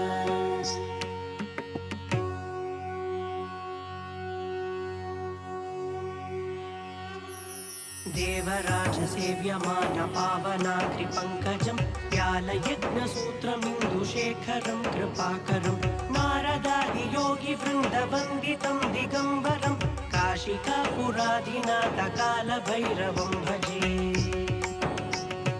कालभैरवं भजे काल कालभैरवं भजे भानुकोटिभास्वरं भवाब्धितारकं परं नीलकण्ठमीप्सितार्थदायकं त्रिलोचनं कालकालमम्बुजाक्षमक्षशूलमक्षरं काशिकापुराधिनाथ कालभैरवं भजे कालभैरवं भजे कालभैरवं भजे अट्टहासभिन्नपद्मजाण्डकोशसन्ततिं दृष्टिपापनष्टपापजालमुग्रशासनम् अष्टसिद्धिदायकं कपालमालिकाधरं काशिकापुराधिनाथ कालभैरवं भजे कालभैरवं भजे कालभैरवं भजे भूतसङ्घनायकं विशालकीर्तिदायकं काशीवासिलोकपुण्यपापशोधकं विभुं नीतिमार्गकोविदं पुरातनं जगत्पतिं काशिकापुराधिनाथ कालभैरवं भजे कालभैरवं भजे कालभैरवं भजे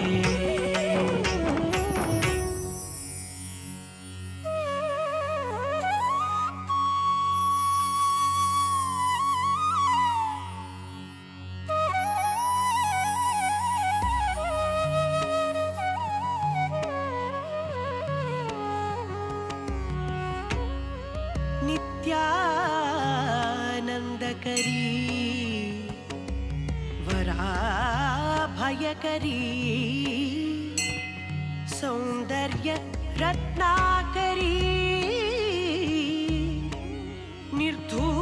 निर्धूताखिल घोर पावनकरी प्रत्यक्ष माहेश्वरी प्रालीयाचल वंश पावनकरी काशी पुराधीश्वरी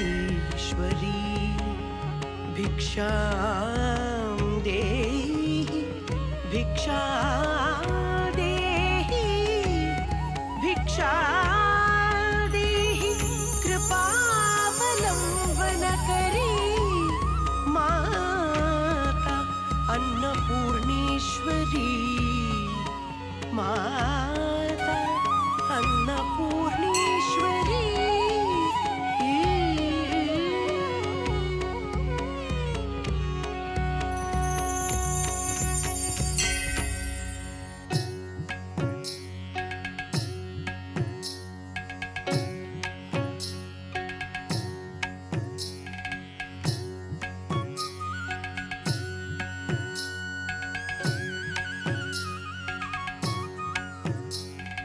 सरि गरि स रिगम रिगम गरि गम गरि रिसनि सरि गम దని दम गरि सनि स प स रिगम गरि रिसनि दनि దని सनि दा नि स रि गरि सरि गरि सनि सरि सनि सनि దని దని सनि सनि नि द म ग गरि रि स सनि सदाशिव जायि विजयी सरसिज पदयुगळि सकले सदाशिव जायि विजयी सरसिज पदयुगळि सकले वदन कराम्बोजे तारय शिव वामाङ्के वरकर विधृत शुके सदये गुरुगुह सेविते शशिशेखर सम्भाविते सुधार्ग मध्य गतित ललिते शुभकर सुरनुत मुरहर मुदिते सदाशिव जायि विजये सदाशिव जायि विजये सदाशिव जायि विजये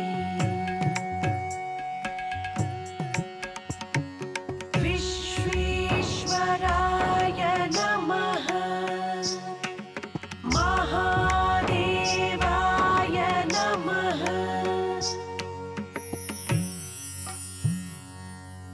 Trayambakaya Tripurantakaya, the three-eyed one and the annihilator of illusions.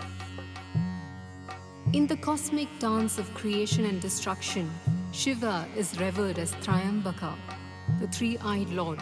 His third eye is symbol of supreme consciousness, both creates and destroys. From this eye, Lord Skanda was born, and it is also from this eye that Lord Shiva reduced Kama, the god of desire, to ashes. There was a time when three powerful demons, kings, ruled the three invincible cities of Tripura. Their arrogance and misuse of power disrupted the balance of the universe.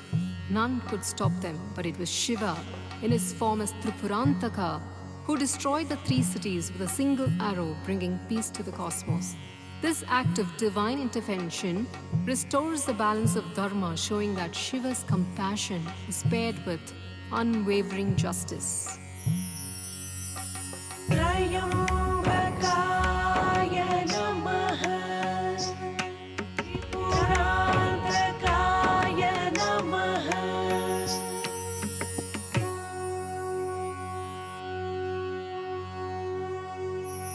Tripasamudram Sumukham Trinetram Jataadharam Parvati Vamabhagam Sadashivam Rudram Anantarupam Chidambaresham Hridi Bhavayami.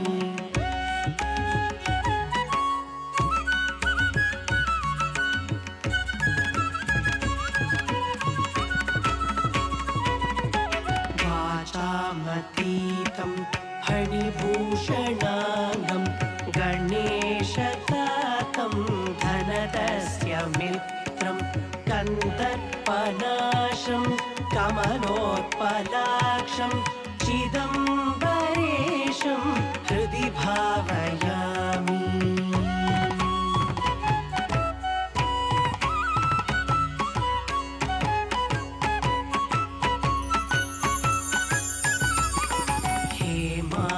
Chapam Trigunatma Bhavam Guhatmajam Vyagrapurishamadhyam Shmashanavasam Vrishawahanastham Chidambaresham Hridi Bhavayami.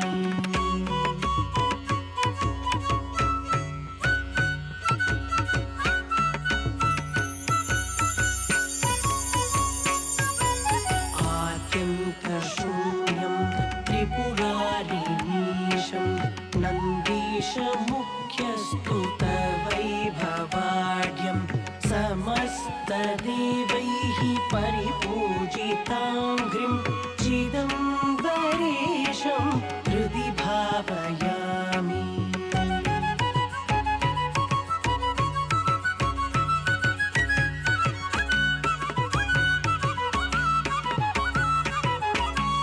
Tameva Bhantam Bhati sarvam anekarupam paramarthamekam pinakapanim bhavanashahetum chidambaresham hridi bhavayami.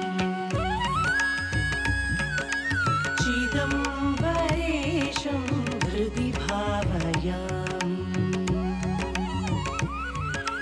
Chidambaresham hridi bhavayami.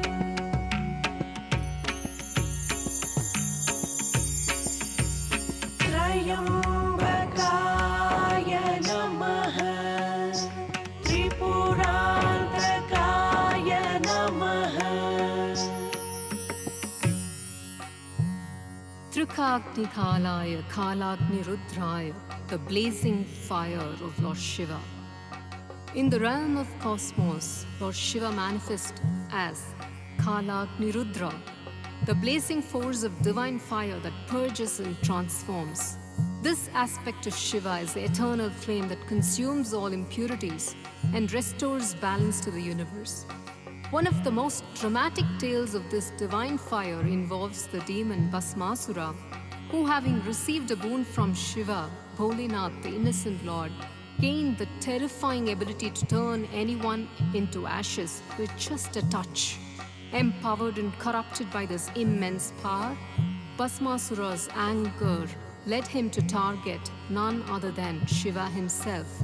As the demon's dark intentions threatened the cosmic order, Vishnu took on the guise of Mohini, a captivating enchantress.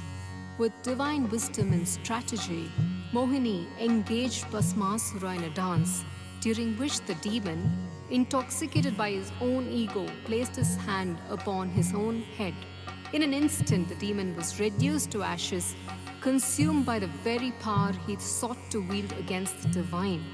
This dramatic episode underscores the purifying force of Shiva's divine fire.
The cosmic churning, Neelakanta. During the Samudra Manthan, the churning of the cosmic ocean, the Devas and the Asuras sought the elusive Amrit, the elixir of immortality. As they churned the ocean with Mount Mandara and the serpent Vasuki, many divine treasures emerged, including the celestial elephant Airavata, the horse Uchchaishravas, goddess Lakshmi, and the moon, which Shiva adorned on his head. Amidst these divine gifts, a deadly poison surfaced, threatening to destroy all creation. None dared to confront it, leaving the universe in peril. In his boundless compassion, Lord Shiva stepped forward and consumed the poison to save the cosmos. To prevent the poison from harming him, Goddess Parvati held his throat, causing the poison to turn his throat blue and earning him the name Neelakanta, the blue-throated one. Shiva's sacrificial act underscores his role as a cosmic savior, embodying ultimate selflessness. The sacred spots where the drops of Amrit fell during the churning are now revered as the sites of Kumbh Mela, symbolizing divine grace and renewal. Neelakantaya Namaha. Neelakantaya Namaha.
चूड शिव शंकर पार्वती रमण निरगे नमो नमो सुंदर मृगधर पिनाकधर हर गंगाधर गज चर्मांबरधर गंगाधर गज चर्मांबरधर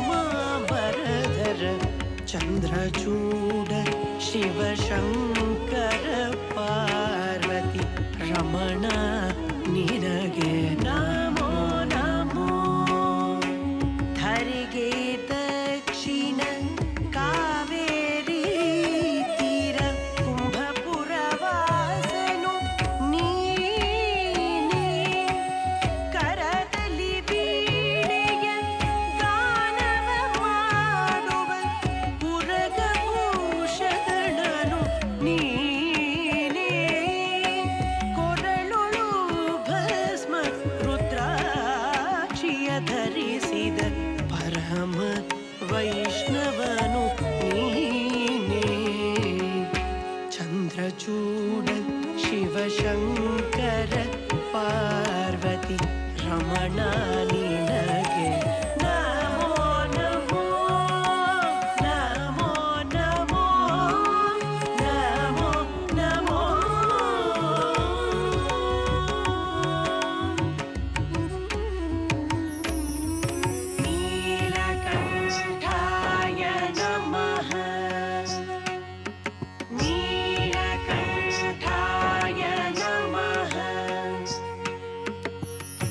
victory over death, Mrityunjaya. Shiva, the Supreme Lord, is revered as Mrityunjaya, the conqueror of death. His divine power transcends the limitations of life and death, offering liberation from the endless cycle of birth and rebirth. The sacred Maha Mrityunjaya mantra dedicated to Lord Shiva invokes his grace to transcend mortality and attain eternal freedom. The story of Markandeya, a boy sage destined to die at 16, exemplifies Lord Shiva's triumph over death. As Yama, the god of death, approached, Markandeya held on to the Shivalinga with unwavering devotion. Enraged, Yama ensnared with his noose. But Lord Shiva emerged from the linga, vanquishing Yama and granting Markandeya eternal life. This story reveals that surrender to Shiva conquers even the inevitability of death, illuminating the path to eternal liberation. Mrityunjayaya Namaha. Mrityunjayaya Namaha.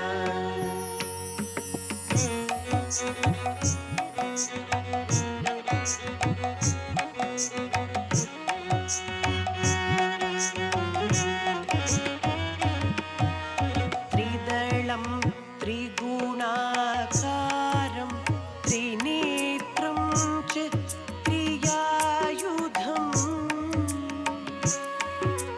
Trijanma Papa Samharam Ekabilvam Shivarpanam Akhanda Bilva Patrena Pujite Nandikeshwari Shuddhyanti Sarva Papebhyo Ekabilvam Shivarpanam.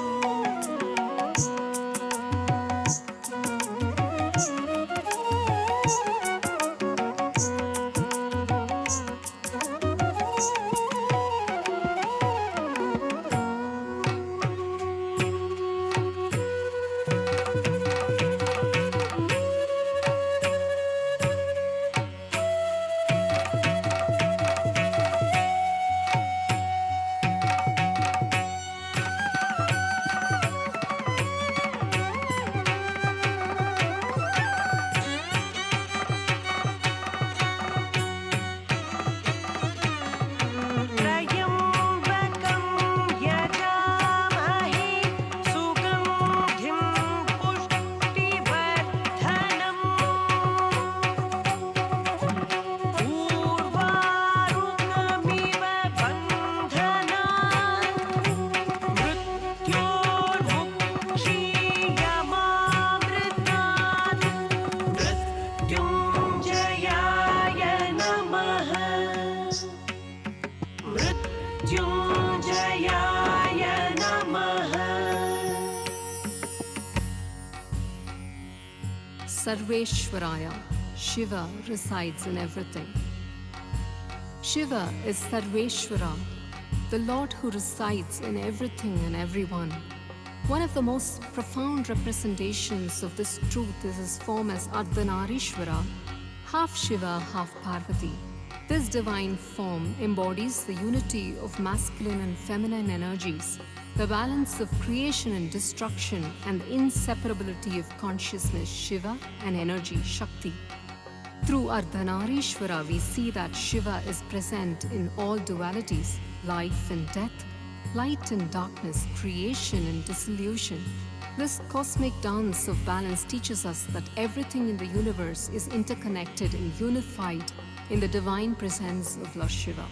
Shiva. Sarveshwaraya Namaha. Sadashivaya Namaha. Sadashivaya Namaha. Karpura Gauram Karunavataram Samsarasaram Bhujagendraharam Sada Vasantam Hridayaravinде Bhavam Bhavani Sahitam Namami Bhavam Bhavani सहितं नमामि भवं भवानी सहितं नमामि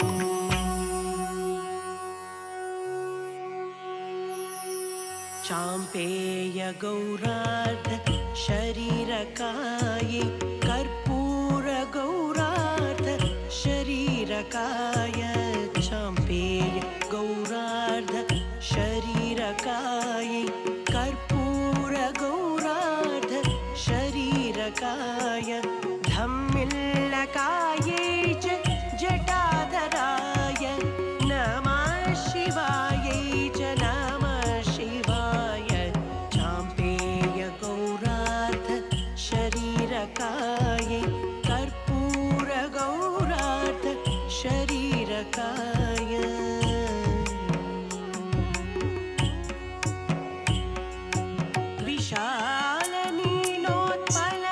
विशालनीलोत्पललोचनाये विकासि पङ्केरुहलोचनाय समीक्षणाय विषमीक्षणाय नमः शिवायै च नमः शिवाय नमः शिवायै च नमः शिवाय नमः शिवाय नमः शिवाय सर्वेश्वराय नमः सर्वेश्वराय नमः सदाशिवाय नमः सदाशिवाय नमः. The essence of Sadashiva, the divine within. As our journey reaches its conclusion, we turn our focus inward, away from the physical realms to the eternal truth. While Mount Kailash stands as a celestial abode of Lord Shiva, the true essence of Shiva is not confined to an external place. In this final offering, we reflect on the profound wisdom imparted by the Siddhas. They teach us that while we may seek Shiva in the grandeur of temples or the heights of the sacred mountains, the true realization comes when we find him within ourselves. This Siddha song eloquently expresses the truth, revealing that Shiva, the supreme divine, resides not outside, but within each of us. In this sacred moment, we honor this divine revelation, acknowledging that Shiva is not a distant deity, but the very core of our existence. Shivoham, I am Shiva, and indeed, we are all Shiva. The soul embodies his divine presence, and through this recognition, we find the ultimate connection to the eternal truth. Om Namah Shivaya.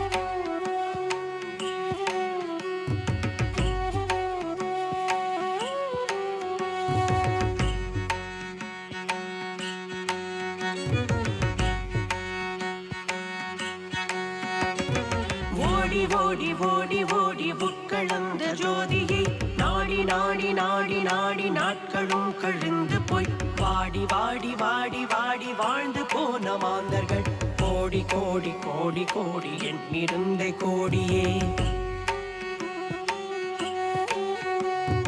ஓம் நம சிவாய ஓம் ஓம் நம சிவாய ஓம் ஓம் நம சிவாய ஓம் ஓம் நம சிவாய ஓம் ஓம் நம சிவாய ஓம் ஓம் நம சிவாய ஓம் ஓம் நம சிவாய ஓம் ஓம் நம சிவாய ஓம்.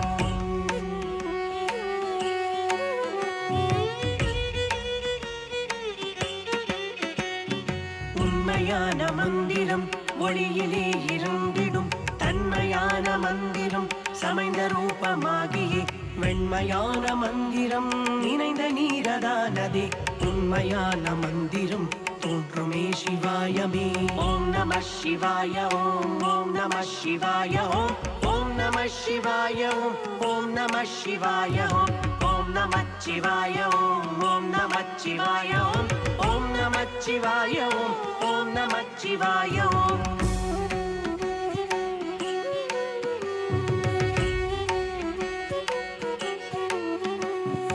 உருவுமல்ல வெளியுமல்ல ஒன்றை மேவி நின்றதல்ல, மருவமல்ல காதமல்ல மற்றதல்ல அற்றதல்ல, பெரியதல்ல சிறியதல்ல போகுமாவி தானும் அல்ல அரியதாகி நின்ற நேர்மை யாவர் காணவல்லரோ அரியதாகி நின்ற நேர்மை யாவர் காணவல்லரோ அரியதாகி நின்ற நேர்மை யாவர் காணவல்லரோ ஓம் நம சிவாய ஓம் நம சிவாய ஓம் நம சிவாய ஓம் நம சிவாய ஓம் நம சிவாய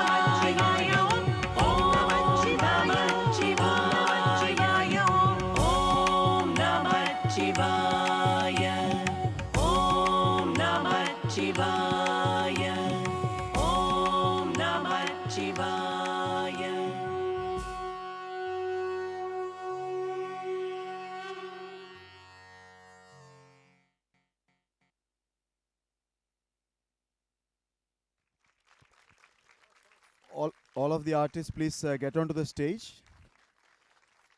Can you please all get onto the stage? Yes, Fantastic this work. certainly deserves a standing ovation. Yes, a standing ovation. And absolutely fantastic performance here. And a big hand, everyone, for the Himalayan School of Traditional Dance.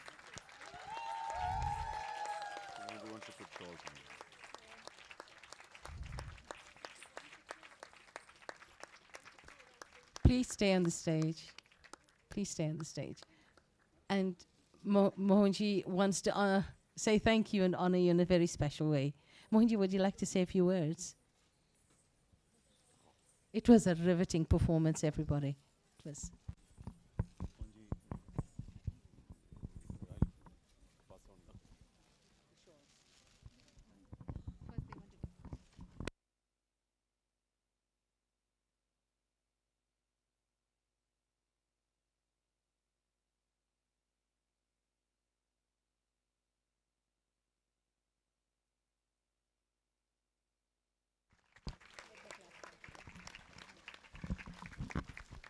Let the clap continues, please.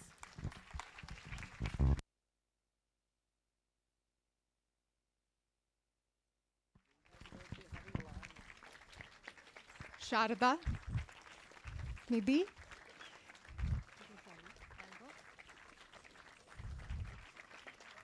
Gauri, Azravana, Harshika,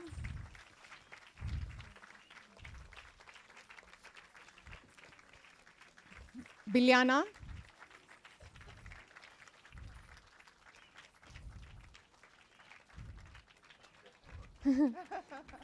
Ajna,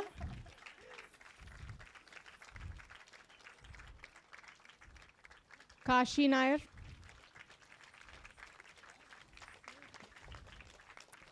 Pia, Piali,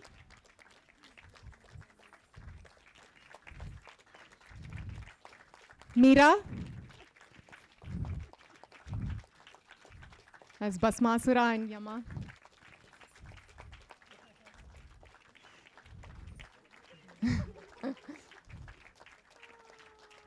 Diana,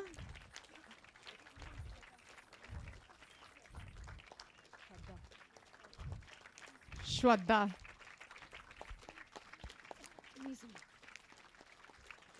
We are so grateful for this.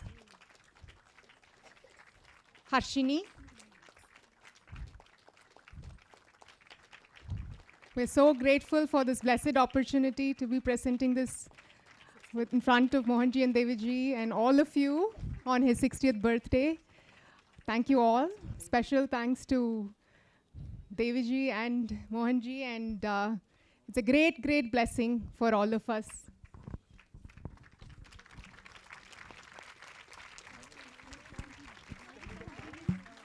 You sit down, sit down, sit down. Some of you sit down.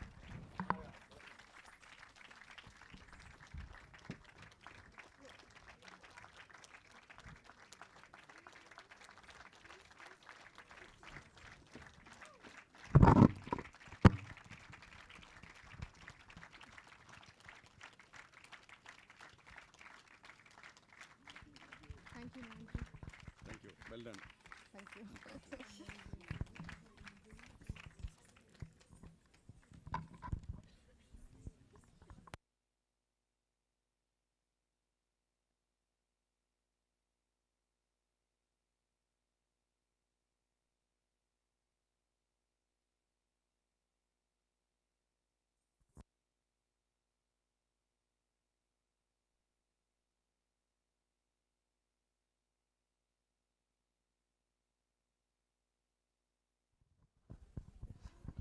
we would also like to honor a few saints that have come to our gathering.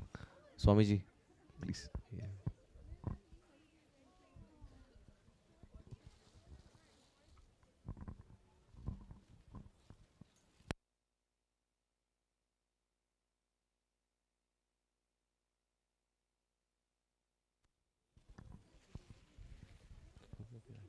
अभी आई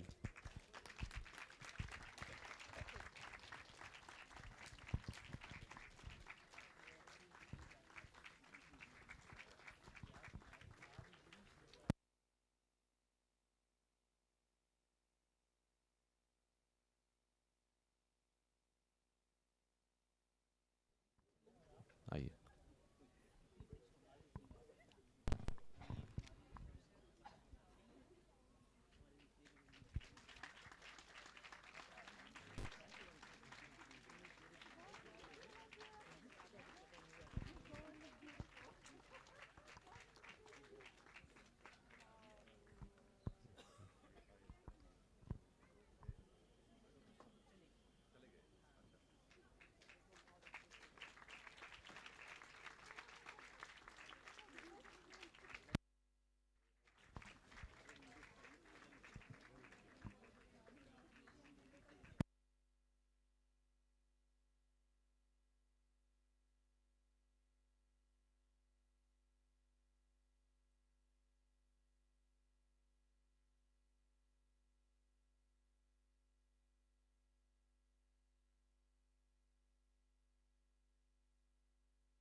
Dear beloved guests, ladies and gentlemen, our beloved family and friends, the Himalayan School of Traditional Dances, absolutely amazing performance, brings to a close today our birthday celebration for Mohanji on his 60th. This was day one of our 2-day celebrations, and this we presented as Mohanam, living beautifully. Thank you to every one of you for being here. I trust you enjoyed the program.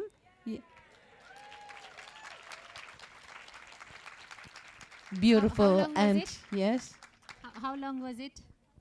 Anyone can say? You lost count of time? Much better than 7 hours. yeah. And so this is where we end our program for today. But Subha, I think you got something to say about tomorrow.